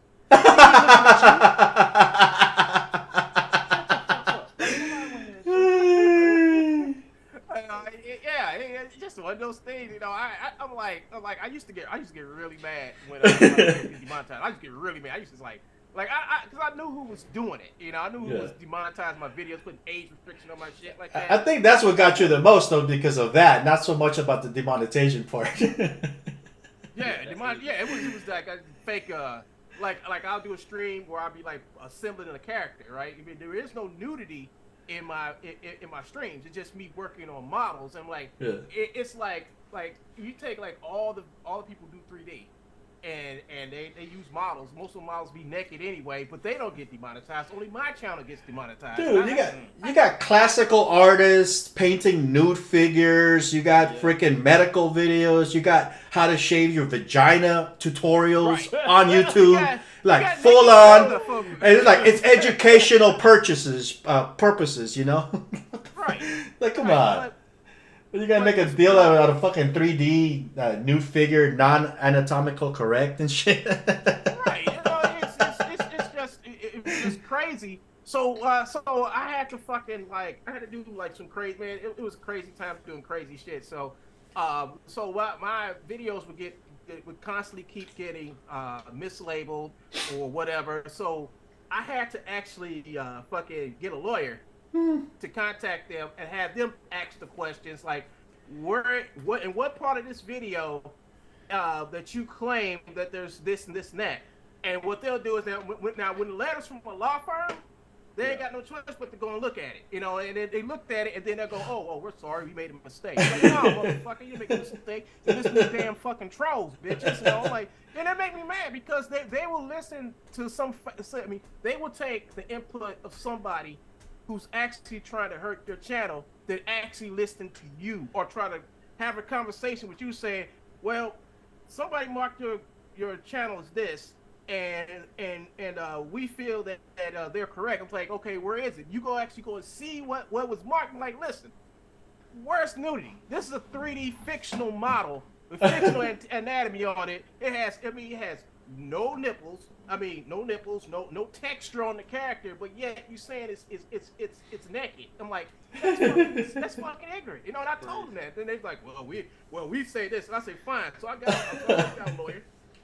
Went and got my lawyer, and I had them write a letter to them saying, "Can you please describe the actual nudity?" So that's when you know that they're not actually looking at your video. They're letting that algorithm do it for them. So when they actually had to put eyes on it, they had to come back and take that off your channel, take that off your video, you know. And I'm like, that's stupid. I mean, I have to go and pay for these people to do this, right? I have to pay people to go and contact you so you can actually put eyes on it so you won't get sued. So when it comes to them getting sued, you know, taking to court over some shit, they'll fix it, right? They'll fix it. Oh, our bad, but the damage is done. Your algorithm fucked my video. You know, the video's fresh and new. Now it's not, because it's been what, 3-4 months.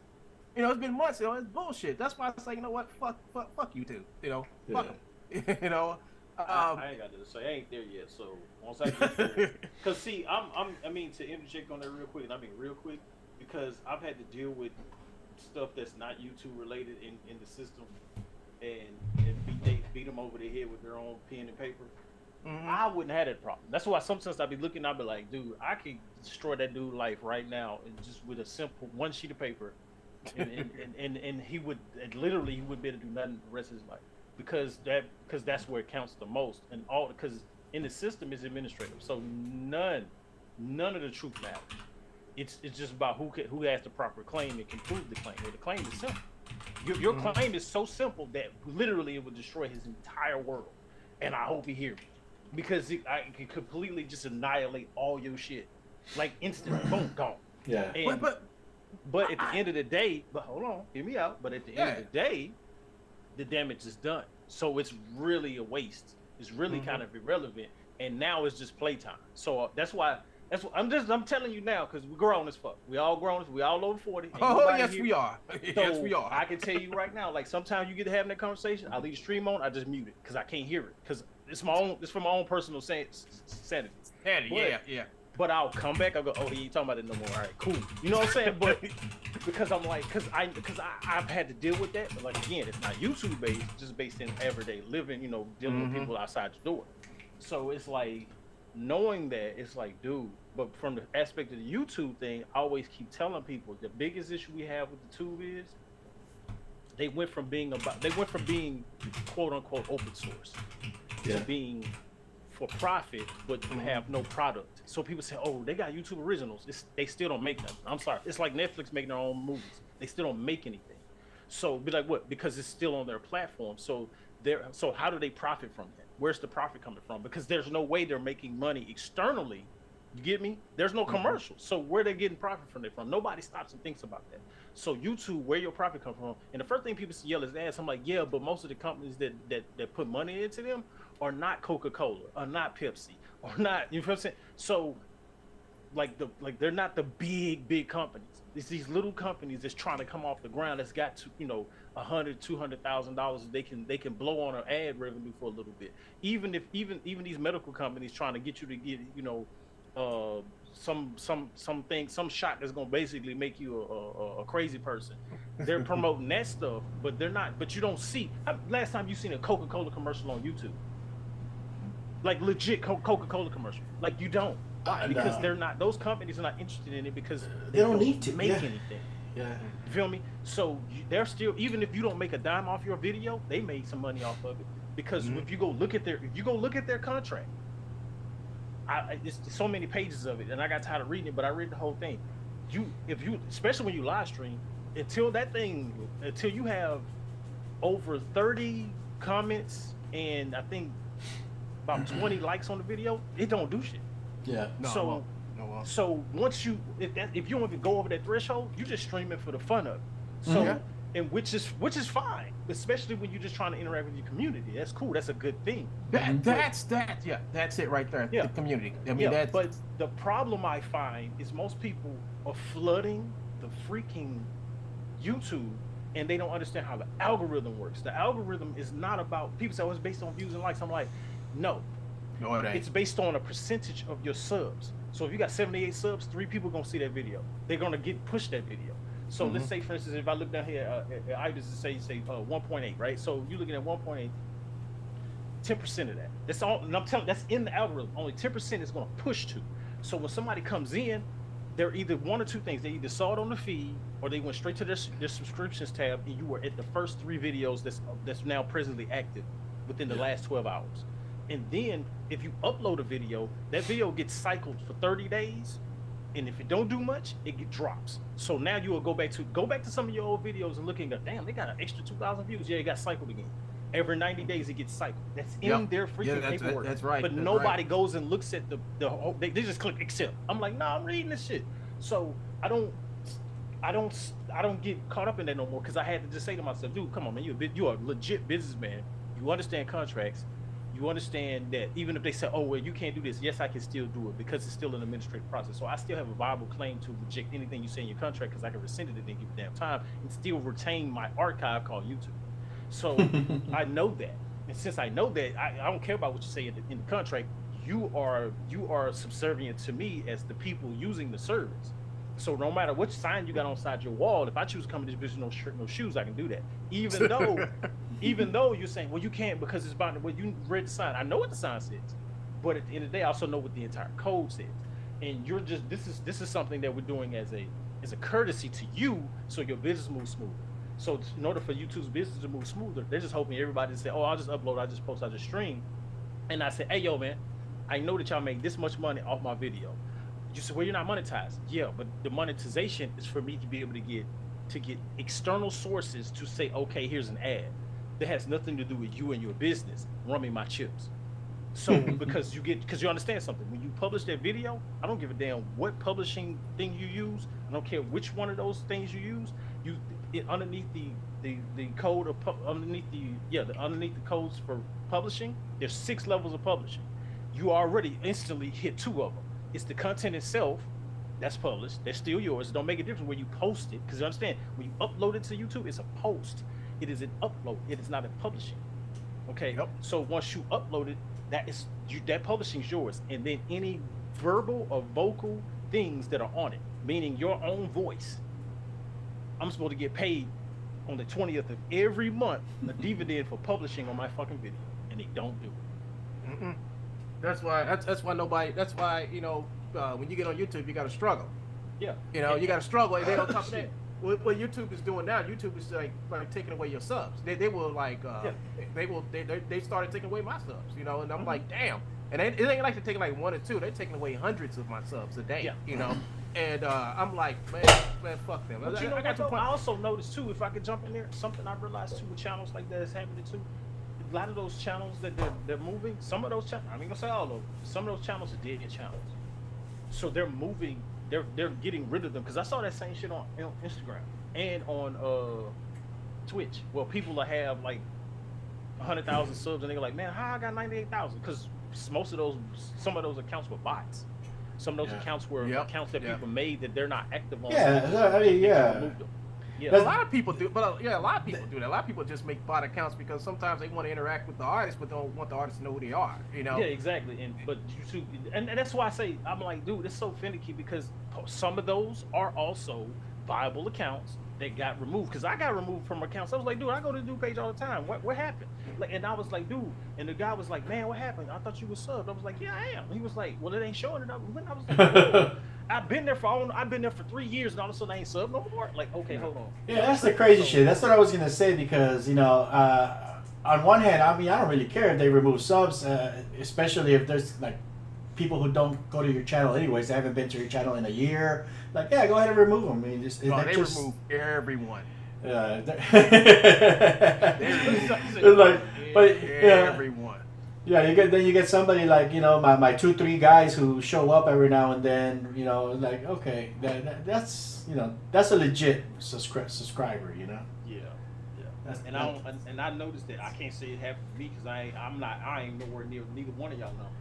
But oh, one gun's up like at 20,000 or some shit, dude. Was like 19 something. Like, how the hell do you get that far up That's there? the thing, though, man. Like, I'm like, these people. I don't know. Like I said, my whole argument is they don't make nothing. So since they don't make nothing, why are you profiting off of me? And I'm supposed to get my publishing rights, period, cut dry. That's why I use That's why now I only use my audio in the background. YouTube used to be a lot simpler, where you could have a channel. As long as you grind on your channel, you could be monetized within what, days or weeks, Yeah. But they changed that shit to this 4,000 hours worth of bullshit and this fucking 1,000 subs. I understand, but the 4,000 watch hours. Yeah, it's just fucking ridiculous. Bro. Yeah, it's ridiculous. It used to be 1,000 subscribers and 100 hours, I think, and now they're trying to do it with for all the new guys. They're like, you have to have like X amount of hours of YouTube Shorts. I'm like, what the fuck? Who gives a shit about that? Oh yeah, man, you need 1 million hours of YouTube Shorts. I'm telling you, man. Ridiculous. I'm telling you, man, what they doing.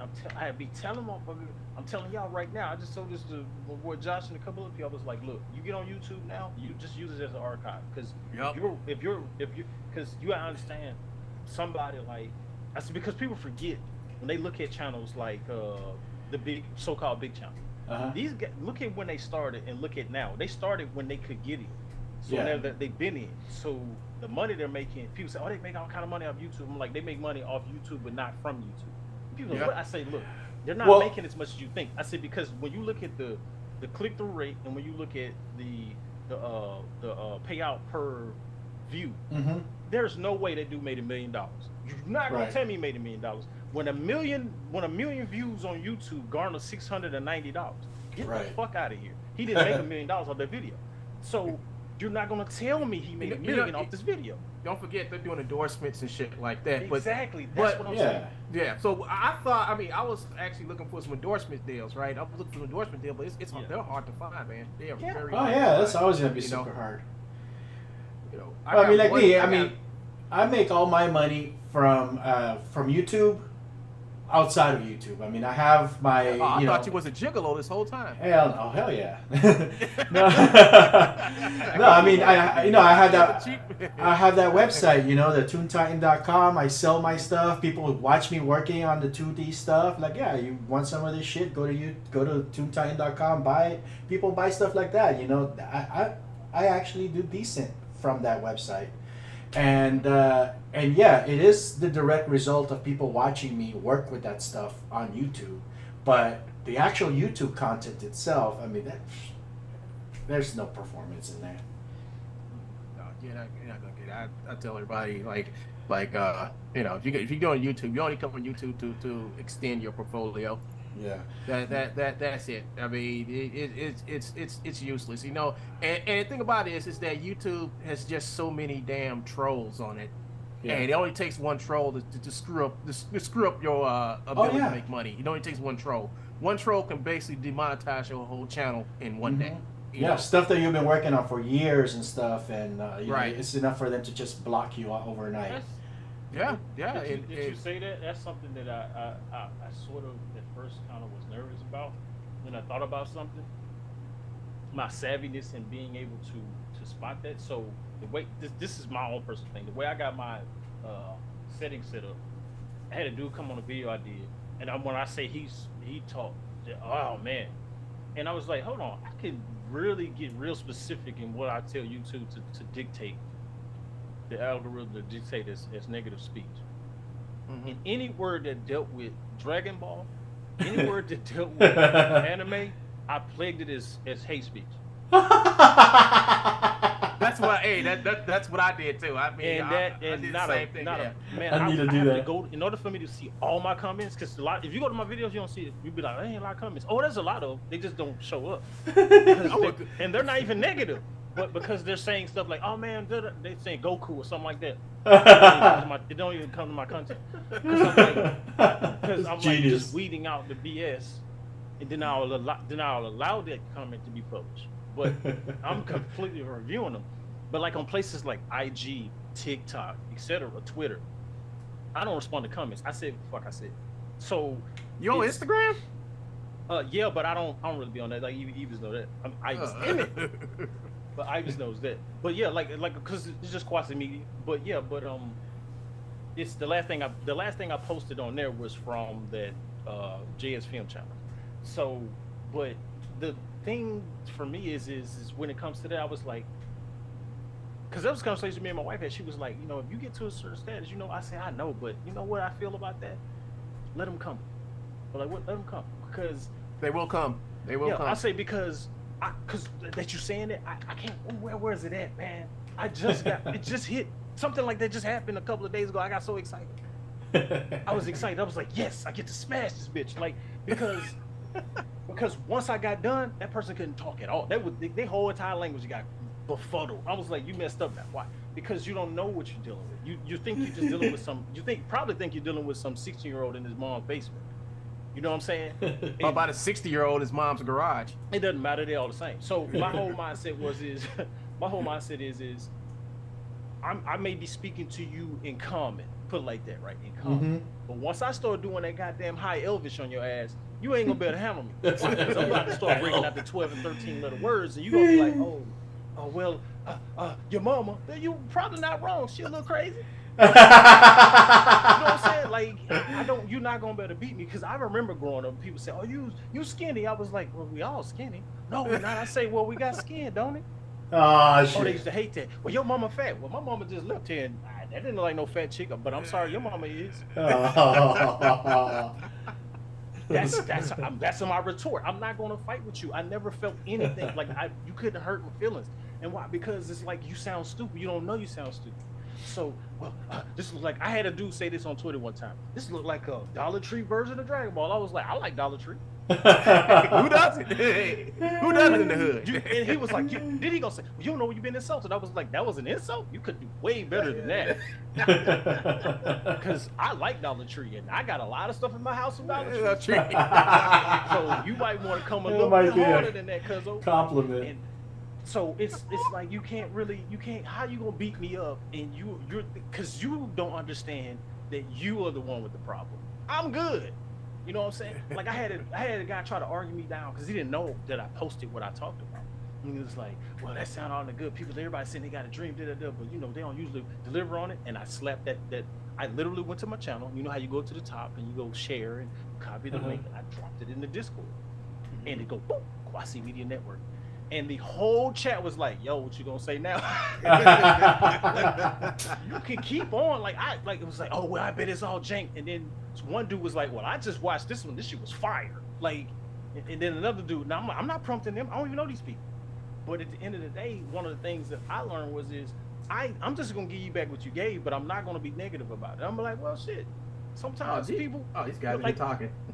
Yeah. Like somebody saying something about like I had a guy gonna try to name drop. Like I don't know if y'all know who he is or not, but Devil Artemis, right? So he does like the little DAU, the Devil Artemis universe, and he uses characters from Dragon Ball and Disney and all this right here. He got Kermit and Sail and all that. And dude try to name drop him like I don't talk to this dude. Like me and him don't have no big relationship, but I talked to the dude. So dude was like, oh yeah, man, I helped him on this, that, and I was like, really? Okay. It's like I don't even know who that is. I'm like, what you trying to name drop for? Like I couldn't even send this dude a message and go, hey bro, do you even know this dude? Hell no, I don't know who he is. He said he did what for me? He said he taught you he helped you, make your animation look more realistic. I don't even know who the fuck he is. So once he says it, I crop out the cut and I I crop it out and then I post it as an image in that chat and go, this is what he said. He don't know you. So, that could be anybody. No, that's his face. That is his same avatar for YouTube, You know what? IG, Twitter. Come on, bro. You know what, Quasi, same thing happened to me. You remember that Lil Nas video, Panini or something like that? Yeah. Yeah, so somebody said that they did the animations for it, and I let them say this shit for a whole week. I let them go saying this shit, and then I just said, okay, y'all, so here's the real person that made it. So I actually went on Instagram, found the guy who made it, actually gave the link to the guy who was up here lying and said, well, I made the animations. And that dude's like saying, man, you got idiots in every corner.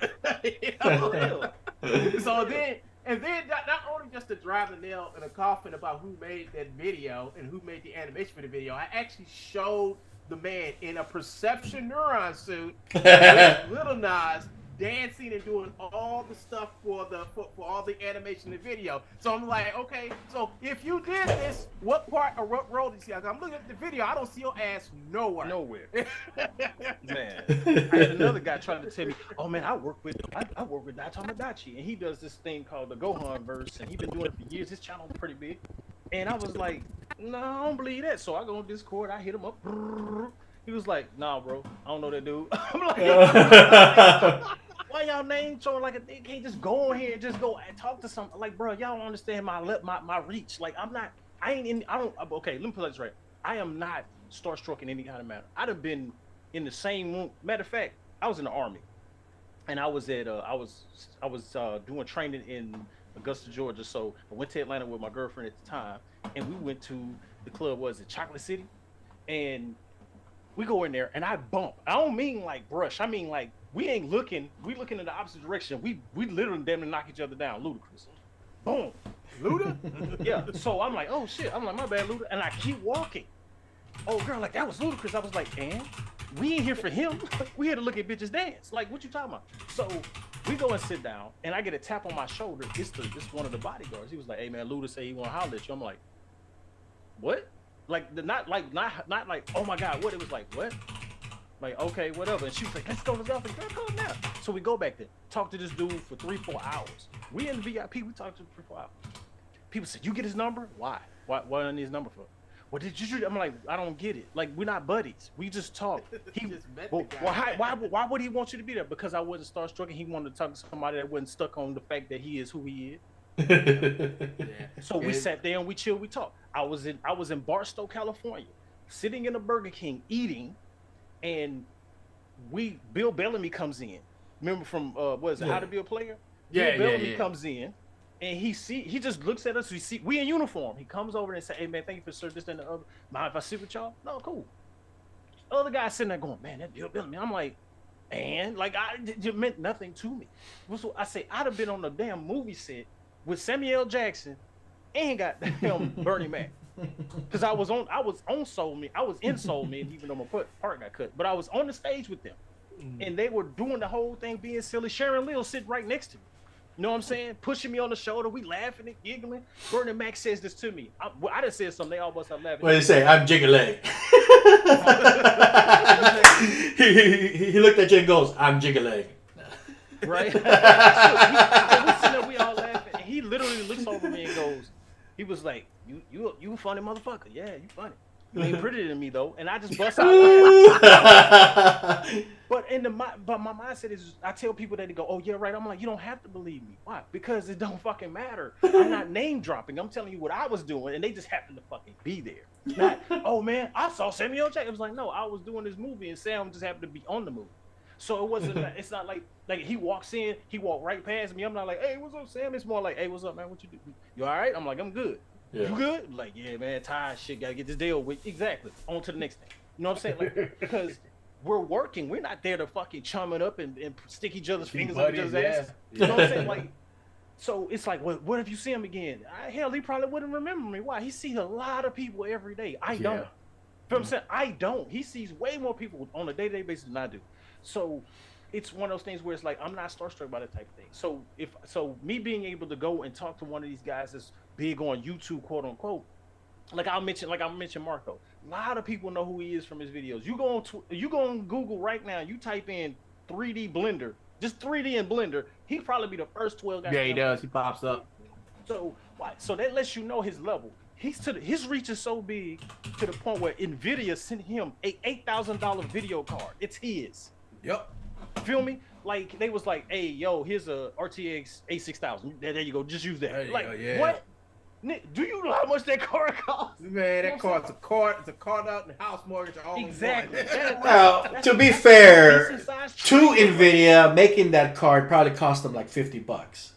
You feel me? No lie. We know that. But the reason why I mention it is because when people say, "Oh, you talked to Marco," I'm like, "Yeah, well, man, he never replied to me." It's probably because you probably tried to put your whole face up his ass, like just say, "Hey, man, what's up?" Like I would text him and be like, "Hey, man, how you and the family? Y'all doing good? I know over there for y'all it's cold."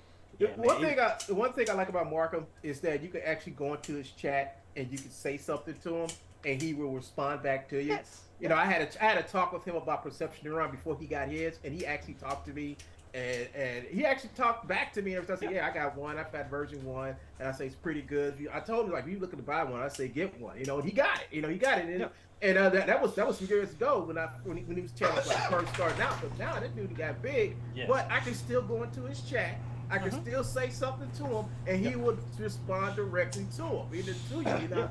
And I love it. I love the fact that when I go in there though, because like I've missed his stream sometimes, but when I do catch him, man, I don't know what it is, but anytime I pop in there, he sees me, Kwasi, what's up, buddy? I was like that. I mean, I was like, why are you doing me? Like he was like, and I told him, I asked him one day via a private chat, I say, why did you do that? He was like, you're a cool guy.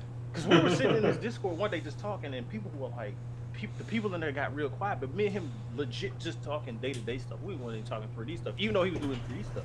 And one of the things that one of the other guys, he had left because he had to go to sleep, of course, you know, the time difference, right? Right. So the other guy stays in. He was like, man, how long do you know Marco? I was like, 2019. 2018, 2019. He was like, what? I said, yeah. I said, shit, he put out a new Greeble kit. He sent it to me. He was like, well, I say, because you know I'm gonna use it. Yeah. You know what I'm saying? So it's not like, and of course because I don't, and I'm bad in that. I don't put credits in the descriptions and shit like I should. Yeah, I don't do that. But I'm trying to get the thing done. But he never tripped on that because he was like, hey, buddy, I got something for you. Check your email or check the DM. I'm like, all right, cool. But one of the things that I always tell people is the reason why these people will be willing to do it has nothing to do with even my skill, talent, or whatever. It's got something to do with I didn't come to them like they're a superstar. I came to them as what they are. Yeah, like, what you got going on? But you got some cases where you just got YouTubers that started out where I'm at and they just fucking forget who they are. And then every stream is like a patron. It's like a patron or super chat or subscribers only shit. You know. JS Films. Yep. I ain't saying that. I didn't say it. Hey, let me make this clear. I'm saying this now. So if anybody hear this replay, Kwasi, Leviticus Kwasi, Kwasi Media Network and the animation studio is also saying known JS as Films said that shit. He act like that. Hey, I got this. Okay, that's cool, but you talking a little over your pay grade, bro. Like, you know what I'm saying? Like, you a cool dude. I like you because you're consistent. But you're talking over your pay grade. Yeah, I used to watch his I used to watch Jason's stuff a lot, you know, and I kind of enjoyed his channel, you know, but it kind of like changed. It was more like, you know, hey guys, I'm doing this, pay me, you know. I'm like, he's become a little detached. That's what it is. It's not the same. It's not the same that it used to be. It's not the same person that started it first, man. He's definitely changed. I said something in his chat one day. And I was like, in one of the comments, and all I said, I don't know if he responded or not because I don't check him. I ain't gonna lie, I don't. But he says, I say to him, this stuff is cool, man. But like, the majority of us are here because we were excited about seeing you make a cyberpunk film. Yeah. Where that's at. Yeah. But I don't. Then I hear him, and I know he was responding to that in the video he had made like some days after that, and his response basically was this. It just, I don't have the budget. Just that you have the suit. I have the budget. I have the suit. Let me make this clear, bro. Let me make this clear. I get it. I know you've said it. Both of y'all have had this conversation to some extent about the suit and what could happen. I get that. Okay, we're not gonna talk about technical differences. But what I am gonna say is it's there, and if you have it and it's functional, I'm sorry, for me, I'm using it, and it's just that simple. Because I'm not I may not be trying to do some sort of acrobatics with it, no. But at the end of the day, to do a general scene between a detective talking to some guy that he's interrogating, do the damn film. Yeah, exactly. Even if you don't have the suit, I mean, ultimately, that's one of the things that always gets me. People who are trying to make independent films and people who are trying to do like all this like independent art where you want to get your story out or you want to produce shit, and then you get into the situation where I need a budget. Like, what the fuck do you need a budget for? You got time. That's the most valuable fucking thing that you have. Exactly. Yeah. You know, and you it's have like all of this stuff. Like, man, I have to do this on a constant basis. It's almost annoying. Man, I don't know if I can do it. You have a PC? Yeah. Is you got a decent card in it? Yeah. What's the problem? and do you have time? That's what you need. Yeah. Well, I need a budget because what you need a budget for? Because I always tell myself, do y'all understand what the budget's for? Because y'all just talking now. Are you gonna hire people? For? That's all it's for. That's it. I say, you don't understand that the last movie that was made this year, the last movie that came out this year, it was made for $0.00. Dude laughed on. He said, "Man, you tripping?" I said, "No, you ain't listen to me. Let me say it again. The movie was made for no money. You paid the people to make the movie, but the movie was made for no money." And he was like, "Oh, I see what you're saying. Yes, the movie itself, it costs nothing to make. The people is what you paid for. So Right. when I hear somebody say, "Oh man, that effect cost $100,000," no, the fuck it didn't. What? Them dudes did that thing in 19 hours and they still got paid the hourly rate. It did not cost $100,000. Yeah, it might be valued at that much, or in a studio setting or whatever, because of all the agencies and all that stuff. It's based but- off what the studio budget is. So the studio, if the studio say it was $100,000, well then that it's $100,000. You know, but there's a lot of things that are also included in that price. Yeah, they gotta pay secretaries and the mail room and the fucking, you know, it's like, come on. The cut itself might be something that's probably about $25,000, but That's a guy working for $30 an hour for 8 hours, you know? Yeah, so you gotta add it. You gotta add it administrative costs to find the person, the HR department. You gotta pay the secretary. You gotta pay the lunch truck that came by to feed your people. Insurance. All that stuff. All that stuff. I know, calculate. Bro, let me say this. What was the movie? Straw Dogs. So I was on that film doing sound and some background work. And when I tell you, bro, there was supposed to be a bonfire scene in that movie at the high school. And the bonfire itself, they said, "Oh, this is gonna cost us about 10 grand to do." And I was like, "Why?" And the guy looked at me, he says, Permits, insurance. "Because that's what they put on the paper." That's exactly what he said, because that's what they put on the paper. We know it's only going to cost us the price of the dude said he said we know clearly it's only going to cost the cost of the match. The cost of the flight of fuel we're going to put on this they movie. need permits for that stuff. See, that's the thing people don't. You have to have. You're gonna set a fire. You're gonna have to. No, I know that. I was there, but I Yeah. get that. But the permit was only $80. Feel me? Like that was it, because they were doing it in a closed environment that was way away from anything.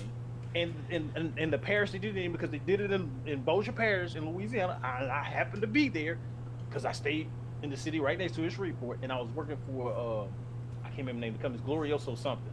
But they did Glorioso casting, but I wasn't working for them on the casting thing. I was working for them in their sound department. So I go over there and I'm like, okay, cool. And because they would hire people that the company wanted, so they basically was kind of like the so-called temp service of that area, right? Okay. So they were like, hey, we needed some sound guys. All right, cool, what's up? So I go and I just asked, and the dude said, this is going to be the whole cost of it, but on paper, this is what they're going to make. He said, because what they're going to say is, like you just said, and he broke all that down. He says, but it's only going to cost us about $10.75 to do this fire. What? Because the permit only going to be 80. The lighter fluid and the matches. Oh, That was did it. it count for the fire department and shit like that? They're paying her overtime or something? Because they had their own fire squad. Oh, well, shit. But it was. You feel me? That's why when people say that to me, I be like, y'all ain't understanding something. Now, I'm not saying most films, but nowadays when they got volumes, they doing enclosed sets, the cost ain't that big no more. Like people, I say, because that's the reason why it's harder for you to get into those spaces, because they have their squad already. They got their squad. They already got their his squad. Their A team is already there. Just do your thing. And this is me talking to a lot of people saying, "Oh, I want to work for Disney," but you can't learn. How you gonna work for Disney? They don't use Maya. How you gonna work for Pixar when they use Presto? How you gonna work for it? Right. So you're reaching for something. Don't get me wrong. I'm not saying don't use those programs to learn, but you're gonna go in and have to learn a whole nother thing. You're gonna go to DreamWorks. Trust me, your workflow is nothing. Yeah, Your that's workflow is when I gonna was. be- That's the impression I was in when I was going to school to learn 3D. You know, you have to learn you have to do this shit, but it's like, well, I'm in school, I got access to that shit for free. But once I get out, you know, I don't have it no more, and that's what happened. Yeah. I'm like, I lost. Yeah, I but lost school's training you for the industry. I mean, they're not, you know. Yeah, that's what they're doing. It was training me for the industry, but you know, it's hard. It's hard to get a job at Pixar. I mean, it's fucking hard because they don't work like regular people. It's like per project. They're gonna hire these many people to work 5 years to bring this movie out. It takes them about 5 or 6 years to actually bring a movie out. So you employed for 5 or 6 years. And when they have their next project after that, you better hope you can get on, or else they're gonna hire some new talent to come in, and they don't need you. And you gotta be, you have to be in good. Now this was somebody explained to me. You gotta be in good with the people who actually on the creative side, people who do the storyboarding, and people who actually make the shit. You know, because being good at it don't mean nothing. Don't mean shit. Don't mean nothing. Yeah, because they get hired on different projects, and then they call you in because like, hey, I know this guy, he can do this, Yeah, call him. You know, that's how I got most of my studio jobs. You know, from other people that I've worked with, and they usually like tell them about me and stuff, and they bring me in. Yeah, that's something that I learned. Like for me personally, I ain't gonna front, like I always said that even if that's something I wanted to do, I don't have enough time here. So I wouldn't want to do it no way. And it's very difficult for me to do somebody else's projects. Like, because I don't get the concept. Like, okay.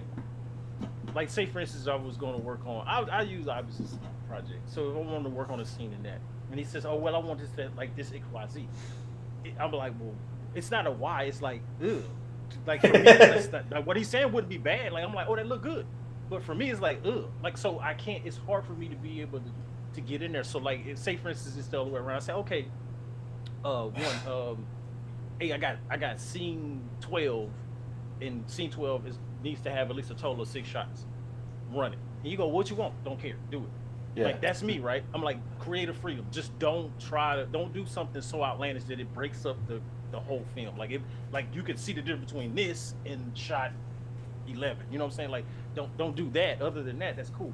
But when I would work on something, I'm like, you want it that way? That don't make sense to me. So I try to stay away from it. So that's why I'm really, really big on, I don't want to make nobody else's projects because I can't see me doing what you're thinking. So, and it's easy for me to be okay with letting you do your thing, but I can't. So I've never had the urge to want to work for those places. Yeah. Like now, if it comes, I'm saying from a 3D aspect, but if it comes from like a live action film thing, you can drop me in the set right now, and I will walk right into that bit like I ain't never left. Because it's not as complicated as people make it out. Because again, it's not like the set is more simple, but it's long as fuck. Like 12 hours for a 3-minute shot. You know what I'm saying? Like, because you're reset. Because a lot of people don't understand what resetting is. A lot of people don't understand what it means to do certain shit. Like you're waiting on a specific hour of the day because you already got all your shots for this specific hour of the day. They ain't understanding the transporting of everything from this location to this location, and then understanding how everything has to be positioned for the sake of trying to do his thing as optimized as possible, so that there is no bleed over on the shot. So we're making it easier for the editor. They ain't not understand those things. Shit getting changed on the day of. Like we just changed the script for this shot because the tree, we can't hack that tree down, so we got to put it into the script. You know what I'm saying? Like it's people don't know that. And I'm like, y'all think, oh, they did. I'm like, no, dude, this whole entire film, the original script, none of that shit got shot. That's from the original, none of that got shot. What you got was this. It was a scene. I think it was in one of the Batman films or something. It was like in the alley. That was improvised. That wasn't even in the script. Dude was like, we didn't have enough time. We had literally 2 hours. We had 21 minutes left of that location before we had to go. So I said, fuck it, scrap all of it, do this. And that's what they did. And people go, man, that was fire. I'm like, but it was last minute. In your mind, you thinking they thought that out. That was last minute. You just said, do this, do that, boom, we're done. You don't understand it on the thing. That's what makes doing live action so much easier than 3D and 2D and all that. Why? Because on 2D, if I got to change something, I got to draw that shit all over again too. When you got the modifications. In 3D, I got to start over. Like I can't even use the animation I started with. Why? Because he's doing a whole nother thing. So I'm like, y'all ain't understanding the stuff y'all want to get into and how in depth it goes versus if you just had a camera and say action and they just punch each other. Like, don't get me wrong, there's art in that too, but you can get away with more things there versus what you could in 3D, where you're gonna clearly be able to tell, okay, that mouth a little wonky, bro. You know what I'm saying? Like you have to understand the difference, and most people don't. They just think it's just click and push, and y'all know that though. But whatever. Did you watch my video? I think like a few days ago when I talked about this somebody who made this horrible horrible ass Real Illusion cartoon animation. It was horrible. It's called something in the Woggle Bug or something like that. And somebody had reviewed it, you know. And what makes me angry about that, I was pretty angry, is that these people go out and they find like the worst of us icon artists, and they put us on blast. Yeah. You know, they don't find people like Ibis, they don't find people like me, they don't find people like, well, Quasi, you don't use it, but like 3D Spinks or people like that who actually making good quality content. It's like they find the most awfulest random stuff that people do in iClone and be like, oh, look, I found this. Oh, look at this horrible thing. And I'm like, damn. Come to my channel, watch some of the shit I do, you know. Man, when I was in my freelancer days, you know, after the whole the you know, Disney closed down their last studios, and you know, I was out of work, and you know, they weren't doing 2D animation anymore, and you know, that's where I come from. You know, I'm a traditional animator. And it was one of those things, you know, I started learning Flash and creating traditional animation in Flash and producing stuff, and I started doing the freelance stuff, and just like the biggest slap in the face, dude, is like, you know, people are trying to hire you for something, and you know, they put out a thing for you know, for animation work, and then I've been doing, you know, I've been, you know, getting well known, you know, by using Flash. And it's like, oh, we don't need any Flash animators. I'm like, bitch, I ain't no Flash animator. I'm an animator. Like, there's a fucking difference, dude. It's like, I'm not just a software thing, you know. It's you know, it's like, I'm not one dimensional. You know? Give me some popsicle sticks. I'll make an animation with that. You know? I believe you probably do. Oh man. Yeah, but I don't know, man. I mean, I really don't know what to say. You know, hold on, I gotta take this out. Yeah, I don't know what to say, man. Yeah, ultimately, you know, we're filmmakers. You know, it's not like, you know, you're a Flash animator, you're a Blender artist. I'm like, you know, if you're a filmmaker, you're a filmmaker, and you'll be producing this stuff regardless. You know. Yeah. And that's the thing that annoys me when people say, "Oh man, well, you know, you're a Blender artist." I'm like, no, I'm not. It's not a thing. What the fuck y'all talking about? Like, I'm like, y'all just be saying stuff, man. Like, that is, what is? Oh, I'm a Maya artist. No, you're not. You're a 3D artist. If anything, you know what I'm saying? Like, you just happen to be using. I'm a 3D artist that uses Maya. I'm a 3D artist that uses Blender, and I can get the same result in both places. Why? Because I'm flexible. You just need to learn the UI over here. Like, so yeah, I agree with that. Like, no matter what, because a lot of the series I'm making, I originally wanted to do as live action, but then it's hard because, again, we all know on some level it's difficult to get people together. So being able to get them together all at the same time and doing moves well and listening properly, being teachable, and not thinking that you're critiquing I'm not critiquing your performance, trying to add to it, idiot. You know what I'm saying? Like, like chill out, bro. You know what I'm saying? Like, it's like, you know what? Never mind. So I was like, you know what? 3D would be easier. And then, you know, so it was like, it's not even like, for the lack of actors, it was like, it'll be easy for me to deal with voiceover actors, but then even when dealing with the voice actors, I have to get them out of that anime shit. Like, I'm like, look, bro, this is not Naruto. Yeah. We're not going to yell, I'm going to the bathroom. Like, we're not doing that. Like, they are excited about everything they say. Hey, let's go to the store. Like, no, we're not. Hey, I see you like sushi, huh? Exactly. I see you like sushi. Oh, like no. Chill out, bro. You know what I'm saying? So I have to bring that down. And then a lot of times, like, to bring kind of up a little bit the voice act things, like, a lot of times I have to do the lines ahead of time. Like, I'll be like, well, here's the first 3 lines. I'm not telling you how to do them. I'm trying to give you the tone and the pace. Exactly. So still do it, pace it how you want to pace it, but I'm letting you know, all he's doing is walking in and going, really? That's what you want to do? Like, instead of, really? That's what you want to do? Like, where do you get that from in the script? Like, they're in a room and they're whispering and you're screaming at the microphone. Explain. So I have to, but again, that's why I'm very selective in that process. So people trying to group you in this pot of, where Quasi's a Blender artist. I'm like, no. Like I use Blender, yes, but I could, if I had more knowledge, because I can get it. Do not get me wrong, I can get in Unreal, I can do shit in Unreal, but it's for me right now. It's getting my models in there, not any model, my models in there, and it works properly. Not anything else. Anything else, trust me, I get in there in a second and get it moving and doing Have you been able to do that? Have you been able to get your models into not correctly. Unreal Engine?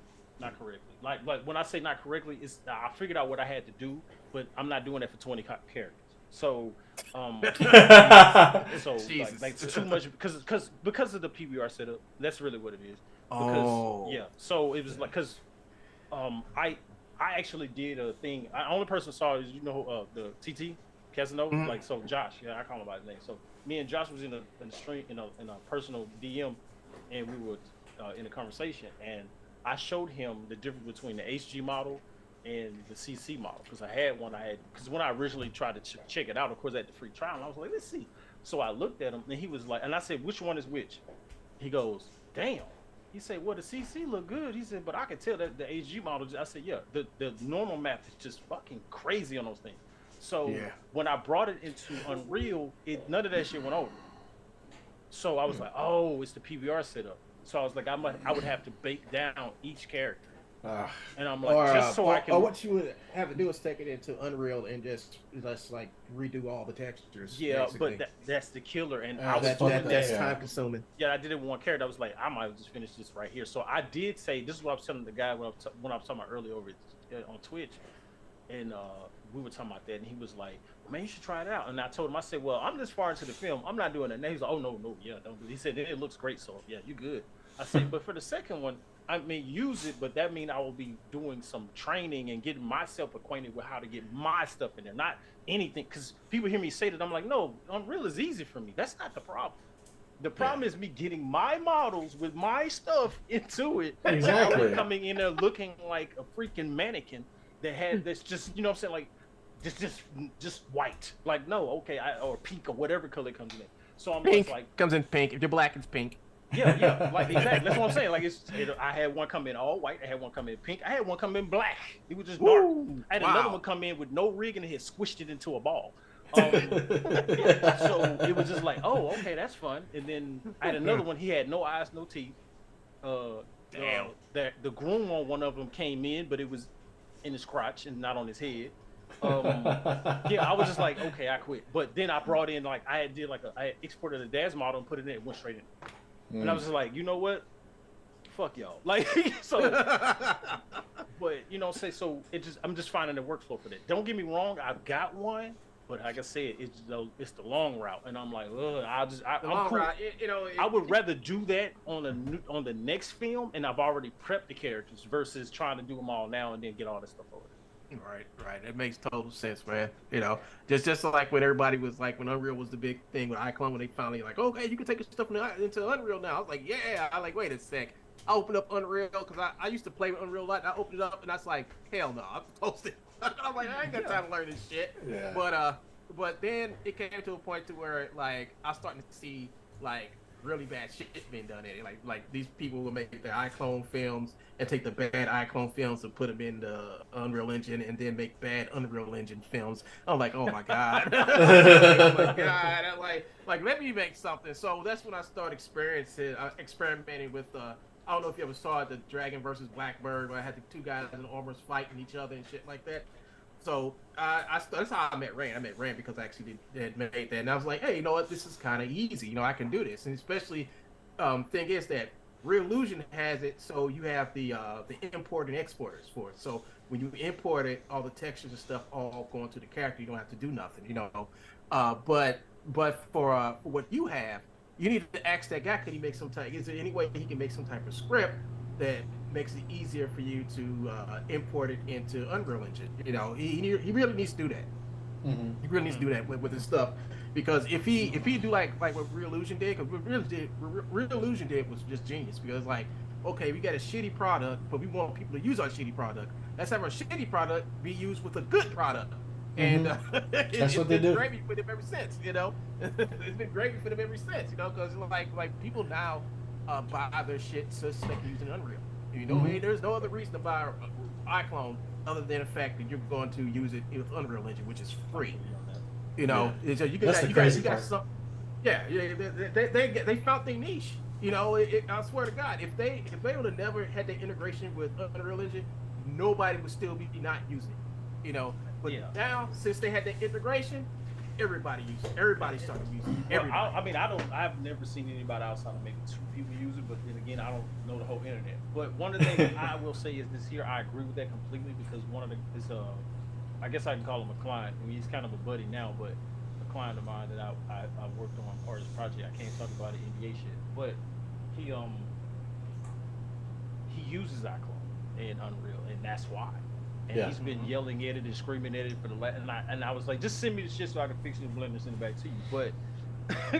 But he started saying the same thing. He was like, man, I need to switch over to Blender. I was like, yeah, but I feel like if you do, and since you do already have a workflow with Unreal, you just need to just use Blender for the animation and then use iClone for your setup and then just port everything over. Because this way now you don't have the issue with Blender and Unreal not communicating properly. Even if you do an FBX export, it doesn't always do it well. And it's not a Blender thing. It can happen to you with Maya. It can happen to you with 3ds Max. It doesn't matter because FBX just isn't always flawless. This is why they've been using the they're trying to get the USD format to work so well across all platforms. Everybody's doing it. So to make it, if it's Maxim or Autodesk or Blender, they all doing the same. They're trying to get the USD formats out. Yeah, the USD format is going to be like once they go the game changer. Yeah, it's going to be game changer because Autodesk is basically just run roughshod over every 3D program ever made. Because everybody has to use the Autodesk bullshit, the Autodesk FBX or Filmbox. That's what FBX means, Filmbox. Everybody has to use that. You know, if you're making a movie, film, animation, whatever, it's gonna have to go through FBX file. You know, and now they got that the USD. Once that becomes like standard, you know, Autodesk got to find another way to extract money from people. You know. They're gonna have to find another way because I mean I hate the fact that I have to use fucking Motion Builder. I mean I really do hate the fact that I can use Motion Builder, but I need that because I can't do everything inside of iClone. Matter of fact, I had the issue the other day where I was in iClone and it kept on crashing because I was trying to get 2 animations to line up. It just kept on doing it. I went through a whole half an hour fucking with this one thing inside of iClone and it just kept crashing, and I made sure I did it quite a few times. I theorized like how can I fix this? I couldn't do nothing. But when I took it over to Motion Builder, I had it done within 10-15 minutes and brought it right back over and went back to work. You know, it's like I hate Autodesk products, but it's shit like that when these people come out and say, oh well, you can use us instead of my or Motion Builder. You could, but you would be limited to what you can do. You know, it's like y'all use a damn lie. No, you're not. You know, I use Motion Builder. You can't fool me. You can't fool me because I'm in your program right now, and this little bitch crashes on you. So if you don't actively save, you will lose a lot of work when it comes to do something simple, and then you keep on going back, and it won't work. I did that shit 10 times. I think it was about around 10 times where I kept on going back, and I spent like I said, I spent like at least about half an hour, maybe 45 minutes trying to figure out what was wrong. I couldn't figure out this shit, so also I got to open up Motion Builder. You know, up until now, I was like, I open up Motion Builder because the shit's not working. You know. And it makes me mad. The Quasi always comes in like, man, if that was me, I would throw that computer out. For real. I was like, well, Quasi, I got a little more patience, man. I want to sit here trying to figure this out. I'm trying to sit down and figure it out, but Quasi like burned, like scorched earth theory. Burn that bitch to the ground. I'll burn that bitch to the ground. Threw his slap out the window. Good. But you know what, that you mentioned that though, like that's the thing, like for instance, people like I was looking at Blender, I was looking at iClone, I was looking at Cascador.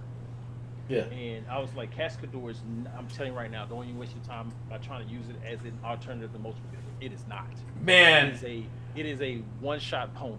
I tried it. Doesn't have, I could not figure it out. System. Yeah, it doesn't have a layer system or none of that. So if you're trying to fix the animation, you ain't gonna do it with messing yourself over. Just keep Motion Builder. I was talking to I'm talking to somebody who actually do motion capture for like AAA games and shit like that, and we was talking about Caster, and I told him like it's nothing like Motion Builder. It actually does the animation for you, because it's AI based. Yeah. I mean, but it's from what I can tell, it's strictly a keyframing software. I mean, I can't take my motions, whether I do a motion capture or do them somewhere else, and fix them inside of Cascador. No, it's not set up for that. No, it's not set up for that. What you have to do with that is that it's set up to where you bring your animations in and you use that to blend them better. I blend them already in Motion Builder, but it's so much better inside Cascador because it ain't that much work. You put those couple of you put your transitional poses in there, and it'll blend it like it was supposed to be there. Yeah. Motion Builder, something like that, take two animations that do two total different things, then make some type of transitions for the animation to transition from one to another. That takes time. That takes time and a lot of posing. Cascador could do it like that, and think about this. I watch what the Japanese guys do. I find some Japanese guys who are using Cascador, and I watch them because those motherfuckers they push the limits to anything they get their hands on. So what's one Japanese kid? He had to be like 12. He was he made a whole fucking sword animation from a there's a certain handicap when it comes to that though. It's because it's easier for somebody who doesn't have experience in anything else for them to pick up a new piece of software and just grasp the concept behind it. So yeah, some 12-year-old kid is coming in. He hasn't been using Motion Builder. He hasn't been using iClone, whatever. He'll pick up Cascador. That's what he's going to learn, and it's going to become easy for him. But a lot of us who have been using other shit is trying to bend ourselves to this new thing, or go. It's almost like going backwards. I gave up on Cascador, man. I gave it 2 hours worth of my time collectively, and I've been trying to learn. I've been trying to learn it myself, man, and I get about as far as like two poses, and I'm like, I'm done, man. This shit took me my age is showing. If I was younger, I'd be like, yeah, I'm gonna be in this motherfucker all night. That would have been, That's how I learned. That's how I learned Motion Builder. That's how I learned Maya. That's how I learned Max. That's how I learned Blender. Back 20 years ago, I'm like, shit, man. I would have stayed up all night trying to learn this shit. I could barely start this thing for 2 minutes. It's just me being old. I'm like, damn, I gotta be getting old. It's true on that side. It's starting to feel like the old guys, like my parents or whatever. Hey, my light's been blinking 12 on my VCR for the last 3 months or since I bought it. Can you set the clock for me? And now I'm the motherfucker asking for somebody to set the clock for me. Yeah, man. So that's how it is, man. You get older, man, the younger generation. Younger generation is going to just overpower us, man. All these kids, dude, they're using those iPad apps for drawing. I forgot what it's called. They draw some amazing fucking shit in that iPad. I forgot what the name of the program is. And I tried it, dude. It just feels so fucking basic and silly to me, the kind of tools it has. Oh, you're talking about that program for iPad, the drawing program. I forgot the name of it too, man. But yeah, I saw a kid do a whole freaking comic book in it. I'm like, man, you know what? And they'll be putting down some basic shapes, and they know how to manipulate it. And they put a square on there, and then manipulate that. And I'm like, dude, man, I want to be able to fucking draw. I need to be able to fucking put a pencil down and actually draw a line. If you go to the Discord and look in the Blender Showcase, one of the last posts I just posted in there, there's a shot in there, and the end of the shot is from another thing I need to finish. But the last shot, he pushes this little thing. I did a video of it on my second channel, but he pushes the thing. That animation is from Cascador, and I noticed it would allow it would be amazing to use for idols or don't get me wrong, it's good for all the other stuff, but you do have to understand the program and how it works, and it is a keyframing thing because you cannot layer shit. If you layer something, then you may have to delete a prior one or do something like that. So I agree with that because my guy was telling me something about his Unreal, and the reason why he learned Unreal was he went to like this thing. He went to a course and did a course on it, and everybody there was like kind of like, I don't know what to do, because they came from all these other programs, and their mindset and understanding of how to use those programs changed. I mean, was different from trying to, you know, adapt to Unreal. And he was like, I didn't know nothing, so I was clean slate. So when what you just said, one is like dead on. It's like they're new to it. So like, yeah, I just learned how to play Candy Crush and know how to crush it better than you, because you're so used to playing Call of Duty, you thinking about it from that aspect. I'm thinking about it from just being a clean slate. So yeah, I completely agree. So when I opened up Cascador, I had to go in there like, okay, I don't know Blender. Yeah. You know what I'm saying? Okay, I don't know none of this stuff. I just know I don't know nothing. So my whole mindset was just learning the simplest things first, and then I realized, okay, I don't like this because it doesn't have an auto key. That's something I wanted. I'm like, I need the auto key because I hate to have to do this motion, because it's messing with my workflow now. Because now I have to come down, key that, and then do the next motion, key that, then do the next motion, key that. And I'm just like, I gotta key it? Like, oh man, this is tiresome. Yeah. So and then what about deactivating a joint? So now I have to know how to deactivate the joint. So now I gotta go into the et cetera, et cetera. So once I figured those things out, I was like, yeah, I would do this way faster with an IK rig and Blender. But not because this is bad. This is for somebody. Yeah. Me. Feel me? So yeah, I was like, I get it, but I know that but I had to go with it with the approach of I don't know no better. I had to go with it with the approach of I don't know anything other than nothing. All I know is how to type. I don't know how to do nothing else. So teach me. So, but one of the biggest things I would say to do, if you want to get into it, just to get a refer, go to their actual site and go to their tutorials. Because anybody else, they don't know the fuck they're talking about. The guy that created this doing most of the tutorial, and they are outstanding. I ain't gonna front. Like that's what even got me far as I got. But I was like, you know what? I really don't want to use this because it is time consuming. When you're using Cascador, you could do what you can do inside a motion builder basically, but it's done differently.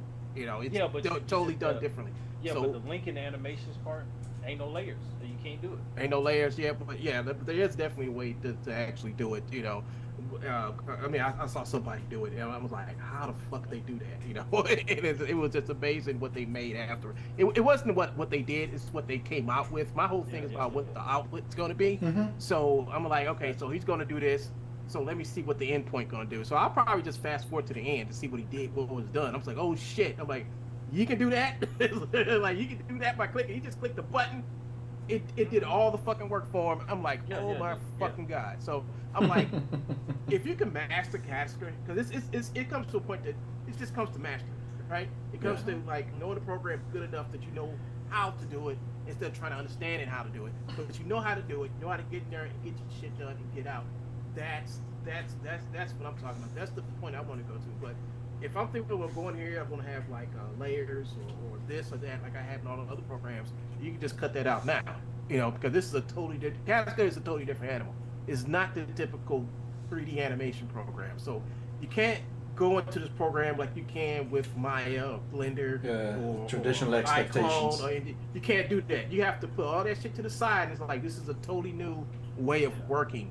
You know, something totally new to put inside of your pipeline, you know, and that's the way I look at Cascador now, because I keep on trying to tell people, like, you could do motion builder S type of stuff, but don't go in there trying to use it like motion builder. Don't go in there trying to use it like Maya. Don't go in there trying to this is a brand new type of program, brand new. You know, the way it works, the way it operates is totally different than anything you've ever dealt with before in the world of 3D. It's a totally new type of software. You know, so you can do it in there, but you gotta get in there and look at this program for what it is and not what you expect it to be. That's what I'm trying to say. Yeah, and that's the thing. Like, that's the thing. Like, I that's why I say, well, for me, I'm looking at it from the aspect of to go to it to look at it like that's what you're going to use versus my intent is to get it in something else. Like, if your intent is to get it somewhere else, you're going to distract yourself. And I had to do that. So once I was able to get that final result, I was like, oh, I got this result because I wasn't thinking about, oh, I got to get this in the Blender. It was more like, how do I do this? Okay, cool. That's cool. Oh man, that was cool. I didn't have to do the thing with the shoulder. It did it for me. Like I didn't, you know what I'm saying? Like, oh, all I had to do was make sure his hands were like, I did the hand animation in Blender, which in my mind I would rather have full control of that than trying to do that somewhere else. But but knowing I can get that action versus I know if I did that action in Blender, all the stuff I would have had done to get to that point. Mhm. So I was like, that was the advantage to me. So I wasn't saying don't. I'm not. No way. First, I'm saying don't use it. I'm saying don't try to use it like it's motion blender. Like Motion You said it right, motion blender. When did that come out? Like it's I motion need to builder. start using that one. Yeah, don't try to use like it's motion builder, but still know that you can go in there and get what you want as if you were in motion builder. So Right. It's You gotta like, look at you gotta look at it. I look at it's just a tool. You gotta look at it like a tool, like the difference between a screwdriver and a wrench. That's why you gotta look at it. Yeah, Yeah, that's the way you gotta look at it. You know, like okay, I could do this with a screwdriver, I could do this with a wrench. You know, but this specific for this job and this specific for this job. So you gotta look at it like that. It's gonna do something. It's gonna get your job done, but you gotta know when, where to use it. You know. Yeah. That's the reason why I hear people like, man, it make me cringe a little bit when I hear people saying, "Oh, doing this and I'm like, shut up! Like, what are y'all talking about? You mad because you can't do some imaginary thing that the thing doesn't do? You know what I'm saying? Like, you wanted to do a thing it doesn't do, and then you're like, well, it should have this, but it doesn't. You know what I'm saying? Mm-hmm. Like, I want my car to have limousine seats, but it don't. Like, I'm not gonna be sitting there getting mad because I don't have a damn bar in the back. Like, I don't understand what the problem is. So I try not to say nothing because it's like you were saying that old age. I'm like, man, my boy told me, he said, man, you just seem cranky all the time. I'm not cranky. I'm not cranky. You know I'm what just I'm saying? I'm a realist. Yeah, I'm a realist.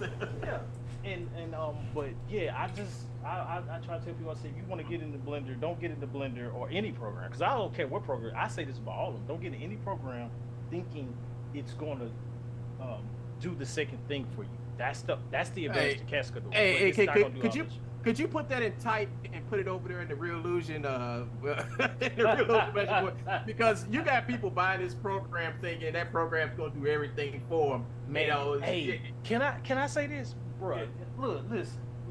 I'm gonna tell you one of the things I hate the most: advertising. I fucking despise advertising. And people say, "Well," I say, because they never advertise the product. They always advertise the concept of the product. Because it's never the product. If you advertise, if you actually advertise the Whopper the way it looked when you get it, most people would not get that shit. Yeah. Yep. Same thing with Rally Burgers. Same thing. Yeah. So, but guess what? There's a group of us that will still go get it because we're like, oh, for real? Is that big? Like, we wouldn't even care about the sloppiness. So it's like, let me say this. That's the reason why I actually like Blender. I'm talking about the company, not necessarily the program. I like the program. We're not talking about the program. We're talking about the company. Because Ton is real quick to say, oh, no, Blender's slow. It's slow. Yeah. It can be faster. It's slow. You know what I'm saying? Like, and I'm like, yo, I fucks with you, Ton. Why? Because he literally saying, hey, man, we're still building this thing up, even though it's where it's at. And yes, it is the top competitor to the other ones you think are the top competitors. It is, period. Cut dry. People say, no, it's not. I'm like, yes, it is. Miss me with that. You're not gonna sit here and tell me that literally over at Marvel you got a whole team of people that use Blender, and people say they use previous bullshit. The opening of the Marvel movies was done in Blender. The whole thing. It wasn't like surprise. You know what I'm saying? Like, you ever seen the movie? You ever seen the show The Americans? All the VFX shots are Blender. All of them, not some of them. Like, miss me with the bullshit. It is a top competitor. It is the top competitor. So you're not gonna sit here and tell me that it's like people saying, "Oh, it can't do this." Yes, it can. You just don't know that the name changed. Like, over here it's Blend Shapes, over here it's Shape Keys. It's because all these companies have sold their soul to Autodesk, and most of these studios are using Blender on the slide, but they ain't telling nobody because if they was to say something like, "Oh, we use Blender for this," it's like, "Oh, I'll just be like, oh well, y'all racist and went back up to normal or some shit." Because it's ridiculous. I mean, it's ridiculous for people to sit back and say that Blender ain't there. Blender been there. Blender has been like a side by side to Max and Maya for like a long time. Yeah. You know, it does not work like them because it's a different program. It's a different software. It's a different software. It was made from the ground up by somebody else. And they advertise it. When I say advertise, I don't mean them actually doing commercials, because they don't. But if you go to their channel or you go to their pages, they advertise it for what it is. They'll even tell you if they do like they did one of their last shorts, the Charge, and they did that, and it was an all Eevee project, and people was like, what? I was like, why y'all keep talking like Eevee is bad? Eevee I say, do you Eevee understand the difference between Eevee and Cycles? I say, it's only one difference. So like what? I say physical and virtual. What I say, okay, Eevee. I say Unreal Engine is a virtual renderer. What it's virtually showing you light. It's Eevee all real virtually time. shows you light. Real time. I say that's all it's doing. I say Cycles and RenderMan and Octane and Arnold, I say they are physically doing the lighting. So they're bouncing light multiple times. They're not superior to the virtual. They're just physically accurate. That's it. I say, however, if you know what you're doing in the virtual, it can look physically accurate as fuck. I say, so I had somebody ask me, I get this question all the time. Man, you do that in Cycles? Nope. That's when I first started. When I saw your stuff for the first time, I thought some of it was done in Cycles too, but it was actually was done in Eevee.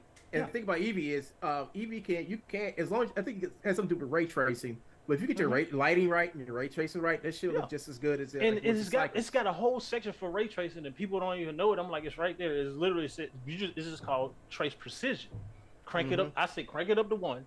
I say, and then what you do is your light bias is where you mess up at, because people keep. I say never use the default light bias in any program. I don't give them. It's Unreal, iClone, whatever. However it does is shadow sampling. Never use the default. Always either go all the way down or all the way up. I say because it's going to reflect real light. I say when you look at a shadow, and I mean a shadow, not a dark space. The shadow is just literally a cascading of dimmer light. Right. So it's blocking out, but it's not a total blackout unless you just incomplete darkness. I say, so in other words, a black space underneath the table is black. Like if it's black, it's black. It's not, oh, it's a little light under there. No, it's not. There's no light under there. That closet is dark. We cannot see you in there. Make it black. So once you know that and you get it real, like you look outside, there's places outside that's kind of what they call bloomed, right? So it's bloomed. So you try to look at the siding on the house, you go, oh, that's bright. Why your render don't look like that? Like that's the reason why you're failing at getting your lighting right, because you're trying to do this pretend idea of what cinematic lighting is, but you don't understand these dudes are doing artistic lighting, calling it cinematic. So it's like they're painting with light. And then people say, well, you should do this. No, I'm not trying to be like that guy. I'm just giving you a physically accurate fucking alley. It's dark in the alley, bro. There's no light anywhere else but except for where that one street light is, and it's only gonna go so far. So yes, instead of me using 180 degrees spotlight, I'm using a 90-degree spotlight, like the real spotlight in the alley. Yeah. So see, Quasi, that's why me and you need to get together and actually do like a Blender iClone crossover. We need to do something. Hey man, shoot me the. We had something with the Power Rangers thing, but I don't know what happened. No comment. No, I talked to him. Okay. What happened was Power Rangers came out. Okay. That's what it was bad. That's what happened. What happened is it was the same fucking story. It came out. That's what happened. Oh, okay. That explains everything. So what are we gonna do with all this work we did? Nothing. We're gonna sit on it until he gets his stuff ready, because he also told me he had some family issues he had to deal with. So. Oh, okay. All right. I haven't talked to him. Yeah. I sent that man about 20 minutes. I was like, hey man, you need to say something, bro. Talk to me. So what about the one thing we did with the White Ranger? Did you ever finish that? Yeah, it's been finished. I've been sent that to you. I haven't seen it. I have not seen it. He was doing the finalization on it, like, you know, all the, because he's doing the render and stuff, so he was doing all that. But the last thing he told me, he had finished it, but again, whatever happened in his life happened, and then he was like, man, I'm dealing with some BS. Yeah, I mean, if he's thinking, I kind of figured something, because, you know, I know how life kicks you in the ass. So if he's going through something, I didn't want to, like, okay, so because I'm basically done with it. Yeah, because the trailer teaser, whatever, was supposed to came out last month. Mm-hmm. And it didn't, because that's why I kept hitting him up before that, because I knew the deadline. I was like, hey, yo, what's up? And he was like, man, excellent, and then the whole thing with them Netflix doing what they did, and I was like, oh. And then come to find out that whoever, he should have went ahead and did it, because the Netflix thing was horrible. It was horrible. Well, yeah, but it was the storyline. It wasn't the doing. It's the storyline. Somebody, the way that it was explained to me, somebody knew somebody that knew somebody that's how it got there. Because there's no way that these two stories are identical to that extent. Yeah, that story. Yeah. So he was trying to deal with that, plus, you know what I'm saying? Like, I don't know. I think his story was. Yeah, his story was better though. I mean, if you look at what we did versus what was in that movie, if we was to release ours, I think ours would have been better because the story was even better. I mean, he explained to me how the story was and everything is. You know, he did change a couple of things when we got to talking. Because even the part about like Zordon, where Zordon was supposed to be missing, but like they added Billy trying to find him versus Zordon popping back up and then taking on the mantle of the White Ranger to rectify a situation. That was what I was like, oh, yo, like I'm like, dude, these things are 2 1-for-1. Like how though? Who got a hold of this? So somebody got a hold of it from him. There's no fucking way that just ran. Right. I mean, when they say like, well, they're gonna make our daughter take over, I'm like, wait a minute, I'm working on that now. I'm working on that now. I'm telling you, somebody got a hold of that, and that man told me, he said, man, I'm dealing with this Power Rangers BS and some other stuff in my life. I was like, yo, and then just me and my wife was talking about it. She was like, that's the only thing it could be. I was like, he got to know somebody that knows somebody, because remember he was doing a pitch. This was supposed to be for a pitch to them.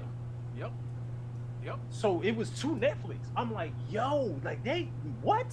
I'm like, man, you ain't gonna tell me the people ain't steal from you, bro.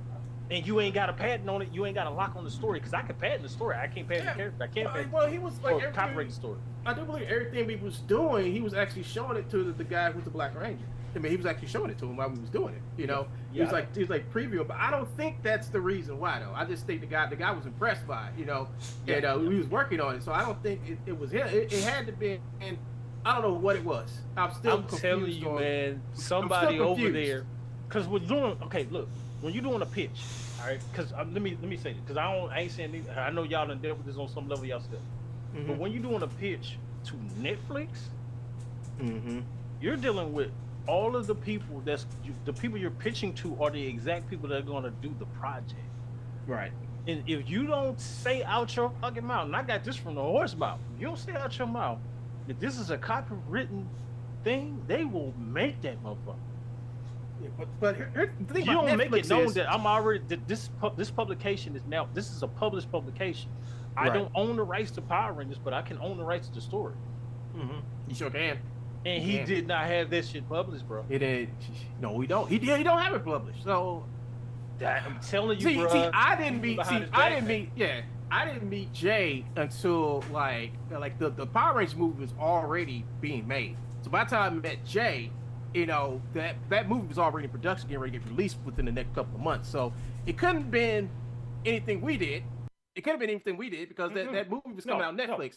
So this must have happened like a year or so, prior. You know. What I'm saying to you is, I'm telling you from what we talked about. Me and him, I was talking to the man in a call when I was like, hey, you know, how long? And he was like, man, I've been on this for about the last 3 or 4 years off and on. Right. He says, and he said, I got a guy I'm talking to that's gonna help me get in and do a thing. He said, we already kind of did a pseudo pitch. I've already talked to can't remember the name, but you just mentioned him, the Black Ranger guy. He said, I talked to him. He's like, oh, that's nice, that's cool. He was like, you know, he was like, it's okay to use my image to stand the other. Why would you give a person express permission to use your image if you ain't okay with the project? So okay, cool. Somebody got a hold of that. There's no way you gonna tell me otherwise, bro. Yeah, he could have showed it to somebody. Hey, look, somebody's doing this, and so that's what's the only about? way that works. I mean, that me and you can have a similar like I did, but not 1-for-1, bro. Exactly. Yeah. That shit 1-for-1, man. Yeah, like, it was. Come on, bro.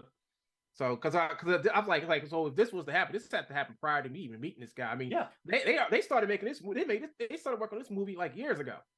You know, years ago. I mean, like maybe like a year and a half or 2 years ago. So it had been somebody he met in the past, and he had this idea. Somebody overheard him and just snatched it from him. You know, it was the people he was talking to. Man, look, I'm telling you this from the horse. I'm not making it up. I'm saying what he said. I'm telling you, man, the people, they had to take it, because this man vanished instantly. He's like, yo. He was like, man, I'm dealing with some BS right now. I was like, all right, that was the only message I got. Then I kept hitting him up. He was like, I was like, give him the call when man talk to me. He was like, oh yeah, and then he just was like, I don't understand. Yeah, like when I watched the first 10 minutes, like the first 15 minutes of the movie, I cut it off. I'm like, man, I was like, nah, 1-for-1, bro. There's some changes, but of course you would do that, because if I turned it off. Because say he want to go with him. You can't say it's the identical movie, because it's a variation. Mm-hmm. And it's like, for instance, I can start a Starbucks. I can just call it Sprinkle Starbucks. And ain't shit they can do about it. Nope. I'm telling you, ain't shit they can do about it, bro. I think Ebis beat me down with that, won't you? He was just slid out for a second. He slid out. I got Mr. Fernandez. He slid He was out. like, I had to pee, You had to pee, man. I ain't mad at it, but yeah, it's that's the thing, man. Like I'm like, but whatever. I'm like, yeah, that's what happened. But anyways, yeah, I'm all for that, bro. I mean, I'm trying to tell you we could do something, but my thing is what would it be? Matter of fact, I know what it'd be. What, the Show Blast enough. Dragon? Yeah. I knew it. I fucking knew Show it. enough. Like, Cause I know you was everything I was saying in my stream. You was loving that. You was soaking that shit up, boy. Man, I told my wife, she just looked at me, she shook her head, she went, "Y'all crazy as fuck." I was like, how we crazy? Because we like, I said that's childhood right there. You know what I'm saying? Like, I tell you what, man. Hey, before I stop streaming to go and work on Archive Infinity, man, we gonna do that. I want to probably we could work on it. We can work on it like shit next week. We can just start plotting and planning next week. You know, as long as we can get 3D Spinks to play Vanity, we good. I might have somebody for Vanity though. I'm telling you, Spink. I know you listening, Spinks. I know you watching. I know you watching. Put on come out of hiding. Come back to the phone. She said a few things to me on the channel, but she'll come out and say something, you know. But she in straight stealth mode, man. I'm like, damn, girl, just stop hiding, you know. But yeah. Yeah, ain't blaming her. No, she don't want to talk to us old ass niggas. She ain't got to talk to us. Ain't got to talk to us. Hey, she do what she want to do. Just some grumpy old man. Yeah, grumpy ass old man. You know. Like, okay, cool. But yeah, nah, man. I'm like, this just like, yeah. The reason why I said it because I'm like, yo, do the stuff. Send it to me. I don't give them the 60 frames. I render it. I ain't tripping. You know what I'm saying? Like, because I mean. It's funny because people keep saying this to me that I learned that I got a new PC and they was like, "What you got?" I was like, "Oh, I got the 3060." And then, "Oh, you got your 3060? Oh, you doing your thing?" I'm like, "Listen, man, I didn't build the PC, man. My boy built it for me and sent it to me." And he was like, "You need that," and I was like, "Cool," because literally, when I say the old PC was about to die. Is your 360 the 12 or the 8 gig? 12. Good, you got to do it. Because I was actually gonna buy the 4060, but the 4060 is basically a 30. It's basically a 3060. There's no improvement. So I'm like, fuck, I'm gonna go back and buy this 12 gig 3060 when I get the cash. Yeah. Like that was like when me and dude sat down. We was in the call or whatever, chat, whatever. He hit me up. He was like, "Hey man, I know you was talking to my boy Cody over here. I want to help you out." I was like, "What's up?" He was like, "Let's just get into a call. You put together. You tell me what you want. I put it together. Send it to you." I was like, "All right, cool." He was like, "You know, we'll come up with a price or whatever, but you ain't got to worry about paying me immediately. I know what you're doing." I was like, "All right." So, and we talk almost every day, you know what I'm saying? And right. And cool dude, and he was just like, "I got you." So he was like, "I got this and this already, but I'm gonna buy all the other stuff." I was like, "All right, cool." So he put it together.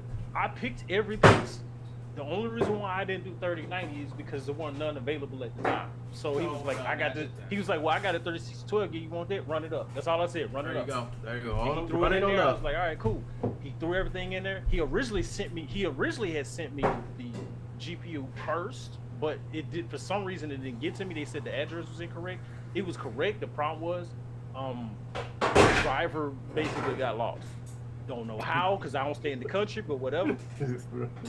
So they just sent it back. The reason why I learned it, because I called the post. I was like, "Hey, y'all know the address?" They was like, "Yeah, the driver went to the wrong location." My driver, I can't find it. My driver had my driver set my perception neuron stuff that I ordered outside my door, and somebody stole it. You know, shit! They must have thought it was a fucking cell phone or something. So they I got a package next to my garage door. Didn't even know it was there. The neighbor said, "Hey, it's a package next to your garage door." I was like, "What?" I was like, "That ain't nowhere. Look, I can't even see my garage. Like, what you do?" Like, okay. What the hell was he doing back there? I have no clue. But the kicker here was so it ended up going back to him. They sent it back to him. He was like, "I'll just send it all together." He sent it to me, and once I got it, man, I ain't gonna front. Like, I was scared to turn it on because I was like, "Yo, this is some power I ain't had in a while." Like, am I ready for this? I feel like Bruce Leroy, like for real, like, and I turned it on, and all I heard was, I was like, oh, this is just like. And then you saw the glow, literally. I really did because it came on. It, was like, it really was a glow. It was like, yeah. I was like, yo, Ed, what's this? And then the middle of my motherboard, like there's like this like Knight Rider scanning thing that like glows and then goes back up and then it goes off. I was like, yo, I got Kit right here. Like, oh damn. He was like, you want RGB stuff? I was like, no, that'll annoy me and my wife. Cause I'll be like, why is it doing all that? So, I don't know. Just I'm trying to figure out how to turn off all the RGBs on my machine, man. Yeah, I ain't want none of that stuff. Even though I still got like 6 fans in this mother. the cooler, the fucking the label on the fucking video card. Why the fuck do I need LEDs on that shit, dude? I work with my lights turned off and you know, I'm trying to see my shit. Well, when I had built my new computer last year, I had to get all that. I got all that bling inside of mine. I got the RGB. my shit look like a fucking Christmas tree. You know, but hey, when I did the video of me building it, everybody's like, oh, awesome, oh, cool, you know, because I mean, they paid for this, you know. Well, actually, they paid for the motherboard, the case, and CPU. I had to buy everything else, but everybody was happy, ecstatic. You know, they had a part of it. You know, everybody was happy with the part of the build. That's cool. You know, and that was awesome. You know, and yeah, it was all just everybody just came together. But I was gonna tell you. So the thing was showing up, man.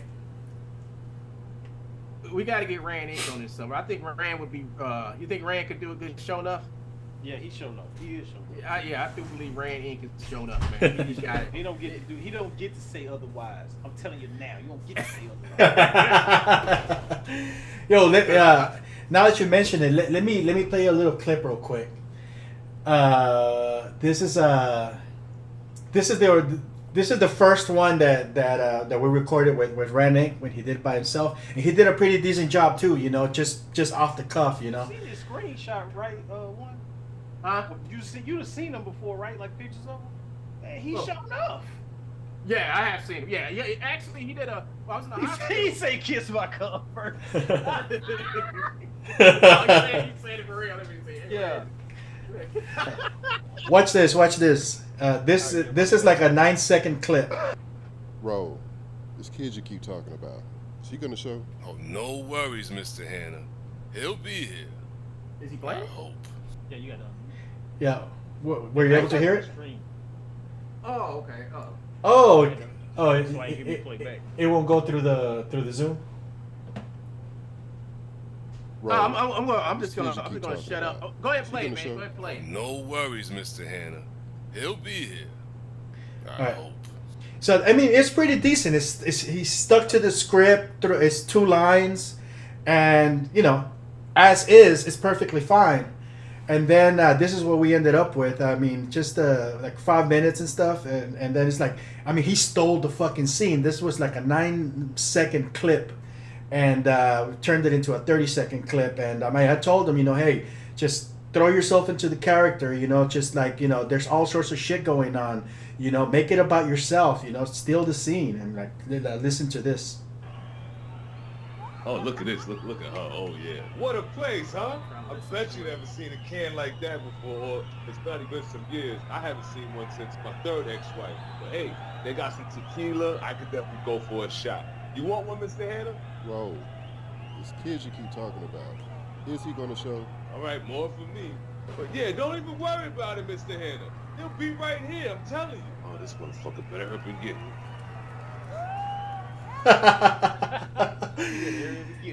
You fucking killed it, man. It turned that 9-second clip into something that's like, oh shit, I'm gonna remember that fucking little short scene, you know? Yeah. He impressed the shit out of me, dude. Yeah, he killed it, man. He definitely gonna be showing up, man. I'm telling you, he's showing up. He don't get a choice. He don't get a choice. Yeah, he don't. We putting you in like 8 headlocks. Like, 8 headlocks. You hear that, Rand?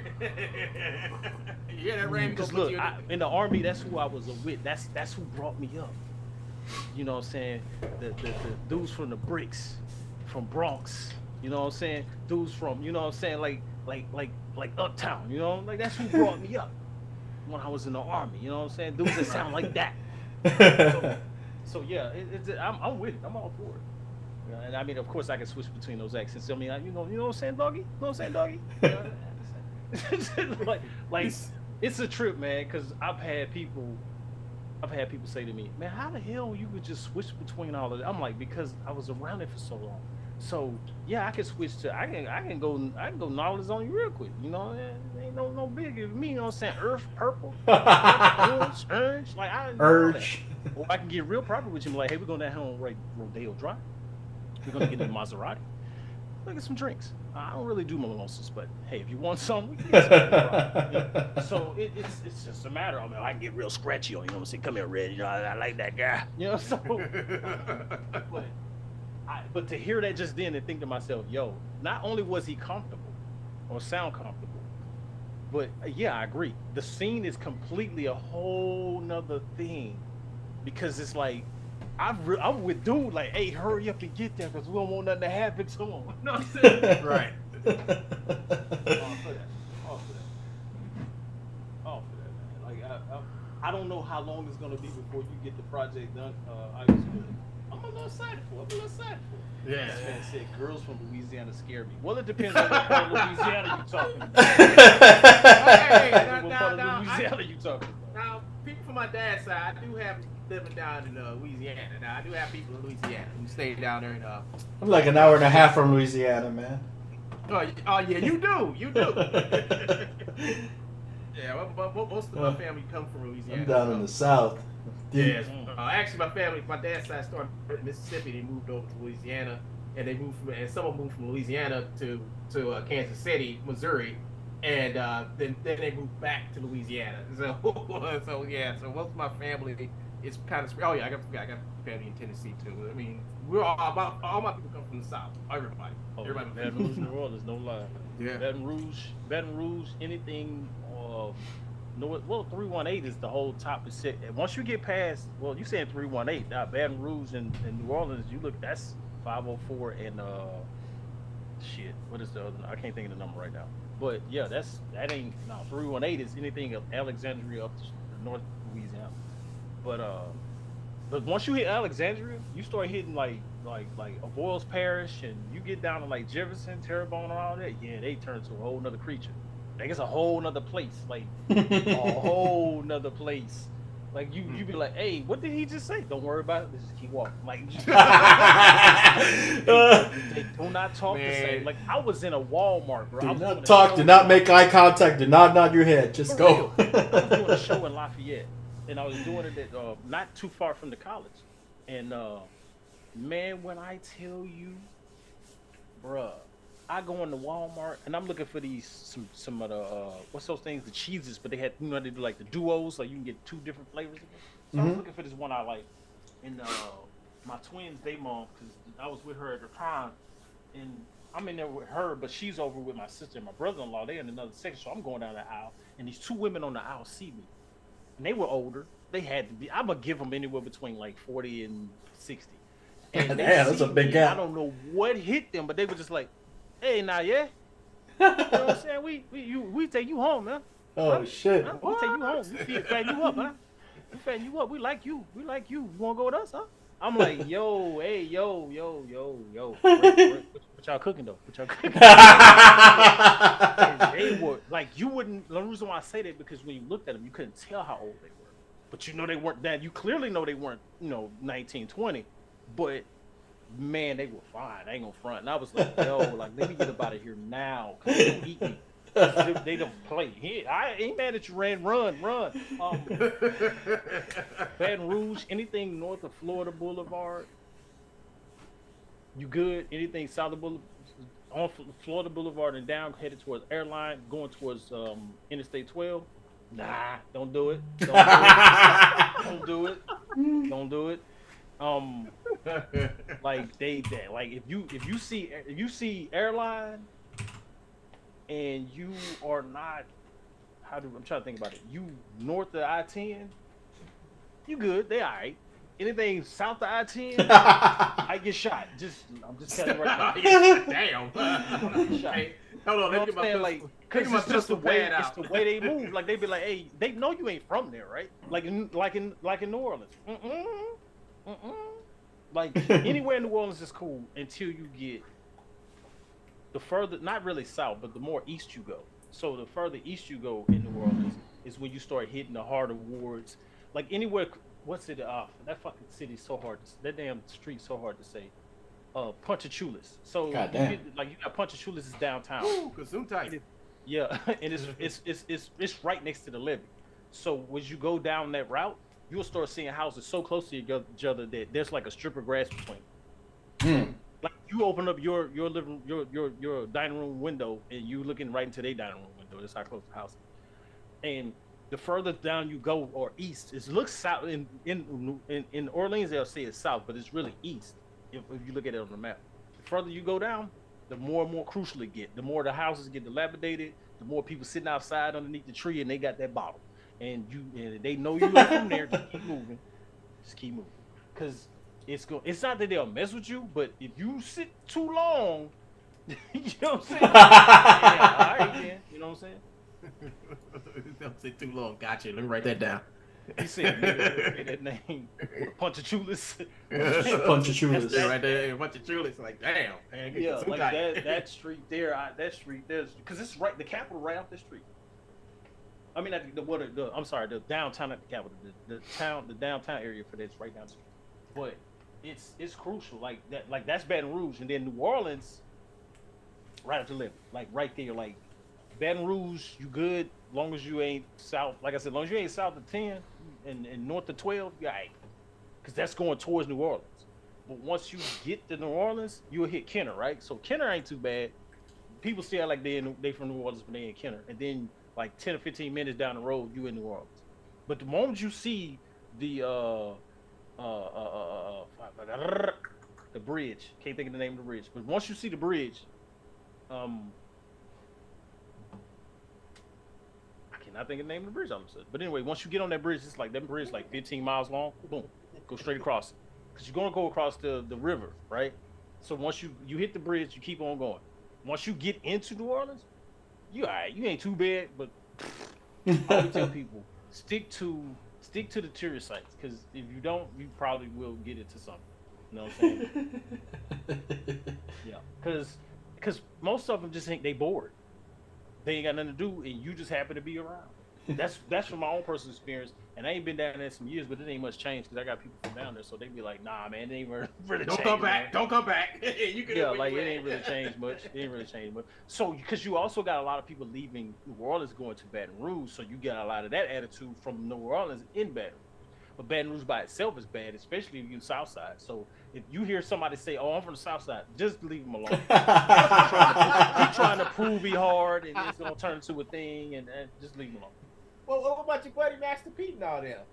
Them boys ain't from no damn. Them boys from California, man. Shit. They be like, "Oh no, man," because he was like, "Oh, I was raised in Richmond, so you California." What? Your roots come from the South of Louisiana, but you from California. It's just really what it come down to. You feel me? Like you from California. Yeah, you from California. That's why they don't stay there. Like Wayne from there, but he ain't from there. You know what I'm saying? Like you far as I'm concerned, you a Floridian. Like you stayed in Florida more than you stayed in Louisiana.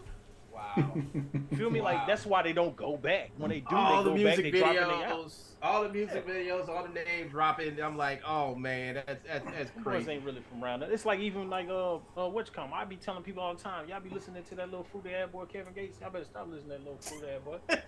We're like, no, he not. I'm like, dude, look, I try not to get too personal, but I make this clear. All I'm gonna tell you is I've been in the spaces and I've seen the things. I'm telling you right now, that dude ain't what he trying to make himself out to be, like most people. I know what I'm saying? They no sellout thing. It's just who he is. It's like a lot of them boys left out of there because they was being handled a certain way. And he was one of them. He playing the role, and he played his role well. He got the hell out of it. You see, they don't stay there. Him, NBA Youngboy, and a few other people from around there. Them boys, to see them boys in them areas, in them spaces, and they literally playing cops and robbers with each other on purpose, man. And then man, I'm finna get up out of here. Why? Because I'm gonna get killed because the dude just want to shoot today. He ain't got no beef with me. He just want to shoot, and I just happen to be the target. That's how they play out there. I'm serious, man. Damn, that's crazy, too much, bro. Too much play for me. It's crazy, and it's South Baton Rouge. It's not anywhere north. I'm telling you, anything north of 10, you good. Anything south of 10, get out. Not so much. Yeah, they play. They shoot. They do stuff just to do it because ain't nothing to do. I'm hard. I'm me. Yeah. Like, nah, I'm good, bro. You got time for that? They making no time for that. So, and so when they like even further south, like when you go, because people always talk about New Orleans. I'm like, New Orleans is south, but you got places further than that. There's even more country, even more Cajun. You got places. You got places of Louisiana that you go to, you think you definitely in a different country. Yes. Swear to God. And they treat you like that, and you like, hey yo. They do not speak a lick of English. They do words come out their mouth sound like English, but when it comes out, it's like I know I heard English. What the fuck you just said? I know I heard English, but who the hell puts these words together in that form, and what the fuck does they mean? Exactly. I was raised on reading comprehension. What the fuck? One of the most crucial places I ever went to, in reference to just being country, not necessarily being harsh to be in, it's Opelousas. Opelousas, Louisiana is backward. Billy Bob, man, like it's hard to be there. Like people like, well, I'm like, man, these people country. Wait a minute, that's around the I-5 area, right? That's right. That's like, oh shit. No, that's I guess you could say northwest of Baton Rouge. Northwest. Okay. Yeah, like and it's just country, like country. No, because I understand it. Because Florida is the same way. I went to Florida. I used to drive a truck. One time I made the mistake of taking a load going down deep South Florida. Once you get past a certain part of Florida, nobody speaks English. Nobody. Everybody is Cuban, either Cuban, Latino, and Puerto Ricans. You got them all down there. And then on top of that, you got the Nigerians. You got the Jamaicans. It's like a fucking Haitians. Yeah. You go down there. You better bring a translator. Now don't get me wrong. Yeah. Like even in places in New Orleans and Baton Rouge, even in those spaces that are crucial. Like, as long as you're not going down there trying to present yourself a certain way, you're gonna be good. And yeah, they'll feed you. They will feed you. Like bro, I was in Opelousas. Woman fed me so good. I was like, Grandmama, how you doing? Like that. Like they don't play, bro. You know what I'm saying? One thing they don't. Down Louisiana, they don't play about food. Don't be like they even don't play. You could have weight on you. They still call you skinny. They be like, oh, I'm like, I ain't little. Like you little. We need to fatten you up, man. I'm like, you know what? Listen here, Justin Wilson. Nah, you know what I'm saying? Like, but no. I'm just saying that in my situation when I was driving the truck, like, don't get lost in South Florida. Because you may not get directions to get out. Like, hey, you just became family. Boy, family. The hills have eyes. Tell me where that is in Louisiana, because I'm not going there. To be honest, anywhere but okay, when you come to Louisiana, you got Louisiana 8. And you got that turns into 1 and in 71. Anything, let me tell you right now, if you in the corner of Louisiana that's on the edge of 8, which is underneath Lake Charles, and anything underneath Alexandria, this is kind of the middle of Louisiana, right there, and then anything west of Baton Rouge, all of that space in that corner right there, don't get caught slipping. That's like Leesville. I'm serious. That's like Leesville and all those other hick towns that you don't really hear the names of. Stay there. Fuck out of them places if you don't know where you at, because that's what my boy Kendon Horn told me to tell. Kendon Horn is a white dude that is a true coon. Okay, and he said, because he would say coon, he called them coon ass. This is what he said. You coon asses, you think he talking about black folk? No, he not. He talking about white folk. He was like, what? Really? Said, people, yeah, that's what they call each other. He said, oh, that old coon ass people. But that's why I tell people, I say, y'all think they talking about you? They're not talking about you. He talking about his cousin down there, and he pale as hell. No, so but he said them coon asses. He say they don't put a stop sign in the spot. They will move a stop sign to stop you to get you. Damn. Dude, that fucking shit happened to me. He said so if you see it, run that motherfucker.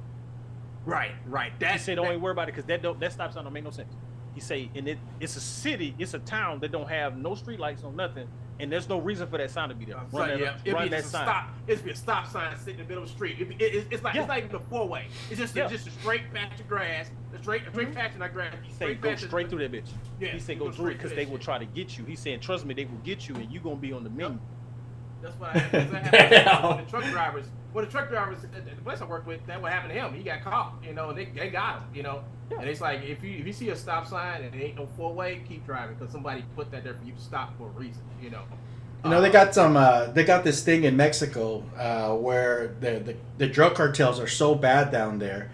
that the authorities, they literally tell you if you see somebody trying to stop you or dressed up like a cop or you just not feeling it, just run, just, you know, hit the gas and get home. Even if it is a real cop, you know, they'll work it out when you get home, you know, but don't fucking stop in the middle of nowhere for a cop, you know. Yeah.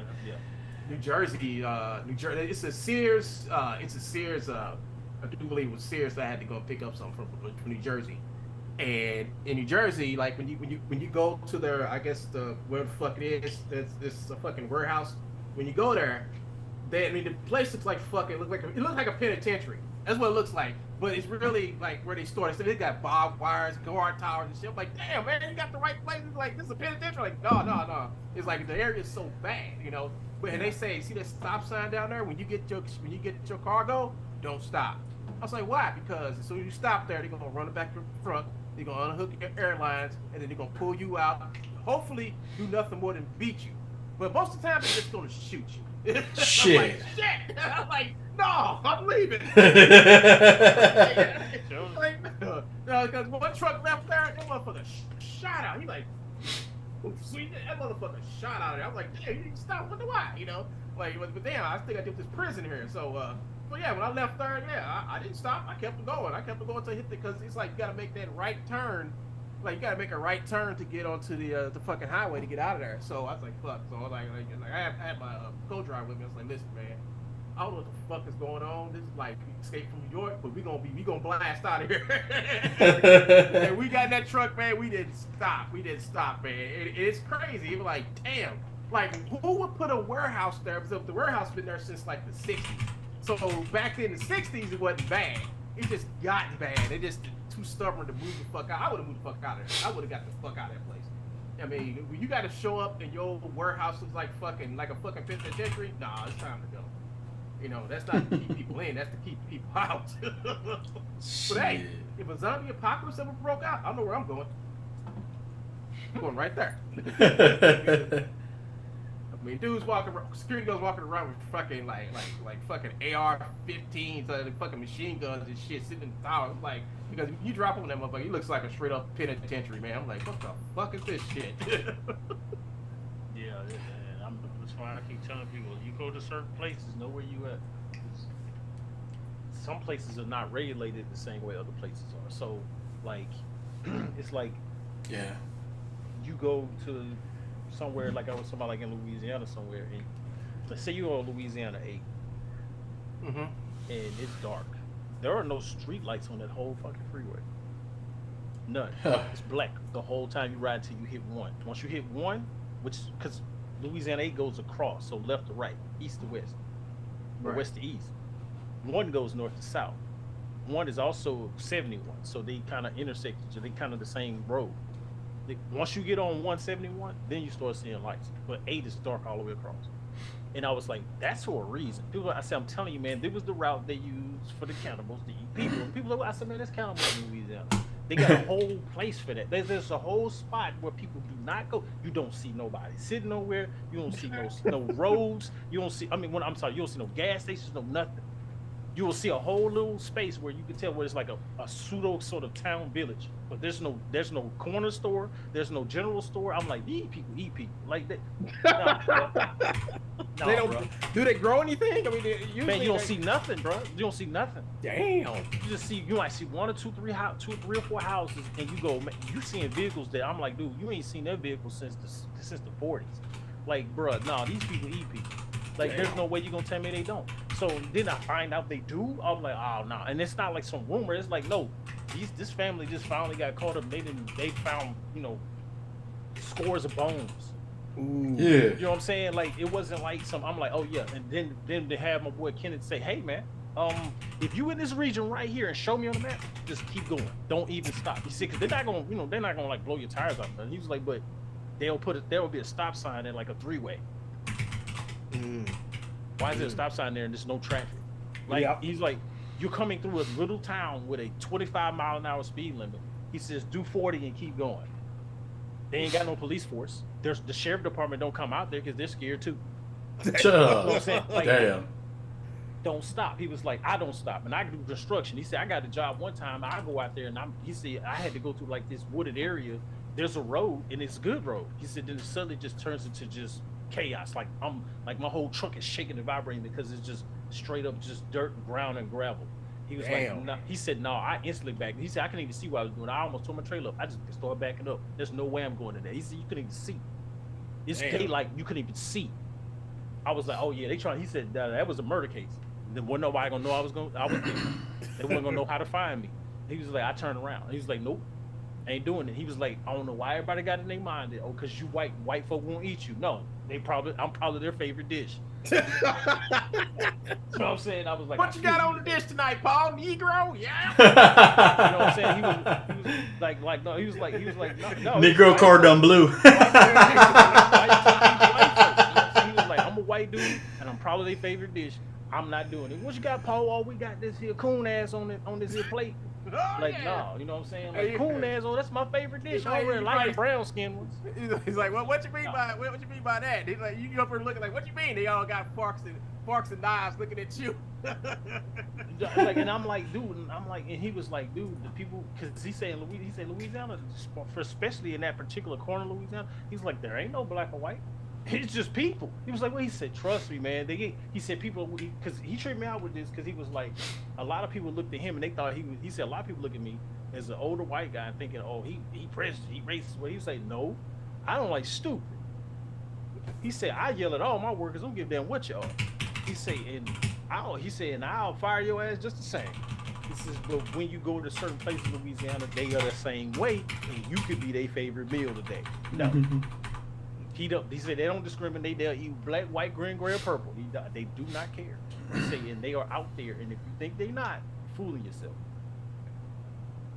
And that was the thing that got me. I was like, yo, I'm good. So I'm like, yeah. So I'll be real specific. That's why I tell people, oh yeah, go to Lake Charles, go to Lafayette, go to those places. Don't go further than that. Don't go below that. Just stay right there. Like go to New Orleans. Just don't go too close to when you start seeing signs for Mississippi. Just turn around. Don't go that far because you're gonna run into some bullshit.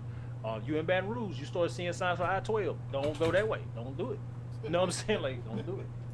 Just stay away from that area. You know. So like, even in Shreveport, like Shreveport is a metropolitan area. People say no, I'm like, yes it is. Trust me, I can drive you around. It will take you 3 hours to drive around the city. I don't mean through it. I mean on the loop around it, the inner loop, the inner industrial loop. It takes you 3 hours. So that ain't no little city. Feel me? But you know what I'm saying? Because it used to be the capital before they changed it to Baton Rouge, but it is still a port. So stuff that you could find in like places like Dallas or Houston, it gets to Shreveport first.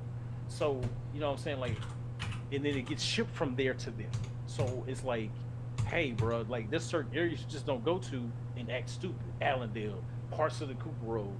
The Cooper Road used to be the country, and then they annexed it into the city. I'm just like, yo, this ain't even, it's still not close. Like, you still have to drive 10, 15 minutes to get to the Cooper Road.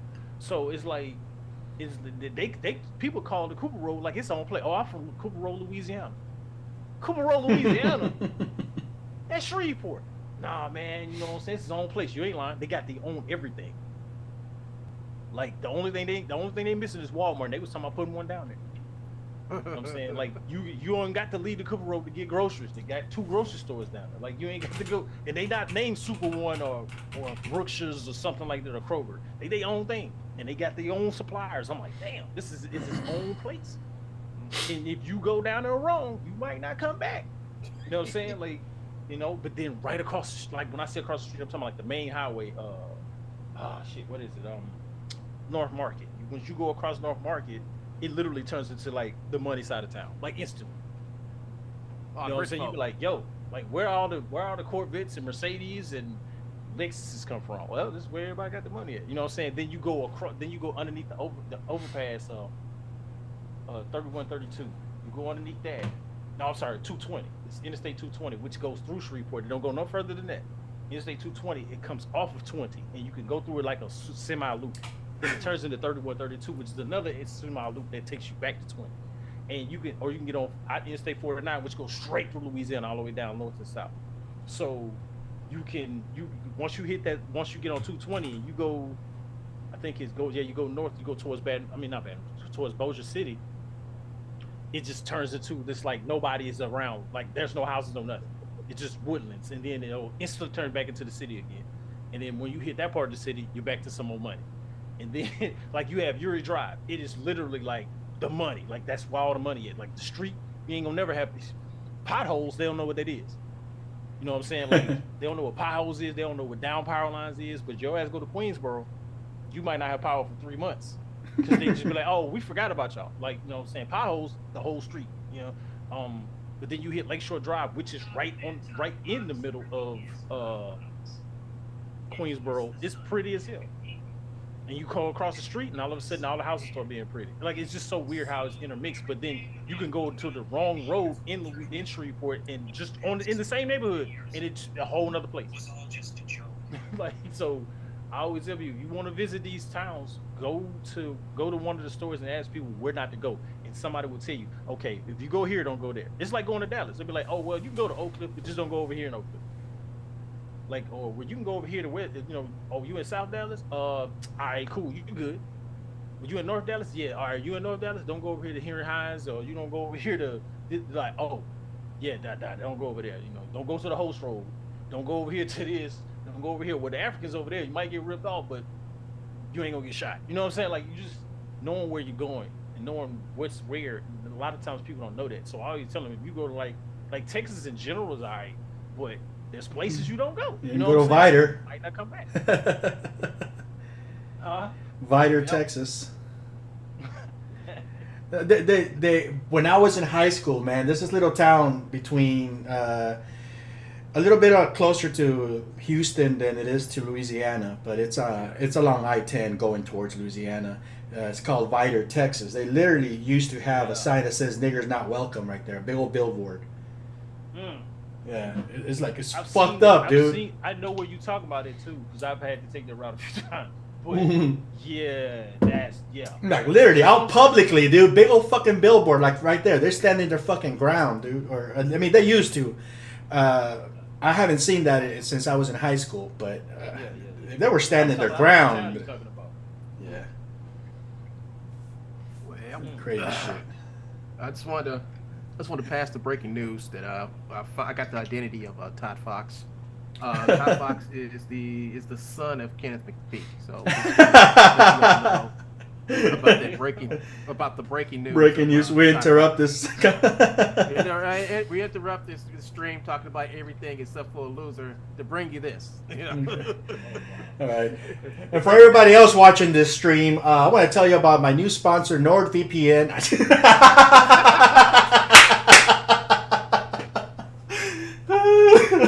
The Ridge Wallet. To the stream, on the Quasi Media channel, man. I am now officially monetized with only 341 subscribers. Yeah, you know, that's how it works now, right? That's how it goes, bro. Only 370 watch hours. Yeah, I did it before everybody else. Fuck that. Man, when I started my channel back in 2008, I started my channel way back in 2008. And it wasn't like 2015 when I actually took it serious, started like streaming, making tutorials and videos and shit. It was easy. It was easy to get monetized. I mean, they monetize. It was monetized everybody, their grandma. And something happened. This fucking apocalypse came. Whatever the fuck it was, some idiots did some shit. I remember that. You don't remember? You remember that? Yeah. Yeah. So after that, the policies changed. This is what happened. My channel actually lost its monetization because you know, my watch hours went down. You know, they if you don't stream for a long time, they will take your watch hours away from you. And that's what happened to me. They took my watch hours away because like I was It all goes back to a certain person. But I had to take all my videos off my channel, so I wouldn't get no watch time on my channel. So that killed my watch time. So when they did that thing, you need 4,000 watch hours. I was under that, you know. And then I found out how hard it's hard. It is really hard to get like at least 3 watch hours. You know, I was under, I think like 2,000-3,000 watch hours. No, not 2,000-3,000. I think I was under 1,000 watch hours. You know, I need like 500 or 600 watch hours, and I couldn't get it. I couldn't get it for shit. You know. Yeah. So I had to get my friend to help me get the watch hours because he lives. I think where he live at? He live in India. And I say, man, you know about 500 people that can subscribe and watch my channel. I say, please get them to watch. and that's how I got back monetized again, you know. Damn. Because that shit was fucking ridiculous. 4,000 watch hours. I'm like, if he was like, oh, that ain't nothing. Like, yes, it is. You don't understand. People, the most somebody will watch your video, no matter how long it is, it's like it's 10 probably minutes at a about 5, time. 6, 10 minutes, even less than that. Like something like 5 to 6 minutes, you know. And you got to get like a whole lot of people to watch your channel, you know. And once that person watched their channel, you know, that's it. When they come back, you know, I don't even think it registers when they come back. So you need to keep getting fresh eyes on your shit, you know, to get monetized. So if you got a YouTube channel and you constantly making content and it's 4 or 5 years later and you still ain't monetized, well then shit, you know, it's because of stupid ass policy they put in. You know, it's just incredibly stupid, you know. And it's like, oh, we got with the top YouTubers and we talked to them about what we should do about this. Like, no, the fuck you did. You just made something up. You went through your algorithm. You saw like what's the hardest thing for a new YouTuber to get monetized, and y'all went with that shit. And ain't nobody tell you just like, oh, well, tell them motherfuckers they gotta get 1,000 subs ain't nothing. Well, the only way that this is gonna move forward, like for anybody coming in expecting to make any kind of real money off of YouTube, is like you have to treat it like a business, you know, and you're gonna have to invest.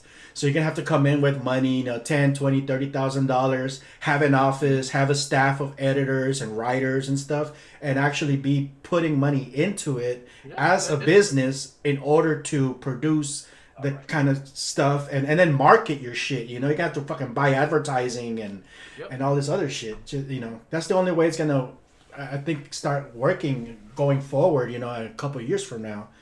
But I found the way to make money off of YouTube, and I found this out by watching somebody else's YouTube channel. They motherfuckers are making these AI videos. Mm-hmm. AI puts together the video. It puts together it even makes the voice for who's ever going to talk on it. So all you have to do is just type in your narrative, right? Get yourself some clips and shit like that. Yeah. Put that shit up on YouTube somewhere, and the computer will actually make your videos for you. Yeah. You can say, well, I want to make 3 videos a day. 3 videos a day. It will make 3 videos a day, and you let that. Is that me? I don't know. Whoa. Somebody just joined my channel. I don't know who it is, but somebody just did. But yeah, whenever I see somebody just joined. Oh, okay. Who's that? I don't know. Thank you for joining One Nation. All right. I don't know who you is, but thank you for joining. You just make you get AI to make your videos. You set your shit up, and it will actually produce and upload your videos. You don't have to do nothing. Well, I built something similar to that recently. I'm not using it yet. I put together this because I have this Mayan calendar system that I built in PHP. So it tells you which day it is in the Mayan calendar. And every day you log into the website where I use it on, and people can go in. There's like, okay, today is, 12 rabbit. The 12 signifies this, and the rabbit signifies that. So what I did is I recorded my voice explaining the 13 numbers, and then I recorded my voice explaining the 20 different animal days, and I had Midjourney generate images for the numbers and the images. And I just put it on my server. So now the server every day it checks my Mayan calendar, and it says, okay, I need the 13, and I need the dog image, and it pieces it together. It creates a 59-second video. Essentially creates a YouTube short, and it attaches music to it. So now I'm just trying to figure out how to make it automatically upload to YouTube, so every day it can upload. Oh, it's a tutorial. I just saw the tutorial just Tuesday? I saw the tutorial Tuesday. Oh, send it to me, man. I was interested. Yeah, if I find it again, I'll definitely send it to you because you can have it upload your shit, so it will actually make, as long as you got the video clips and everything in there, and you got to tell it what to do, it'll keep producing videos for you, upload them. You gonna say, okay, I want my channel to upload a video like 3 times a day, once every 3 hours. It will do it.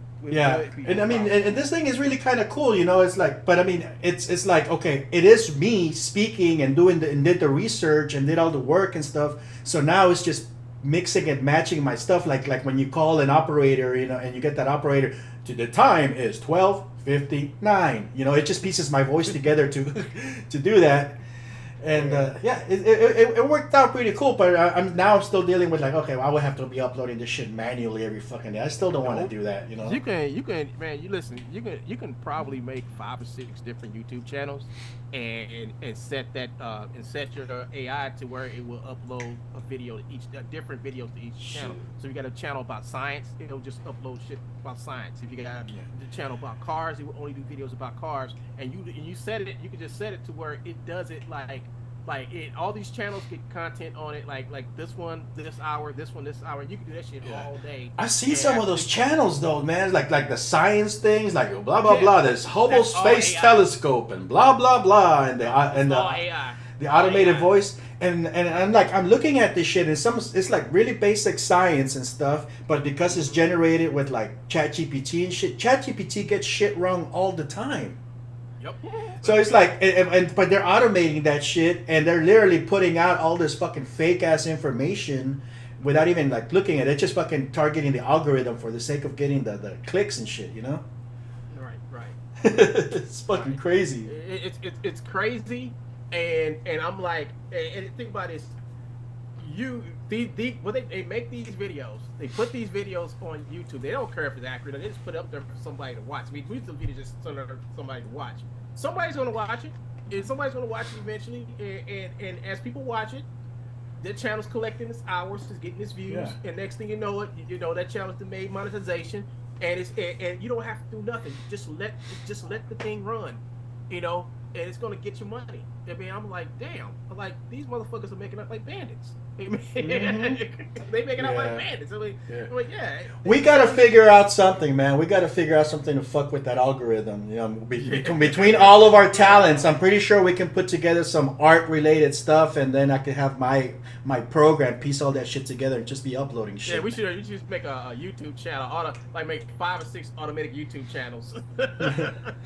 so all of them get monetized at the same time, and all we gotta do is sit back and get the YouTube checks, you know. Yeah. Those automated channels, somebody's got to do like 1 million views, man. They get like 1 million views and shit. They get like 1 million subscribers. They get like, man, I'm like, man, this is a scam. Yeah, and even if people aren't watching that stuff, you know, all that matters is those first 10 seconds, because that's when they put the ad, you know.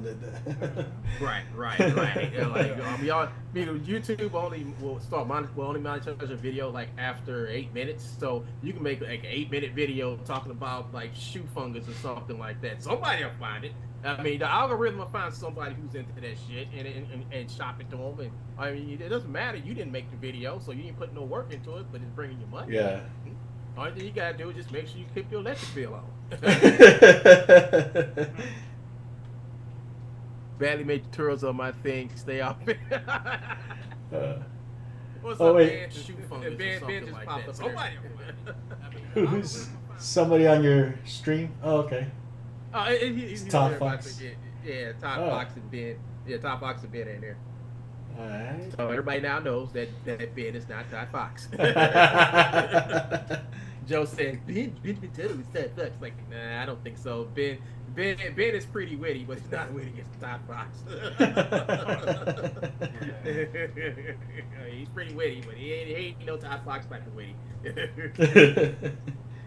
But anyway, man, yeah, man. Well, what I was gonna say? Oh yeah, I was gonna tell y'all about Archive Infinity. I was gonna tell you first, Mr. Fernandez. I was gonna say his name, but I'll say his last name. But yeah, I talked to somebody. Yeah, I got somebody I talked to, and Archive Infinity is gonna be most likely made into a movie or a streaming service. So. Good, man. Good. Yeah, so it's awesome. Yeah, man. I was because I had to talk. I had to pull. You know somebody that knows how to do something. Sometimes you got to pull that card, man. Like I know a guy. I know a guy. You know. No, I got a couple cards like that on my sleeve too, and I mean all these like last 10 years or so. It's like I've had so many ideas and stuff, but it's like you know, I have my foot in the door at Netflix and shit. You know, Paramount, Showtime. I've sold shit to Showtime back in the day. But it's one of those things where like I have to have a good product, you know. I have to have a fucking product. I just can't go in there with some shit, you know, and because then I get that door closed on me, man. So that's why I like right now I'm not even fucking relying on anybody. I'm not even trying to like, you know, like hey, I got an investor's package already ready to go. I'm just not showing it to anybody yet because, you know, I'm not ready for you to look at this, and I'm not sure I want your your investment right now. You know. Well, yeah, but you're farther along than I am because I had to talk to him. Was like man, what the fuck do you need from me in order to get my shit done, get my shit out there? And he's broke it down to me. We had a nice little chat. He broke it down to me. He told me what I needed. You know, he's like, no. Fucking get me a script, you know. I'm like what? Just get me a fucking script and some storyboards. That's all he needs. I'm like, fuck. I can do that. I can do that all day. You're like, let me open up ChatGPT real quick, you know. You know. Yeah, but he was serious. I mean, I was serious when I went to him. He was serious in his response, you know. Good, and I said, I want to do archive. I want to take archive. You know, I mean, I've been trying to get archive. Only people that looked at archive was this dude I knew. He used to be on I think he was on Different World or something like that. He was on the TV show Different World. That's because Genesis was working with him, and Genesis actually has shit on Netflix. I mean, she actually acted this movie on Netflix. Yeah. So she was my way to get to Netflix, but that kind of like fell through because, you know, shit changes, and so that route was kind of closed to me, and plus that I took it too long. So we took it to. She actually took some clips of what I did to BT. And they told me they didn't like all the cursing I had in it. I was like, well, fuck y'all, you know. Like, I don't want to change it because I'm not trying to make this for kids. I'm making this to like something adult, you know. Yeah. You know, I'm trying to do something different. I'm trying to do like the Ralph Bakshi type of shit, you know. Yeah. When people think animation, they automatically jump to cartoons and stuff, you know. It's like, dude, you know. No, and they'll read my script, and because I tell them it's an animated film, they'll read my script as like, wait, this is for kids? When the fuck did I say this was for kids? You know, I tried to like, okay, so when I made the animation, I mean, I was like, okay, so I put a lot of like when I do my animations, I base them off of people I know. Most people I know, mostly my skin color. I know Asian people, I know black people, white people. So mostly, so they thought I was making like some Afrocentric. Like, they thought I was like I was making it like what's it called? Something woke, I guess. I don't know. Yeah. But I wasn't trying to do that because like I was basing all the characters off of people I know. And it's not like you're trying to be all inclusive, put every color in the rainbow in there. I'm not doing diversity. I'm not doing that shit. I'm just doing something that's a part of my life, you know. And so what? I know a lot of diverse people in my life, but that's just my life, you know. I'm not trying to do a political statement or nothing like that. These are like parts of personalities of my friends and people I know who I'm making this little sci-fi animation off of, you know, the fantasy aspects, you know. And when then the stupid shit started happening with, it's too diverse, it's too woke and all this stuff. It's too woke. I actually had somebody make a similar comment about my script a while back, about 3-4 months ago. They're like, "Oh man, this is like really like diverse and like new and woke and blah blah blah." I'm like, no, wait till you get to episode 7 and you see the fight between him and the gay fighter who's literally molesting him in the middle of the ring. No, that's not woke. That's a battle for survival. My manhood is at stake right now. It's this most hilarious fucking scene that, you know, I wrote the film, I mean, this particular script, I wrote it back in 1997, I think, 98. It's been sitting on my shelf for a while. And I mean, wow, it was. That's a millennium ago, man. It's the kind of shit. It's the kind of shit that would have been made back then. Right now, it might actually be a little bit on the controversial side, you know, because like you know, there's no pronouns, there's no fucking. I mean, there's literally guys talking to each other and like going, dude, don't even touch that guy because you know it's 7 years bad luck, you know, like really like backwards, like Mexican thinking and shit.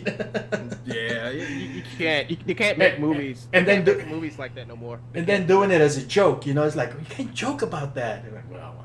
Man, you do a movie like that, it'd be on MSNBC so fast. Hey, who would go and watch this? Look at this. I hate to see you getting cross-examined by Rachel Maddow about your show. You know what? At this point, I'm kind of welcoming something. I'm hoping for something like that because with the no budget situation, that's gonna be free fucking publicity. Fuck it. Hate watching it is still watching it, bro. Just kind of bring it. Right? It's funny. Yeah, I guess so, man. I guess it's funny. It's funny y'all bring it up because I was saying earlier about vetting people out. They vetted themselves out. She says, "Well, I can't see me doing this character because it's a black woman." But I say, "Who told you that she was black?" Exactly. Like, and even it's like what? I said, but she's not black. I said she just happens to have dark skin. I say, if I looked at you and every time I talk to you, I say, hey, white woman, I want to talk to you about this white woman, song from white woman. She'd be like, they get annoying. I said, that's exactly how that sounds. Dude, so why can't it just be Khalil? How sad it is just be the thing? So when I wrote the script, now mentioning talking about him saying 90 something, I was 13 when I came with the idea for this story. Yeah. I'm 42. And I'm now doing this. Uh-huh. You feel me? So that's a pretty big stretch, right? So and nothing has changed. I changed nothing. Mm-hmm. Yeah. The character that's the lead character is still the lead character. Yeah. Like I didn't change it. Oh, let me do this because I don't care one way or the other. Yeah. Like yeah. I'm like, look, you don't like it? You know that the button at the top in the corner is for power. You can turn it off. Like I genuinely don't care. Well, I feel like, So when me and that young lady had the conversation, I told her, I said, look, your own particular view. She was like, well, let's agree to disagree. And I don't like hearing that statement. I said, no, we're not agreeing to disagree. We're disagreeing.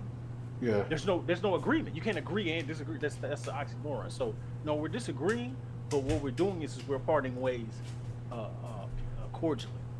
Yeah. I said, so you don't want to do it? That's fine. I said, I wanted your voice. I didn't want your face. And when I said it, she was like, oh my God. I said, yeah, you see what you did there? That's why I had at the top of the script, don't limit my characters to some concept, because now instead of Khalida being an assassin that does her job well, she really excels at her job because it's what she does. She's not doing it, oh, I'm a woman that's good at her job. That's demeaning. That anytime I hear that, I said that is truly demeaning to a person. It's like looking at me saying, oh, he a good man because he pays his bills. No, I'm a responsible person. I just happen to be a man. Me being a man has nothing to do with me being responsible. Okay, so it's like, don't demean me. That's an insult. And I had a friend of mine go, man, how am I insulting you? I said, because you saying, oh, wait, you taking care of your house, man, that's what a man do. I was like, no, that's what a responsible person does. Period. I don't care if male or female. It's my house. I take care of my house. It's mine. Nobody else gave it to me. And if they did, I would take double care of it because somebody else gave it to me. So I said, when people give you something, you should take more care of that than if you got it yourself. Like, what? I said, because you didn't get it yourself. You get that? So, so if I say, here's the character. All right, who is the person? Did you hear me, Sean, ask you what was? I mean, Sean. Did you hear me? I was ask you what Sean was? No. I say, hey, who is he? Because I don't care about where his background is. That is irrelevant because that doesn't dictate exactly who he will be. You got plenty of people that are hood as shit and their skin is more pale than a sheep. Yep. Mm-hmm. You got some people that are more Urkel than Urkel, and their skin is darker than a set of black knives. That is true because once again, it's the old truck driving story. I have to tell y'all. I was in Pennsylvania. I was in Pennsylvania at one of the truck stops, and this guy just drove up saying, "Hey, how y'all doing?" I thought it was a black guy. But the motherfucker, he was from. I said, "Hey man, let's go and grab something to eat." We got out the truck, and I'm like, "Wait a sec, man, who else is in that truck with you?" They're like, no. He's like, no, I'm from Louisiana, something. I'm like, damn. I said, dude, you sound like 100% Negro, dude. I'll be honest with you. I'm like, hey, let's go eat anyway. Like, all right. Boy, this dude was more black than I was. He was eating shit that I'm like, damn. Like that's some shit my dad ate. I just didn't eat it because I told my dad a long time ago this shit's gross. But yeah, my dad, he from Mississippi. He can eat some shit, but that dude was talking about the same shit my dad ate and then some. I'm like, hey, your dad don't know nothing about that gator, huh? I was like, I don't think he does, you know, crawfish and all the other shit, you know. I'm like, damn. I'm like, no, I can't eat shellfish, man. I'm like, damn. Well, you can't be from the South. You can't eat no crawfish. I'm like, no, I'm allergic to the shit. All right. Yeah, I mean, he was white dude, 100% white dude. He was just talking like a black guy. I'm like being somebody that been in a different country. I was in Iraq. And these 5 guys, they were working on something for us, and they were electrical guys, so they were working on some electrical stuff for us. All 5 of them were brothers. When I tell you, you wouldn't believe it if you saw them, because one dude, all 5 of them, they went through the light to darkness spectrum. One his skin was real pale, the next one his skin was sort of like pinkish peach, the next one his was brown, the next one his was like dark brown, the last one he was black. Damn, who was that? He was so dark. He was so dark that his hair was lighter than his skin. Oh, the 50 Shades of Grey shit. Yeah, and I keep telling people, I say, now do you get? So who is his papa? A living gradient or what? I don't know, but I know what like right here. You don't know what you're gonna get. I mean, hell, I even look at my own children and go, man, okay. You know what I'm saying? Like, cause like my sister, she had a daughter light skinned as hell. My sister chocolate brown. You know what I'm saying? And the daddy she come from, ain't no letter. He just. You know what I'm saying? Like you just don't know what you're gonna get. So I ain't telling people you can't. So I'm not saying y'all, but I'm saying like people be like, oh well, man, you know, this is where I'm from. I'm like, yeah, that's what it is. Is where you're from. So I don't think the skin color got anything to do with it. Yeah, it's a culture thing. Yeah, exactly. And even then, I'm real tight about saying culture because some shit not culture, it's just habit. You know what I'm saying? Like like some of the things people do is just more of a habit, but not necessarily a cultural thing. Like Juneteenth, and I'm not talking about the holiday itself, but the things that people do on the 4th of July, things that people do on Juneteenth, things that people do on Cinco de Mayo. That's a cultural thing versus something you do on a Tuesday. You know what I'm saying? Like, like nah, bro, that's your house. We don't do that over there. We don't do that stupid shit in my house. You know what I'm saying? Like, so. Yeah, well, when I talk about culture, it's more like, okay, you're like your immediate neighborhood, regardless of what it is, you grow up in that environment, so that's your culture, you know, like a bacterial culture.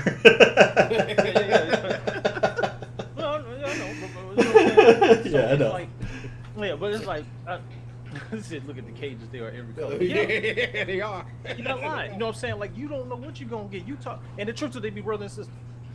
Yeah. And I'm talking blood brothers and sisters, not daddy had an extra baby. Like, they come from the same woman. Like, you just don't know what you're gonna get. So it's like, you know, my daddy was blue. Like, he was blue. You know what I'm saying? And my mama, red as hell. Like, you know, like I mean like red, not light skin. I mean red. Because my dad's side is all nigga, if you know what I mean. And my mom's side was is Sioux and some other native. On my dad's side is like I think is it Ethiopia? No, Ghanaian and Choctaw. Yeah, Ghana has some purple people there. Yeah, so he's like Ghanaian. My dad's like Ghanaian and Choctaw because his like whatever his mom and daddy, they was like the daddy was like the Ghanaian side, mama was Choctaw. So you know what I'm saying. Then I'm Choctaw, Sioux, and Ghanaian. So it's not like people say, oh, I'm like, oh, you black dude? No. Like, yeah, that's in my family. That's my family history too. Like when we got off the boats. A lot of us mixed with the Native Americans. A lot of, I mean, you can go back to any black person who traces back over to slavery. You will see that a lot. You will see a lot of Native Americans in your family. My family wasn't no slave. We was the slave owners. Oh, so we was the money tribe. We was the money tribe. Money tribe, okay. That's how that worked. Like Avoy's Parish. If you go to Louisiana, you go to like Marksville, Port Bear, Avoy's Parish, basically, like places like Marksville and all of that, and you see like those houses down there. That's us. This is my whole family. Like, not part of it, the whole family. I got kinfolk that's bleach white. That's blood, not married in, they blood. So I keep telling people, y'all understand it like that. You know how much a slave costs? Yeah. Trust me.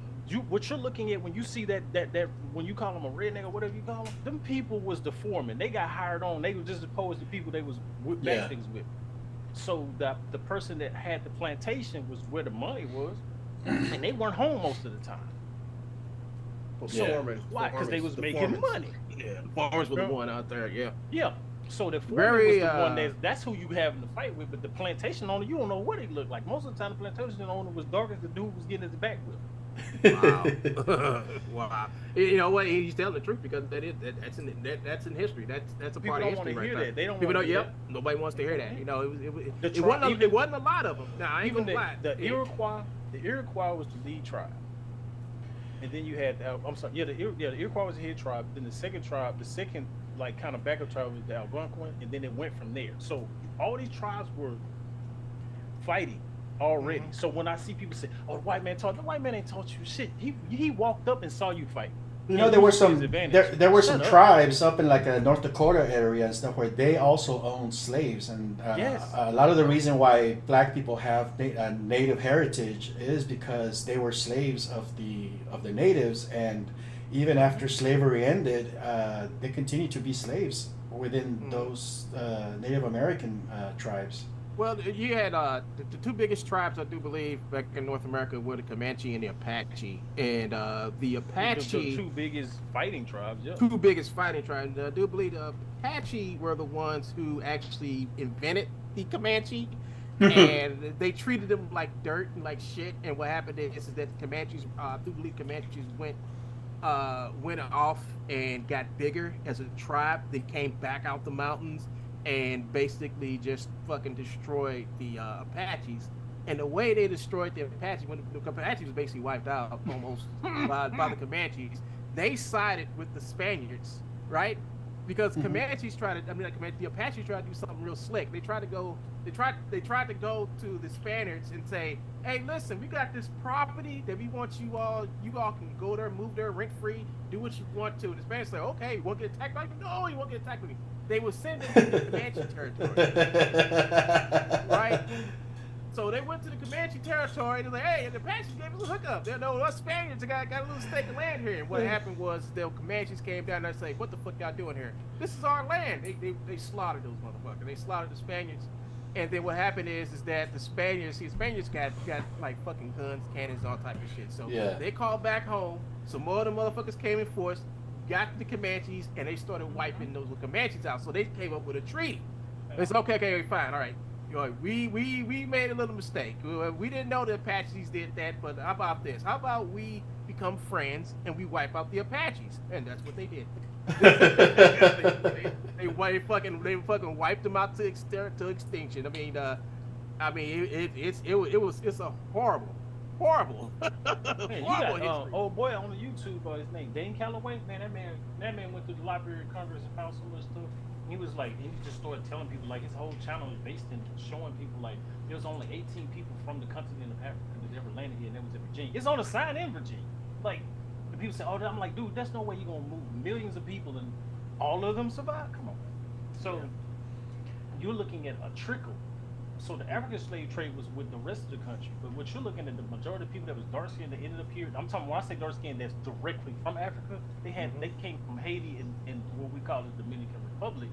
Then, but most of the natives were already dark skinned. They just got good red. But if you look at your skin under the light, most of the time you're gonna look at yourself and say you're red. So that's why when I see, like, that's why I never had an issue with I never had an issue with people trying to fool, like, what we would call Hispanic and what we call whatever black is, because I keep telling them the word black mean dead, so don't call me that shit. But well, you got like somebody that's Hispanic, which I don't even like using that word, because I'm like, well, that's not what he is. What is he? But like, I don't use it what either. He is. You know what I'm saying? Like, tell me where he from, like, or where he, at least where he originated from, meaning his family line comes from this place. He might be from California, but where does his family originate from? I'm trying to remember. I just got the history of Haiti and Dominican Republic, but it all has to do with Spain. Spain got a bunch of It's always slaves. Spain. It's Yeah, Spain. yeah. It was Spain went it down was there, it was mostly Spain and Portugal. Yeah. Yeah, exactly. Portugal. Yeah, so Spain went down there to Haiti and basically populated and brought slaves. And what happened is they brought in so many slaves that the slaves outnumbered the actual people who were making them slaves. And what happened was the slave revolt started happening. Hey, look what they did in the Philippines. Yeah, They did the same thing in the Philippines. I'm Yeah, like, dude, yeah. y'all just Mexicans. I'm like, yes, you are.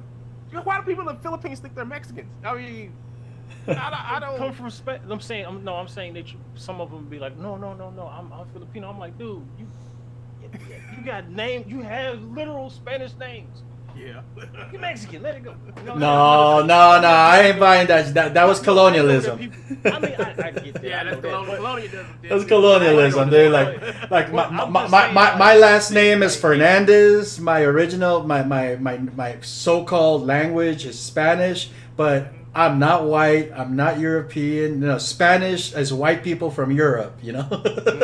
Yeah. So it's like. I think that's funny though. It's so funny because I'm like, when they started the whole thing, because we know he come from the Dominican Republic, demonic system called the Catholic Church. Oh yeah. But you know, because it's like, okay, it's too many people in power. How do we break this down? Because when you look at them interact with each other, I mean, I've had the opportunity to do it. See them interact with each other. They don't deal with each other like that. No matter what the skin color is, they deal with each other based upon property, based upon level of position in the organization, and they deal with each other based on liking each other. But then the rest of the world, they deal with like, oh, you're a little African child from Kush, or known as Ethiopia today. Oh, okay. You're disenfranchised. How? And I live in a mansion. So, you know what I'm saying? Like, it trips me out. Like, I'd be like, where y'all getting that from? Like, then this is a whole picture that gets painted by whoever, because I keep telling people you don't know who they are. But my issue isn't. I'll use this as an example. When people be talking about Donald, and they be like, well, he sent this, he did that. I'm like, but who pushed the button though? Yeah. Like, I'm like, he ain't my problem. Like, what? I never had a problem with him. I still don't. I really don't see people's issue with him, because I'm like, y'all talking from what? Y'all talking from what you've been told or what you know directly? Because if you're talking from what you've been told, you might as well just go ahead and let all that go. But at the end of the day, if the drone operator drops the bomb, that's the person you should have the beef with. Why? Because he should know better. As someone that was in the military, I told a lot of people, fuck you. We need you to go in here. I say, well, once I learn the report and I understand what's going on in the environment, no, I'm not doing that, sir. Well, go ahead then. I guess I'll just go to whatever. I don't care. I'm not doing it. Like, it's just, and then that's where they go, well, let's figure out a different way. Yeah, because people say, that's not how it works. I'm like, have you ever been in the military? No. Well, then shut the fuck up, because you don't know how it works. You're not there. It's like me trying to tell you how the back of the house worked at a restaurant, and I don't work in the restaurant. You know what I'm saying? Like, you don't have a clue what the people do. You don't know how clean or dirty that motherfucker is. So it's like, until you see a couple that's of the rats person running that's around. the problem. Yeah. It's like when people say, oh, the government. I'm like, is it the government, or is that person that sat on that phone you was talking to that for some reason upholding the bullshit? Right. Feel me? So when I look at somebody trying to degrade me by saying, oh, well, you know, I know the struggles of a black man. I don't know what you're talking about. You got me messed up on two parts. One, I ain't black. Two, I ain't got no struggle. So what you talking about? I eat every day and I can get around just fine. I don't understand what the problem is. Well, you know the stuff that happens to y'all. You mean the few dudes that it happened to? Now, it's not a lot, but what I'm saying to you, I'm talking about in those specific areas. I don't live in that part of town. Yeah. I don't deal with that thing. That's not to say it don't exist, because I know it does. Why? Because I used to live in that part of town. I've seen it, and I know what gets done. But don't make that a blanket thing. That's what I got a problem with, is the blanket thing. You know what I'm saying? Like, don't blanket everybody, because some of us just having a bad day. We ain't having a bad life. You know what I'm saying? So it's like going to a children's hospital. All the children there are sick. Feel me? Versus going to the neighborhood and then treating them all like this. That I'm like, why did you go to the neighborhood? Well, we're just trying to help them that need. None of these people out here need anything. The people that need it, you ain't even go to their street. And that's the thing that I get. That's the thing that I don't like. And I know this might seem like I know we didn't went this far, but I'm like, even when I look at it from an entertainment standpoint, it's like people. What's his name? Anthony Mackie. He made an amazing point. He was like almost the entire cast of Black Panther. I'm not the cast, the staff, the workers, the people that worked on the film were black. He was like, that's a clear sign of something fucked up. Yeah. Mm-hmm. And everybody was like, well, that's a good opportunity. He was like, to who? He's like, if your objective is to break into the club you're not in, and the club said, okay, y'all can get together, and then y'all do all the things that they doing in the club outside the club, you're still not in the club. Yeah. No. So, You're outside. You're outside pretending that you're inside. Exactly. And he said, so what's wrong? He said, so what you're saying to those people that worked on that film, not the actors, because those actors might still act with those white actors on another film. He says, but it's the staff, it's the people, the grips, the pulls, the cameraman. Yeah, you got the black dude, but he didn't get to work on Thor and Love. He didn't get to work on Thor 3 or work on Iron Man, whatever. Yeah. But he got to work on Black Panther.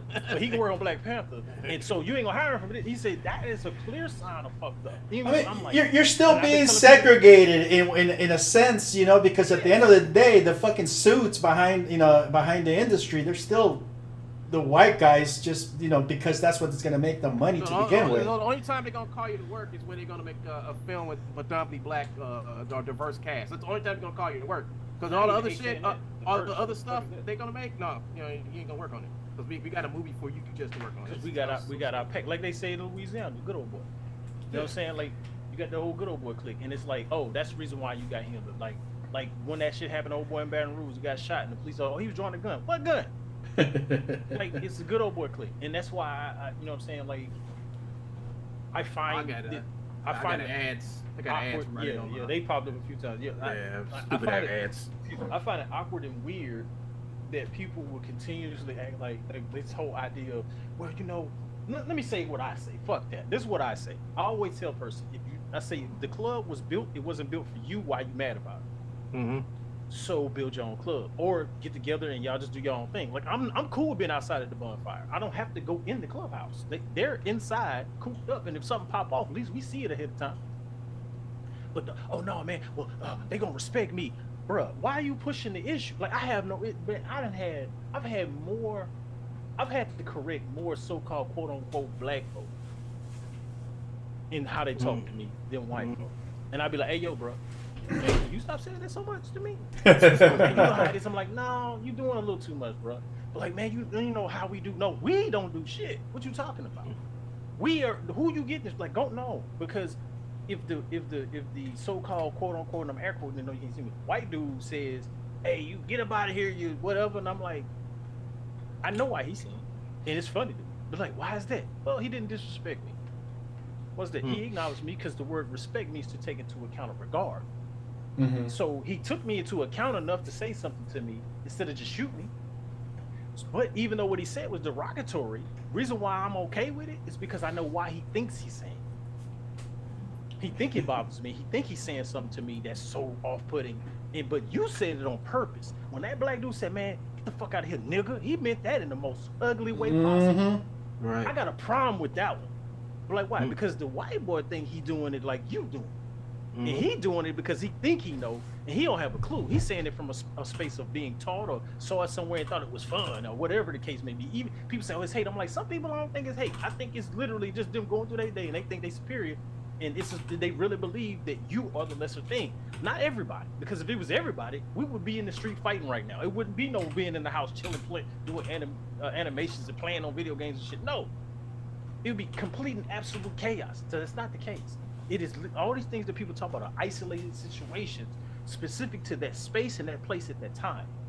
This is not to say these things don't exist all throughout. You ever been to India? Trust me, you get the cold shoulder like a motherfucker. So it's like you ever been? I've been to Qatar. I'm telling you, bro. You go out there and you think it's way different. You got dudes holding hands and they not a couple. You know what I'm saying? Like, because they're friends. Is what they do. But to us, we go, ugh. I'm like, no, you don't understand. I'm going to use the word. This is their culture. It's the way they move. Yeah. You don't get that. So it's like, but if you bring it here, people go, oh, man, you on some other stuff. You queer or whatever. I'm like, no, just my boy. You know what I'm saying? We cool. But people say, well, I was raised like that. Exactly. So don't frown on him because of the way their culture moves. Culture. Not an ideal concept. Their actual culture. You know what I'm saying? So it's like, so when I'm next to people that's supposed to have the same sort of upbringing and life I had, why are you talking to me like we ain't come out that same thing? That's the thing that I don't. That's the thing that bothers me. Let me put it like that. You know what I'm saying? So, but yeah, so it's like, you know, let's just squish all that. That's why I think that's why I gravitated so heavy after I read your script. I was just like, yo, dude ain't pulling no punches. He was like, hey, we all in here. We here together. Like I used to tell them, I've been incarcerated, and I told these dudes one day, they was in there, I said, man, what the fuck wrong with y'all? What you talking about? I was like, look, you said you came in here, you came in here by yourself, but you ain't in here by yourself. I said, it's like, and then I told him somebody else, I was at a park or something, and dude was like, man, you know what I'm saying, the way I got to drive. I said, but y'all drive like y'all the only one on the street, bro. You not here by yourself. I said, why people keep talking like we ain't all on the same fucking planet? You talking like you in a whole nother space. Do you understand that you are literally playing make-believe right now? You playing make-believe, and I'm in reality looking at you going, oh my God, he is talking to King Tuesday right now. You literally not think, you just, oh, well, how I feel. I didn't ask you how you felt. How you feeling? We'll pass. What do we need to do? Mm-hmm. So yeah, when I was in the military, when I was in other situations and dealt with in any type of business, man, I'm not, you keep your feelings at home. Right. I don't like how you said that. Well, grow the fuck up. Cause I wasn't saying it to you to how like people like disrespect you, even though I'm clearly talking to you. Cause disrespect to me is acting like I ain't talking. Oh Lord. Cause you're not taking me into regard. You're not receiving what I'm saying. You're not even listening. You ain't even heard. You what? Yeah, we about to fight. Why? Cause that's disrespect. But trying to call my mama fat, I'm gonna laugh at you and go, man, my mama 102 pounds. Man, shut up. it ain't flexing your nerves though. Yeah, like you ain't, man, shut this shit in. You know what I'm saying? Like, but oh well, you ugly. I might be, but I don't care. Like who you saying this to? You? Because most people saying stuff, they saying it to themselves. I'm like, so when it comes to the whole idea of the race thing, I'm like, race? Are we running or something? I used to say that when I was with race. Well, your race. What race? What field day coming up? Well, no. I mean, like, you're black. I was like, black. My mama didn't talk like that. Right. But of course, clearly why? You know what I'm saying? Like, I mean, you got a little. I'm calling my mom a squaw. You know what I'm saying? Like, you got a little squaw chick, then you got this dude that you can't really tell because he black as hell. But you know what I'm saying? Like, and they good, and they didn't talk about that type of stuff. At least not to us in a way. They was like, always be open-minded, but never don't be instantly accepting, but always be open-minded to be able to hear it out. So I'm able to listen to you talk about that you this and you that, and I'm like, yeah, clearly you know better than that, but all right, I hear you out. I'm not gonna tell you no. It's not my place. I can hear you. That don't mean I receive it or accept it. Mm-hmm. I'm just able to hear you, okay, and shake my head. And I'm like, all right, go about your business. Because exactly, Rand, they place the insecurities on the people, and the truth to it is you created the insecurity. So it's like you created it in your own head. If you don't think you good enough, you think that. Nobody else said. Even if another person say that, they're saying it to themselves. So just blanket it out. Make the story. Tell the story. Live your life. Do whatever. But don't be trying to push that on somebody else like it's this thing. Like, yeah, I could be from Spain, but that don't mean that I'm not from New York. You know it ain't where you're from, it's where you're at. You feel me? And it's like you got plenty of people that say, oh man, they try because I hate the way they use the word appropriate. I'm like, you do know that ain't what that word mean, but okay, whatever. But whatever. So okay, so you think that this girl over here, and this is used to concept, you think this girl is in blackface and she wore makeup that made her face look defined like yours? Mm-hmm. Are you really mad about that, or are you mad at the fact that the dude you thought you could pull was over there with her? Right. I think that could be it. I think that could be that's the more likely explanation. I mean, I mean, that whole appropriation shit. You have people who just genuinely like other cultures. Japanese culture, Chinese, whatever, Asian, and it's you might have a deep respect and reverence for it, and there's nothing wrong with it. And then people like, oh, you're wearing this Chinese dress, to the wedding or whatever. Like, why can't you just appreciate somebody else's culture without being called, on appropriation and shit, Mm-hmm. And see, like my wife is quote unquote black and Mexican. Her mom is Mexican. Like Mexican, you know what I'm saying? Yeah. And she had 3 children with a quote unquote black man from Texas.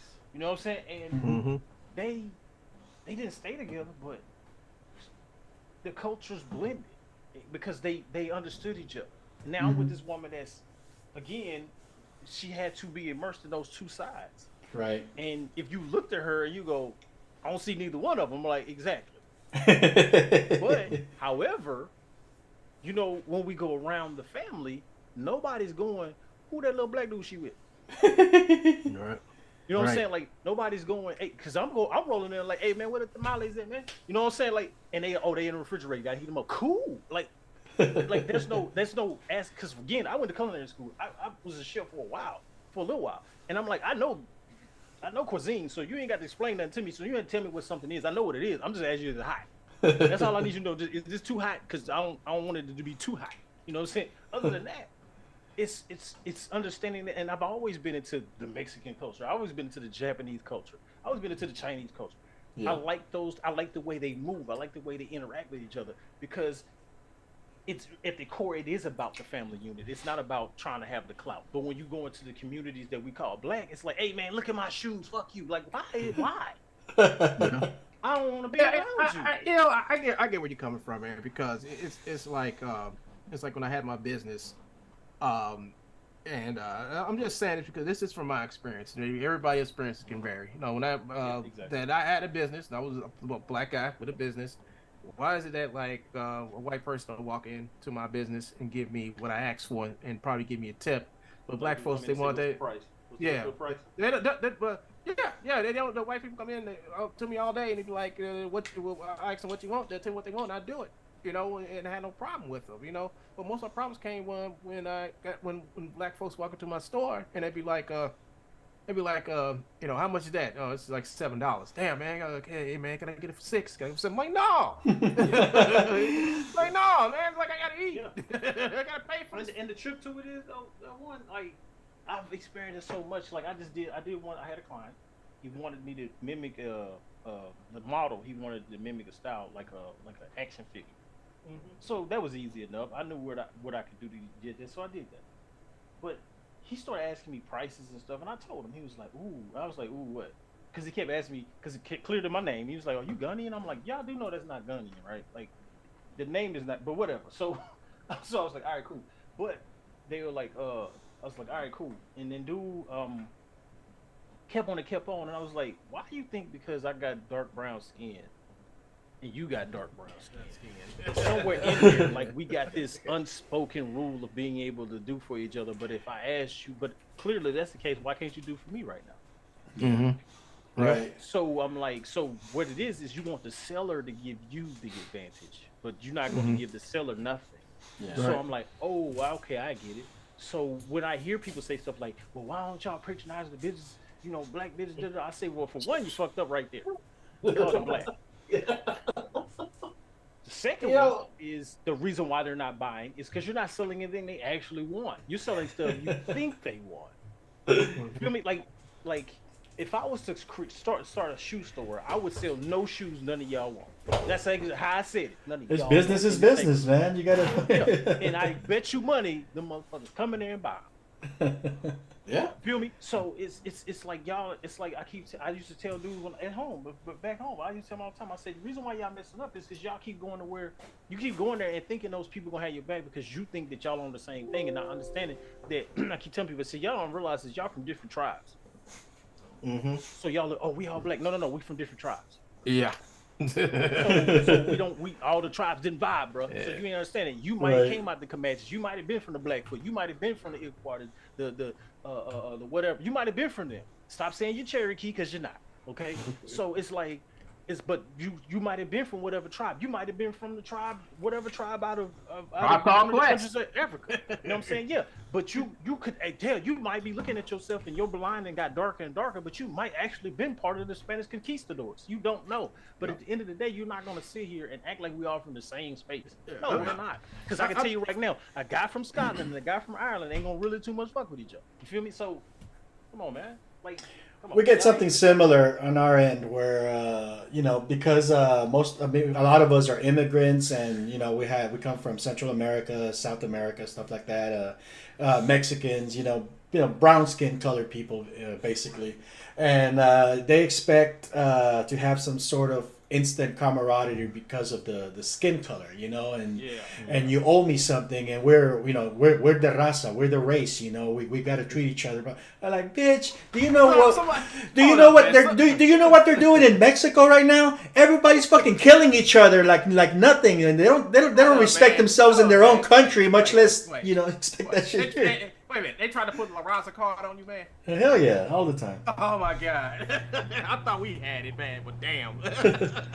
Yeah, Damn. Like, man, you can't be doing that. Like the one that get me is the African origin. I'm like, you do know that's a continent, not a country, right? Yeah. What country you talking about? That's a country, not a culture. When I went to the Congo, they were killing each other and raping the women. So Right. what you talking about? Yeah, we gotta get along because we're black. I'm talking about it from Rwanda. What you talking about? When I If people who talk like that could only understand how those people actually think about Black Americans, they would kind of well, it change. depends on where that's at. Because Yeah, it's you the know, whole country.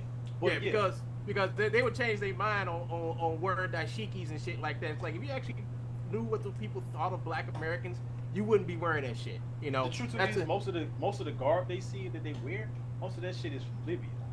And it's Yup, and sure it is. Lebanon. And that's where all sure is. the really, really super so-called wealthy people at, and not the people from Nigeria that's wearing a t-shirt and some 12 jeans. You know what I'm saying? Like, who you trying to mimic? You don't know where they come from. And you, oh well, you know the Egyptians. You don't know them people. No, You it's do just like, it's just I asked something the they dude this saw. question. Yeah, I asked the dude this It's something question. it's something they saw in a Chinese wig shop and bought it. Yeah, I asked this guy one time. I said, "Who was Egypt?" He said, "What?" I said, "Who was it?" What you mean? I said, "Well, do you know who Africanus is?" Well, no. I said, "That's the country was named after the person, but it was originally Syrian." I said, "So if you don't know that, shut the fuck up. You don't know what you're talking about." I said, "Now, who is Egypt?" I say, "That is the grandson of Noah, son of Ham." Mm-hmm. I say, we call it Ethiopia, but that's Cush. I said, so if you don't know who this, I say, again, another son of Ham. I said, so y'all walk around here with this other, I'm like, but if you don't know who these people are and where they come from, you go, well, this started over here. No, it didn't. It started in Luz, what we call Israel, which is not in the continent of fucking Africa. Yeah. It's on the other side of the Red Sea. They right close to each other, but it's not in it. I think what's his name? Mr. Fernandez was talking about Cleopatra the other day, and I haven't watched it. I have not watched it yet, but I've heard the stories. When I first I remember growing up, people saying, "Man, Cleopatra, she was that means she had to be black." I said, "No." I said, let me make this real clear. I say, everybody is relative to each other. I say, I'm not talking about boy this other day. I say, we all cousins, right? Dude said, what? I say, bro, there's no way you gonna have all these people intermingling with each other and they not be kin on some level. I said, so even if it's a really, really small modicum, it's still cousins. I don't give a damn if you my 1,777,336 cousin, you're still my cousin, okay? I say, but if you don't want to hear that, that's cool. I get that. I know you don't want to hear that. I say, but let me make this very clear to you, bro. You do know that when you're dealing with royals and the way they set their royal system up, most of these people came from different places and in-partied with each other so they can keep their kingdoms intact. Mm-hmm. So this woman that was known to be in another place, that was from another place, came over here because that was the deal between daddy and that dude. Yeah, to Alexander the Great and So don't sit here and try to make. I say y'all always. That's man. I ain't even on Cleopatra. I'm on the mindset. Please stop trying to act like everything is dark skin killing. Because if you ain't never been to the continent, because like when I see people like Steve Harvey, oh, went to Africa, it was so beautiful. You went to South Africa. You did not go to Kenya where they gonna skin your ass. You did not go to Lagos. You did not go to. You ain't go to Rwanda. You ain't go nothing. You went to South Africa where they got the real airport that uses Delta. You did not go. People say, "Oh man, Jamaica's beautiful." You went to the resort. Yep. You didn't go down where the shanties are. If you go down, just leave the resort. Change your whole mind. You know what I'm saying? Like, you ain't never been to Jamaica. You went to a resort on the edge of it. You ain't It's like they with Brazil. It's like they with Brazil. They take it to all the resorts and shit, but they don't take it to like the shanty. To Brazil. Yeah. They take it to where you where you supposed to fit in it. You go to tourist. They gonna take you to the tourist place. They gonna show you. Just like I said a little while ago about Louisiana, certain areas, right? Like we know in any state. But you go to certain, it's the same thing. Go to Mexico. Go to certain areas and watch you don't come back. You know what I'm saying? No. You go to Mexico because there's nobody regulating it. It's a reason for that. It's a reason why they're not regulating it. Why? Because they don't make them no money. So why do they care? Okay, they skin some people. All right, I ain't going out there. Like it doesn't matter.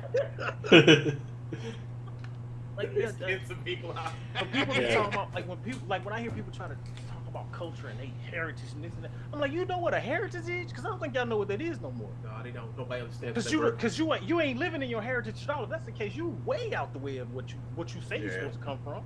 Yeah, heritage is just a word that idiots throw around because they don't understand themselves. They don't understand their purpose, you know. So they use that word like, oh, they're destroying our culture, they're destroying our heritage. Like, no, they ain't destroying shit. Right? You talk about the past, man. You living in the now, motherfucker.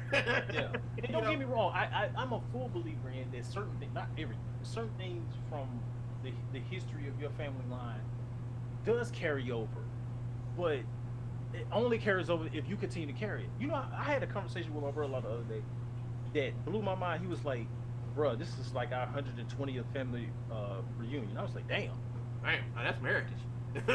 now when he said, but man, it's getting harder and harder to do it because people, like he said, like my cousins and all that, they be like, oh man, I ain't really got time. He was like, well, what you was gonna do this weekend? Well, nothing. Well, what time? Then how you ain't got no time? He said, so y'all don't want to come because for what? Like, what's the problem in interacting with your family and keeping up to date and keeping each other straight and helping each other out or whatever we need? That's make sure y'all in the family unit. Make sure y'all ain't making one of the other by mistake. You know? Right. So the killer is when it made me look at mine. I went, man, I remember the last time we did one, and I was still in the army at the time. This had to be like 2001, and I was like, yo, we ain't did it since then. And then when I started looking at all the patriarchs and matriarchs that died, I was like, oh, those are the people keeping it alive. So you telling me the rest of y'all just, my life is too important, but you're sitting at home drinking yourself after that. Yeah. And I'm like, so that they can post, dead. They can post on social media. Yeah, they can post on social media and shit, and then say, oh, I ain't got time for nothing else. But you took time to make this. And then you ain't post nothing. You just post bullshit. Yeah. Oh, we got a new dog today. Nobody care. You gonna kill a dog in a week. Nobody give a like. Out of here with that, man. Like, what you doing with your life? Like, I'm not gonna lie to you, and I said this to you before the other day. I said, I'm not impressed by much, like at all. Like, it take a lot to impress me. Nah, you're not. I mean, a lot. Like, you got to really be on some I cured every disease known to man type shit for me to be like, oh, that's great. Like, I'd be like, all right, cool. You know what I'm saying? So when I hear somebody say, man, I got on my family day, man, it's been a long time, I'd be like, damn, that's good. Like, I'm a little impressed by it. Why? Because you realize that you weren't as important as you made yourself. That the unit was why you are where you are. So even if you think, because I like what was it Michael Jackson? For what? No, it was Arnold Schwarzenegger. Arnold Schwarzenegger said, I love this shit. He said, I'm watching him say this out his own mouth, so it ain't like somebody gave, you know how they be creating these fake quotes, putting people's names on it. Yeah. He literally was saying it. He says, I hate when people call me a made man. There's no way. He said, if this guy didn't believe in me, I wouldn't even be here right now. If the other person didn't push me, I wouldn't be here right. He said, no, I didn't make anything. These people made me. I just pressed through it and had the discipline to keep doing it to get where I am. So it's the same thing in the family unit. You got these people that's literally willing to come in here and boost you and pick you up and have your back, and you go, well, I did it all myself. No, you didn't. The dope dealers still need fiends to sell dope, so you can't sit here and tell me you don't need nobody. That's true, man. You can't do that shit by yourself, bro. There's no way you gonna tell me that Coca-Cola $1 billion company because it exists. No. Or because people drink Coca-Cola. Yeah, somebody like they made a product and people buying this shit. On, that's how that works. That's why I don't like when people have the argument, that dumbass argument of, well, man, what about my family ain't did this for me? You mean them two people you don't like in the family? What about the rest of them? You know what I'm saying? Like, me and my brother don't vibe. It's because of him, not because of me. I try every opportunity I get to fix whatever he think is broken. You know what I'm saying? Right. When he don't, go on about your business, bro. I got my sister, I got my mom, I got my niece, my nephew, because I got one nephew and I got my nieces. I'm gonna mess with that because you trip. You feel me? Like, you trip. You know, I got cousins come through. We gonna rock. We gonna do our thing. You can stay on the outside thinking everybody done you so wrong and ain't nobody done nothing. It's in your head. Nobody's done you anything. If anything, you've been doing us. You just stole from me, broke stuff I had, told things. Man, I had a whole. When I say studio, I don't mean some room with some equipment in it. I'm talking about a building, the setup, parking lot. How about a garage with equipment in it? No, sir. The whole building paying lease. You know what I'm saying? Yeah, I'm just saying. He came in and I didn't even know he was there. And he didn't have a key or nothing. Hold on real quick, I'll be right back. Yeah. Woo. Yeah, good talk. Okay. Yeah, good talk, man. Good talk. Yeah, man. Quasi educating me, bro. Yeah, I'm getting educated, but Quasi, I think it's one thing, man. I'll let this education go, bro. My wife DoorDash me some lunch. So, but man, you got the bestest wife ever, dude. No comment. Hey. You got me a cookie? What? Got a cookie too? Oh shit, man! You gotta tell us the secret, man. Where you getting them? Where you find her at so we can get one of them? Does she got sisters? Yeah, she got sisters. Sister already married. Damn. Beat us to it, man. Damn. Yeah. But yeah, man. No, but he came into my spot and he tore it up because the door was unlocked. He had no key or nothing, so he came in unbeknownst. And the only reason why we knew he was there is one of the artists was like, "Ain't that your brother Truck?" I was like, "Yeah." He was like, "Where he at?" I'm like, "I don't know." And then we heard the sound. When I tell you he took a bat to everything. Why do you do that? Don't have a clue. Couldn't tell you. But his wife ain't his ex-girlfriend, is it? His wife? Yeah, I mean, your wife ain't his ex-girlfriend, is it? No. His wife. Him and his wife ain't. He actually had a wife. Okay. They separated because they separated because he was tripping. They was together 19 years. She was like, "I'm done. I can't do this no more." I was like, okay, you didn't take his girlfriend or something. I was about to say, you didn't take his girlfriend or something like that. Sure, I wouldn't want nothing nobody else had. You can keep that. At least I don't want nothing nobody else had that I know had. But no, so stuff like that, man. Like seeing him do something like that and seeing people treat each other like that, it always makes me say, man, look at your family for what they are, not for what you want them to be. Because if you look at it for what you want them to be, you're gonna be disappointed all the time. It's the same way I look at this.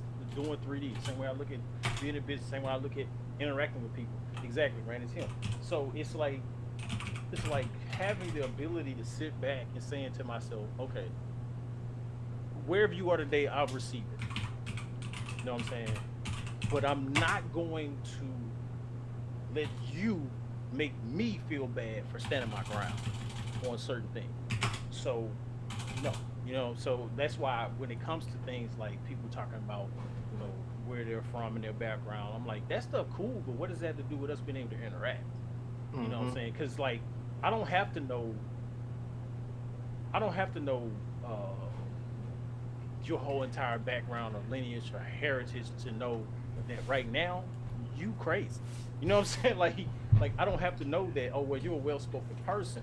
And I doubt because, you know, your background is whatever, that's why. You know, but don't get me wrong, those things are interesting to know because if we're truly making the effort to be friends with each other, right? Then yeah, I would like to know those things because I don't want to come to one of your events and I'm clueless as hell on two levels. I look like an idiot if somebody asks me something and I don't know. You know what I'm saying? Right. So it's like, well, I'm trying to have a good time, but I don't know why y'all playing them drums. Like, I'm just like, it's cool rhythm, but don't dance, man. That's not what we do for that. I'm like, you ain't tell me nothing. So it'd be nice to know. You know what I'm saying? Like, don't have me out there looking like an idiot. A real good example, Baghdad. I was communications guy, so I also went on a lot of field trips. I also went on a lot of fucking raids. That's the co-op word, field trips. Right. I went on a lot of raids and a lot of incursions, so to speak. So field trips. Yeah, and I got attached to a ops unit, and they wanted me to come out because part of my job was spotting. It was literally like almost like a translator, but without translator.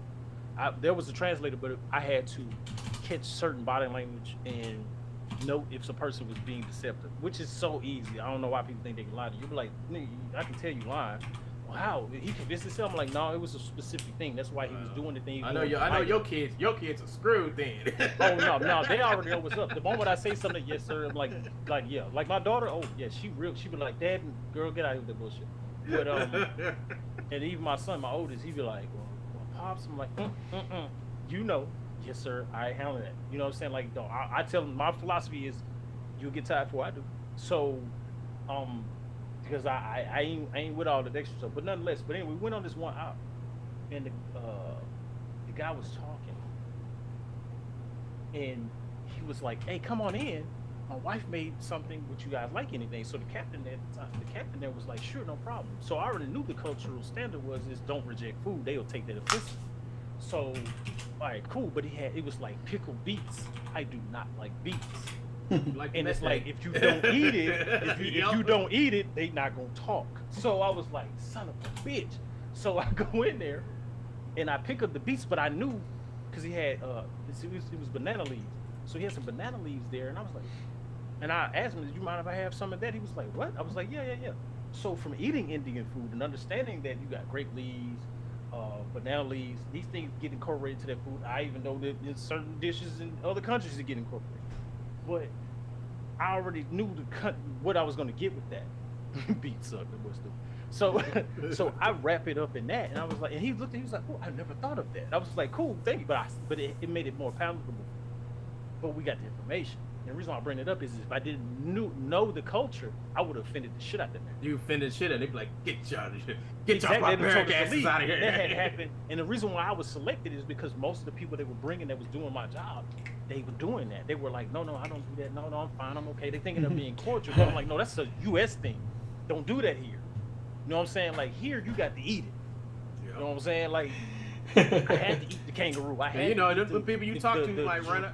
Yeah, the people you talk to might run out the back door and tell the surgeons where you are. You know? Like, what the fuck is a vegan? You say, what is a vegan? The fuck is a vegan? Nothing. That's what it is. But so having that knowledge helped us find things, get stuff done, handle certain situations. But if I hadn't had that research, didn't have that knowledge, we would have had a lot of bad days. So it's like I keep telling people, even in the United States, you can go from state to state, and I mean clearly we know this, it will change. Yeah. You know what I'm saying? Like there's certain, it's even like even in Texas, man, I'm in deep South Texas. I'm damn near on the border, and I tell you right now, you know what I'm saying? I'm 2 hours from Corpus, I'm 2 hours from San Antonio, I'm 2 hours from Houston. Yeah, I'm completely different 2 environments. hours I'm like an hour and a half from Brownsville. I'm in Victoria. No, and when I tell you, you leave Victoria and you go somewhere else, I'm talking about 180 degrees. But then you go an hour from that, another 880. So it's like, you know, in Victoria, we got this place, this barbecue is great, but then you go to Dallas and this barbecue is great, and you go over here and all of them taste the same. But they be like, I'm better than them, but all y'all taste the same. But they swear it down to different. And they move different. They even cook it at a different rate. Texas barbecue is shit. No comment. You know what I'm saying? Like, I never say that to my wife because she's Texan, but I just let her. She'd be like, "Oh, this so good." I'm like, "Yeah, it's all right." You know what I'm saying? But, you know what I'm saying? But I think Mr. Fernandez came down here to Missouri. It has some St. Louis barbecue. St. Louis barbecue, dude. You never go back. Fuck he that. ain't been back since. Go to that Pappy's barbecue in St. Louis. Oh shit. Yeah, that's some good shit right there. Yeah, everybody talk about Gates. Yeah, people talk about Gates. They talk about all this other bullshit, and all these places are around Missouri. I mean, not in Missouri, but like Kansas City, Texas. I'm like, no, motherfuckers, come here and eat some St. Louis barbecue. Guarantee you ain't going back. Guarantee you. No, we can do some good barbecue here, you know. But you know, I've been to. I used to be drunk around. I used to stop off on a lot of places eating barbecue. And I'm like, nothing beats home. Nothing beats home. I'm not necessarily picky with food, but I am picky with preparation. And I can tell how you prepared it. And I'm like, ugh, this shit is horrible. Like, because you can taste the fact that it was in a particular bowl. Well, I can't. So I'm like, ugh, why did they do this in that? They should have wrapped this in foil and did this. And then I was like, no, they put this in a bowl that ain't been cleaned. It tastes like spaghetti. Like, I'm like, yeah, y'all don't know what y'all doing. So it's just I've been in some places where, we got our blueberries fresh. I'm like, these came out of the bag. There ain't no way. Fresh out of the bag. Yeah, Ben says from Colorado east to west, it changes dramatically. I believe. Oh yeah. I was in Colorado not too long ago. How was the barbecue? Because I know that's one of the first things you probably try to find. There's one spot called Quincy's in Vista, Cielo Vista. I forgot what the name of that little town is. It's right outside of Aspen. And fuck, dude, that is some good shit. I mean, it's not barbecue; it's steaks, and then they make like 2 different types of steaks every day, and that's it. That's the menu. They don't have a menu; they just put a sign out there. This is what we're cooking today. If you're coming in, that's what you're eating. And dude, it's like you go in there, $13, dude. You get yourself this big old fucking steak, salad, all this. Oh, it's like what the fuck, $12? You know? I'm like, Jesus. It's amazing. But then you drive 30 minutes north to Aspen and everything costs like fucking an arm and a leg. It's like fucking, oh dude, you just cross the little mountain, you know, just cross over the little mountain, and it goes from, you know, $12 meal to $40-something meal. Damn, I'm gonna tell you something I hate. Canadian barbecue. There's people saying they making Cajun food. Oh yeah.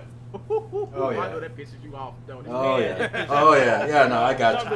Oh, we got these Cajun fries. No, you don't.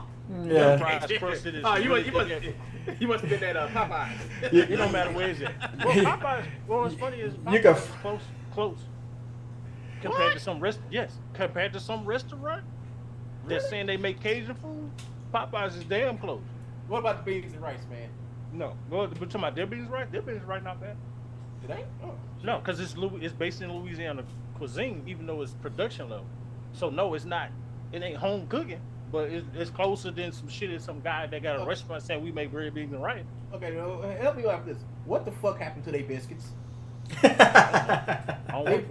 Popeye's biscuits. When I was a kid, I used to fuck them damn things up. I'm not gonna lie to you. I know what it is because I ate one the other day. It's the fat. They changed the fat. Yeah, they did. I used to love KFC, and once they started to cut out the fat, and then it used to be butter. Now it's that oleo shit. Yeah, palm oil. Because when you ate one of these biscuits back when I was a kid, you tasted the butter. It was fluffy. It was soft. It was chewy. Yeah. But now, man, them things come out like fucking like biscuit pellets. You know? That's what it is. It's the fat they use. They changed the fat.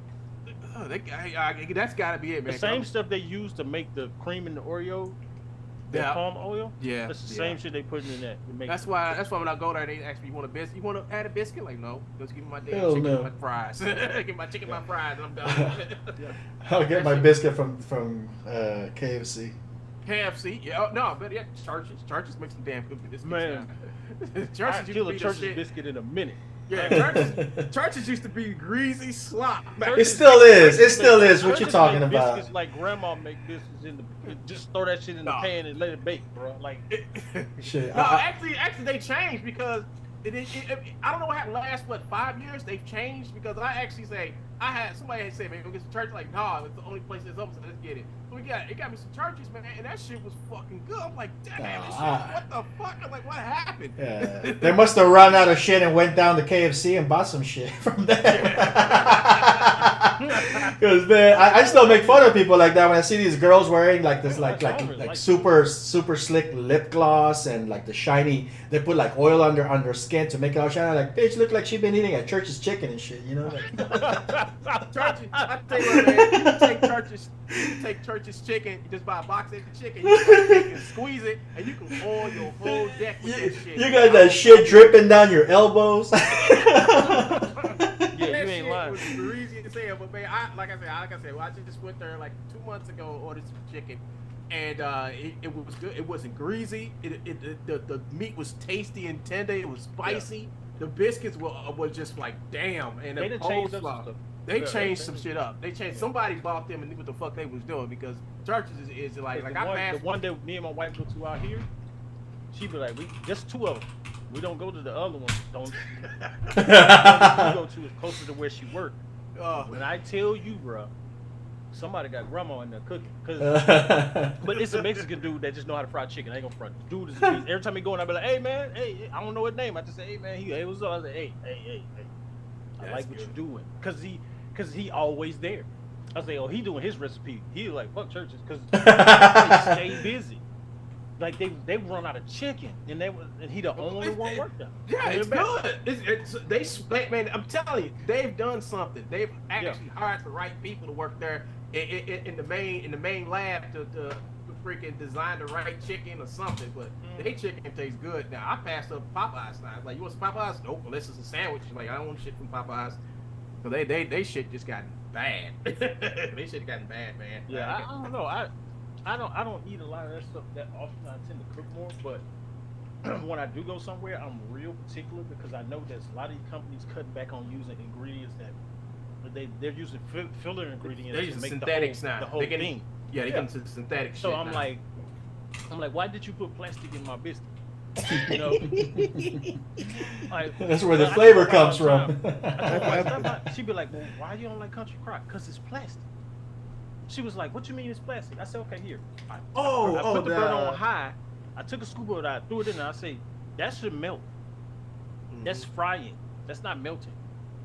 And then it don't be nothing left in the pan. I said, that is literally plastic. Well, you know, country crock is not butter or margarine. It's a spread.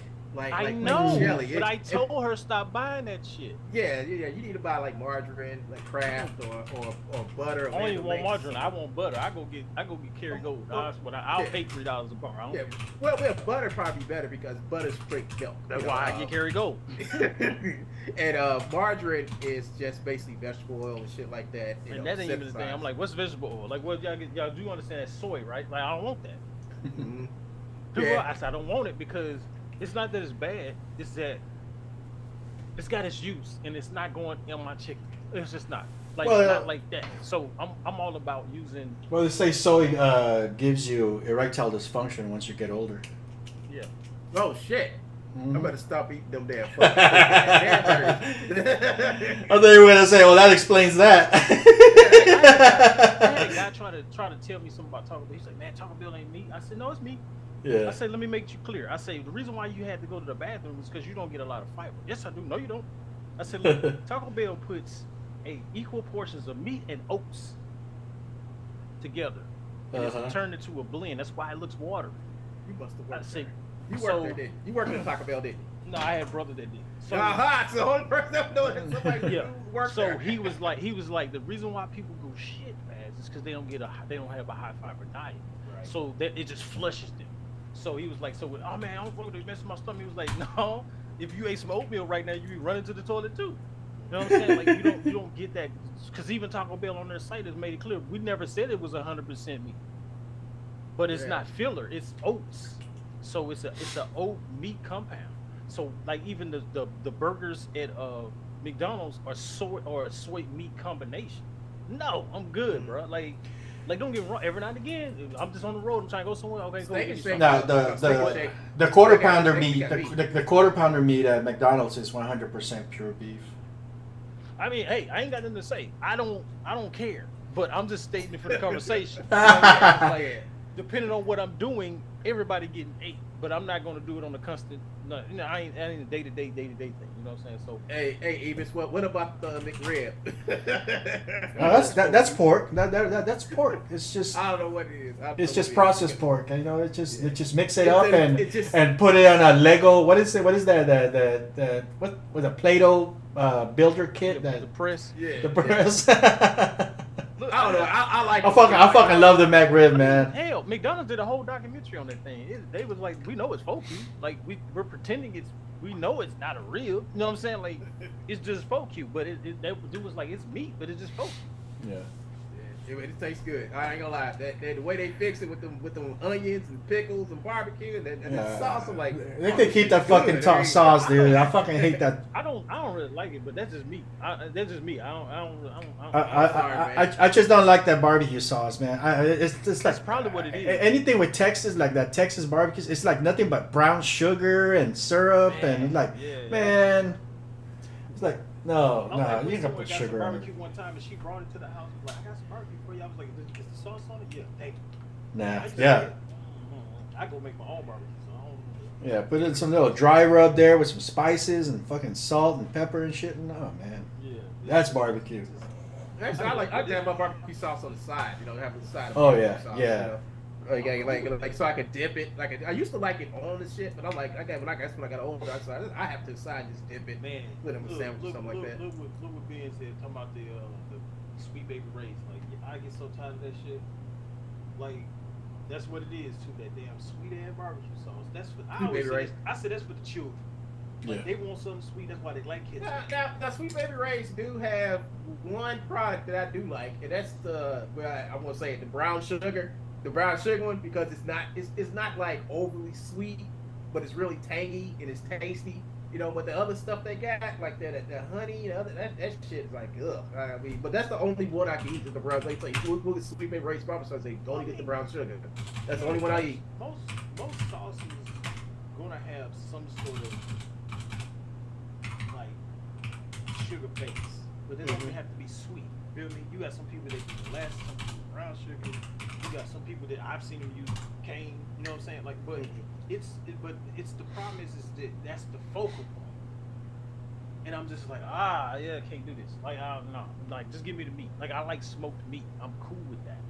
Right. Like a good, like properly smoked, not just we heard him put this on the thing and then Harry took it off. Like, nah, I can't do that. That's gonna take it out. I'm with Ives on that when he said about the ticks. I'm like, I'm like, well, I guess. Like that's all I say. I don't even brag on Louisiana because I just be like, well, it's subjective. Like you got some places. Like I always say this: if somebody tell me something, some place is good, I go, that's great. I don't believe you because I have to eat it. So you know, wait. And because the way my palate is, I'm like. I don't see what you see. You know what I'm saying? So when somebody tries to recommend a place to me and they tell me it's good, I usually ask them what color are the walls. If it's some fucking weird ass orange or fucking hazel paint, whatever, you know, some nasty ass color, that's how I know it's good. Yeah. Okay. I feel you on that. Like you be like, oh what? Like like you saying that? Look, that's a Mexican restaurant called Mickey's. Uh-huh. Man, when I tell you they do actual Mexican, not just like a replica. Man, let me guess what color the walls are. They're like this weird ass fucking ugly orange color. Yes, orange. There you go. Green. That's how you know it's good. And when you walk in and you be like, the seats are so close to each other that when you slide back, you go person. They got school chairs in there and they don't even care. Like they was like, you might sit in a wooden chair and your girl might be sitting in the mismatched plastic chairs. Like the tables are like, you got one table that's got metal trim on it, another one got wood trim on it. Like they don't even care. Like the tiles are like missing. I'm like, yo, we eat here. I'm gonna tell you. That's how you know. Good as hell. Like they got this nacho plate that's actual nachos, not goulash on a plate. Man, you be so full like you get to eating the house. Like they make their own tortillas and it's just good. I can give her number real quick. Let me get her number for you. And what you do is you topaz and orange. Yeah. Plastic chairs. I'm telling you, that's how you know it's good. It's like you can tell me, oh, it's the best Mexican restaurant in Houston. It's like, what color are the walls? That's the first thing I ask. If I give you her number, just call her and just like I talk to albums. Hey, one gun, your microphone is on. You can bring them out there to us, and she'll schedule out and everything. Number. Give me a second. Okay, I think you got it. What was I about to say? Oh no, like they even talking about different places with different food. Are you still there? Yeah. Okay, the number is Jamaican restaurant in Houston. 314. Not far from the freeway called Cool Runnings. 337. Huh. And 65. They were on diners, drive-ins, and the drive-ins and dives. Her name is And man, I thought it was bullshit until I walked in there, man. I say raggedy, but good. Bruh. I was like, yo, this is good. Like I'm talking like that's how it is though, man. It's like, you know, it's like you can't go to a fucking so-called soul food restaurant and have like fucking shiny walls and all this shit. You know, you gotta have a fucking cafeteria, you know, like pans and shit, like right in the front. You know, that's plastic chairs and like, you know, plastic covers on the tables, wobbly ass tables. That's how you know fucking good soul food in there. You know. Yeah.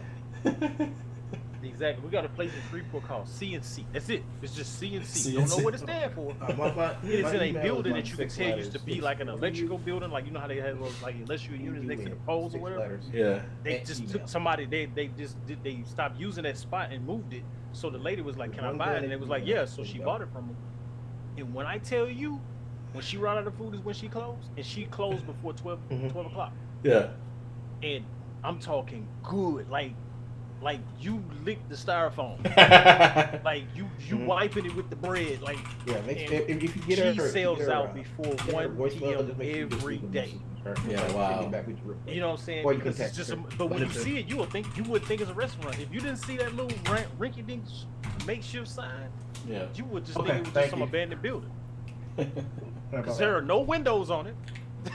It's just got a door, and she turned it into a restaurant. Well, like at least a eatery where you can go in and get your food, because you can't sit down in it. Yeah. You can go in there and get you something and get, and people, that thing is like a revolving door. People in and out, in and out, in and out. Then across I the just street is want another spot, to. same I thing. just want to say, folks, this is the only show that you can catch on the internet where we talk about animation, food, This dude. racial conflict, and all that other good shit. Social justice and recipes. I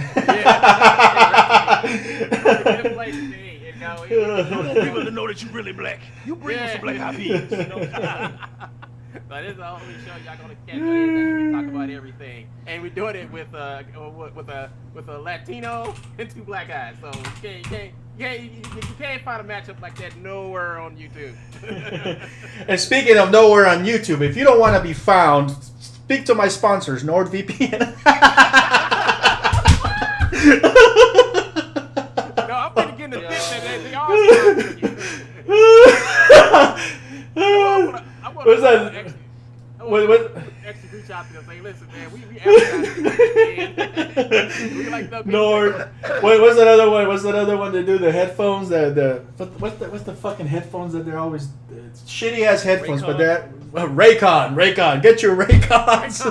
Fucking get your $200 fucking Raycons. The $200 big line. Get the headphones that was named after the guy who hit that Kardashian. Don't forget, use coupon code Go Fuck Yourself. Coupon code all up your ass. The coupon code is all up your ass. You see his hours or whatever the hell he feels like on there. Yeah, coupon code 333 demonetized. Hey man, tune in to the wackiest, the craziest YouTube show. That's live, folks. That's live. Oh, you know, by the way, we are some grown ass men. So yeah, get your mind right. Yeah, we grown. Grown ass men. Yeah, we not just adults, grown ass men. We grown. Cause I remember the first time I ever heard that had me so ticked. Dude was like, "Man, I ain't doing. I'm a grown ass man. Ain't some young boy. I'm a grown ass man. Oh, young buck." That's straight old school right there. I'm a grown ass man. What the hell you talking about? Grown ass man. He was like, I ain't no youngster, ain't no baby. I was 33. The woman called me a baby. I said, "What?" I looked at her. I said, "Who you talking to?" I said, "You ain't before it." Well, what she You said? know what I'm saying? She probably said that she's attracted to you. She was, but that ain't the point. Don't be calling me no damn baby. You know? So I'm like, Hey, I got that line actually in that scene that I was editing before we started talking. When his grandmother jumps into the ring there and grabs him by the ears, they're slapping him around with the sandal. He's like, "God damn, Mom, I'm a grown ass man. Shut the fuck up." yeah, I heard that earlier. Wait a minute, it's this Instagram video going around. It's about this guy who's sleeping in his bed, and this little 5-year-old girl comes up and grabs his belt and whoops him on his ass. And the dude wakes up like, "What the hell?" And then the little girl just runs. Her ass just runs down the fucking steps. By the time he off the bed, she down the block, dude. I mean, damn. let me find. I won't find that shit, man. When y'all see this shit, y'all gonna be dying laughing, man. I gotta show you this shit. It's funny as hell. I just sent it to somebody the other day. Where is it? Here it is. Come on. That's the wrong person. Nope, that's the right person. This is the right person. There it is. There it is. Where is it? Come on, man. Where is it? Where is it? Where is it? Here it is. This is it. This is it right here. It's on Instagram right here, man. I'm about to play it right now. Okay. This shit is funny as hell. So, damn, I wish I could make the screen bigger, but put in context. I'm gonna hit this again. All right, so.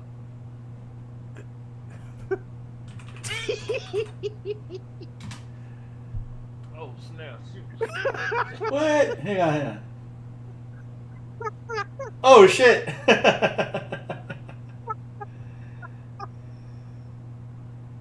Boy, she had her escape route done. Before you got out the bed, she was gone. She must have been planning that shit. Man, she flew down them steps. She did Oh damn! 1, 2, 3, jump. Hey man, there's something suspicious about that well choreographed camera movement. That's what I'm saying. Like who's the one with the camera? Look, by the time she hit the door, he just coming down the steps. She is gone. She is gone. She flew. Smashing him too. I don't know what he did to her or what she did to him, but dang, well, we know what she did to him. That's definitely her mama holding together.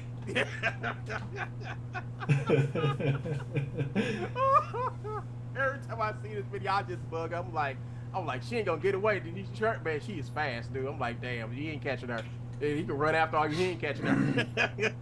When she hit the last 3 stairs, just jump down. Boom. Yeah, it's like 1, 2, 3, jump. See that 1, 2, 3, boom. I mean, she was fucking gone. And here's the other one. Here's another one on Instagram. Another funny one on Instagram right here. This shit is funny right here. Hold up. Hold on. Hold on. Here we go. Hold up. Damn, hold up. I gotta.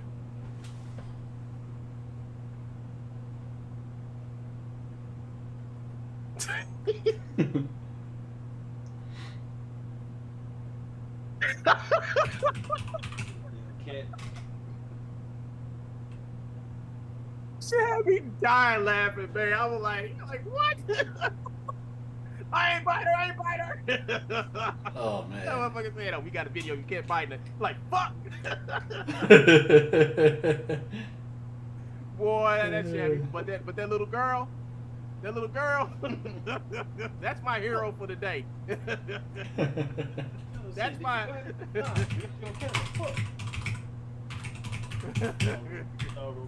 People treat me out with the voiceovers on the map. Yeah. Have you see the one where they had the 2 dogs? The dog's like what's the dog doing? That dog doing something. He kept on running back and forth, and it was talking about Boo Boo. So I don't want to be like Boo Boo. Boo Boo fat. Boo Boo fat. I want to be like Boo Boo. Like, you need to be quiet like Boo Boo. No, Boo Boo need to lose some weight.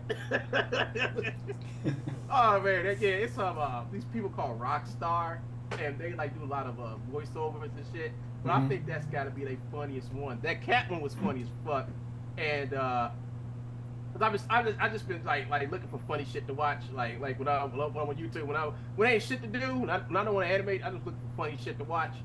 So I found the fucking, where is it? There it is. Oh, damn, it's not him. That's something named. The whole time we've been talking, I've been rendering the scene. So I'm just talking, letting it render. I finished the what's now. I got to put some cameras in it. I gave up trying to edit audio with y'all motherfuckers talking over it. So.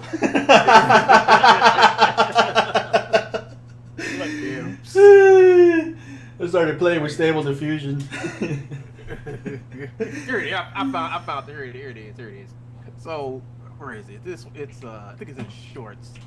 But where is it? Like what he said, I don't want to be like Boo Boo fat. And Boo Boo got up and said, "Shut up!" Quiet. Oh man, where is it? It's gotta be here, man. Damn, where is it? But this the channel. Yeah, I've seen it though. I know which one you're talking about. Yeah, you saw it. Like, yeah. I want to be like Boo Boo. I'm doing my. What you want? I'm doing my stretches. What you want, woman? You gotta go. She's like, you gotta go out and walk. I'm like, I don't want to go out and walk. You gonna be like Boo Boo wants to walk, but like, Boo Boo fat. What are you gonna do? There it is. There it is right there. No, hold on. Let me refresh it. So it's looking for. While he's looking for the video, don't forget Raid Shadow Legends, guys. Subscribe, hit the balls, wiggle the little balls, and hit the bell, or whatever the fuck they say. while we're in it, don't forget Raid Shadow Legends. Anything you want, Yo, don't forget boxing. You know, go ahead and subscribe to a yearly package. They have all sorts of delicious snacks. I have some here today. The package. I'm not only pitching this new meal in a box shit because they're sending it to me. I also use it. Check it out. I'm about to open the box right now. Here you go. Here you go. Here you go. Here you go. Ah, shut up.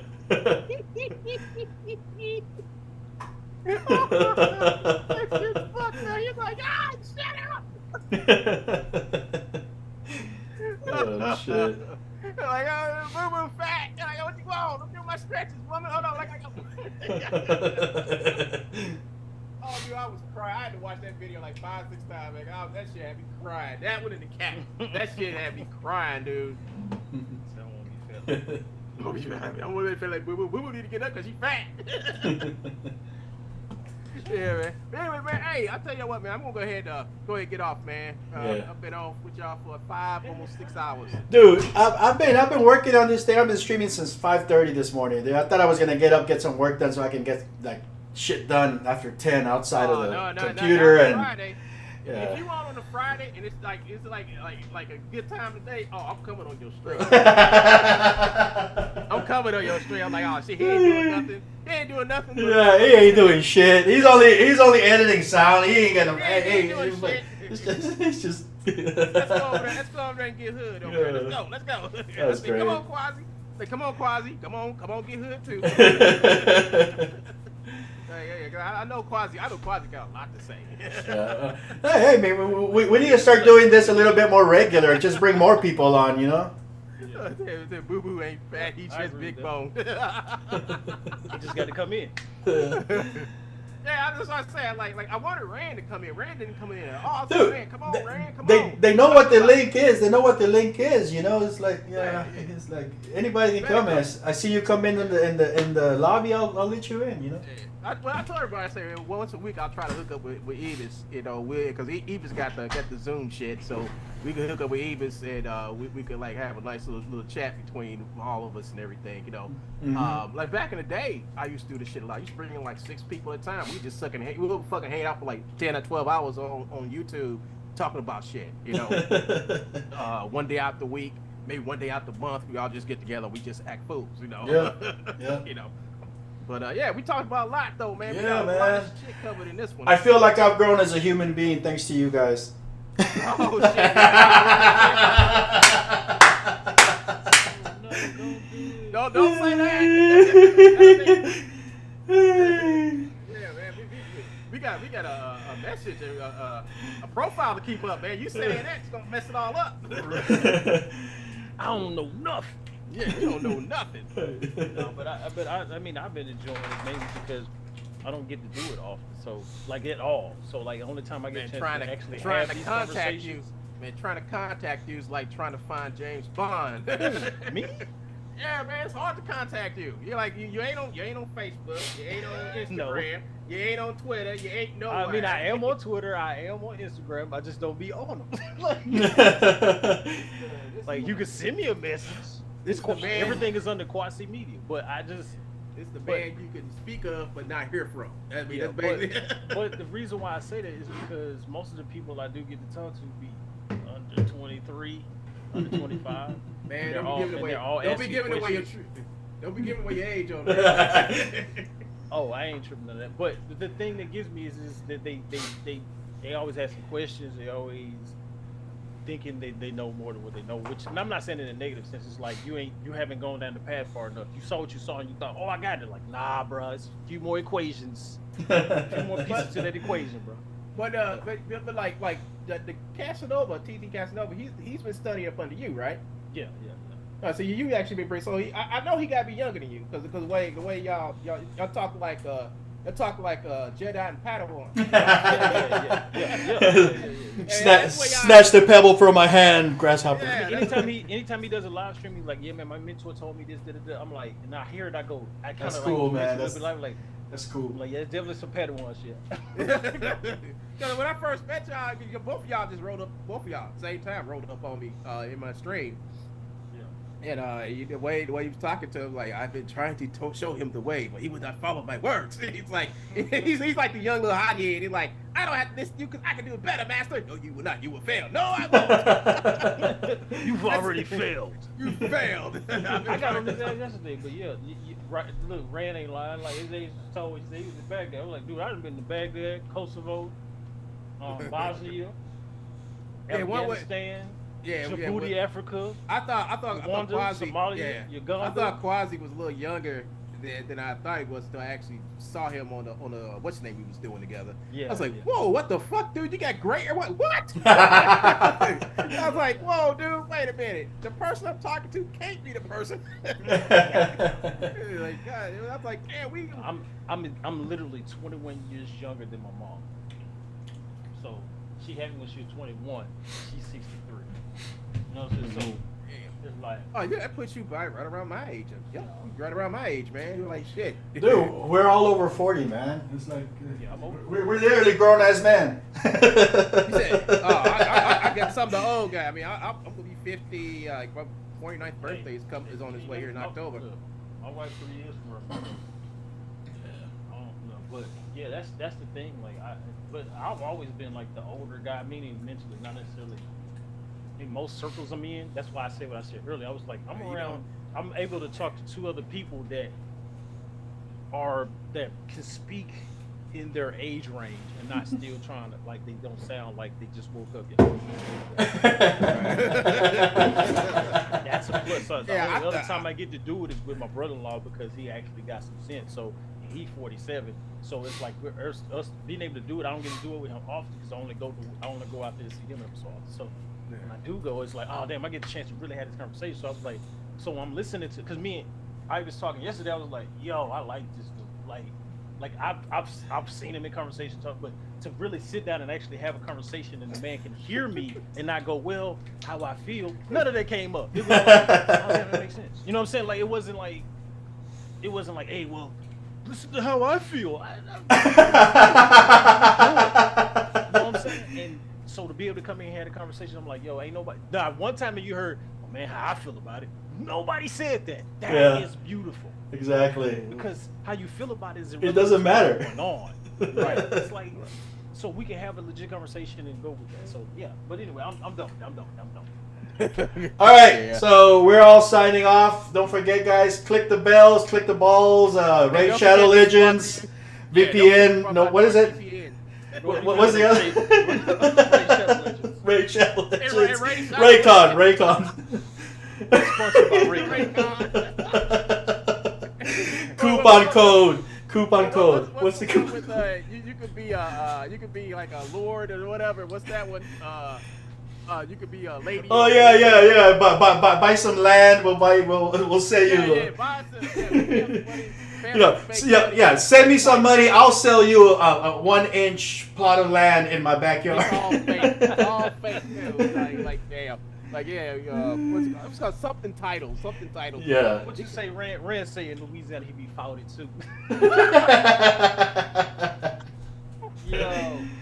All right. I'm gonna sign off, guys. I'm signing off too, man. Hey, let's do it again.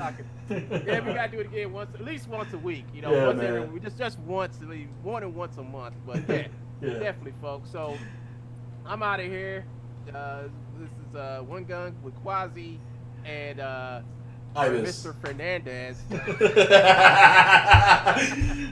And we're signing off, folks. Talk to you guys later. Yeah, see you, man. Later.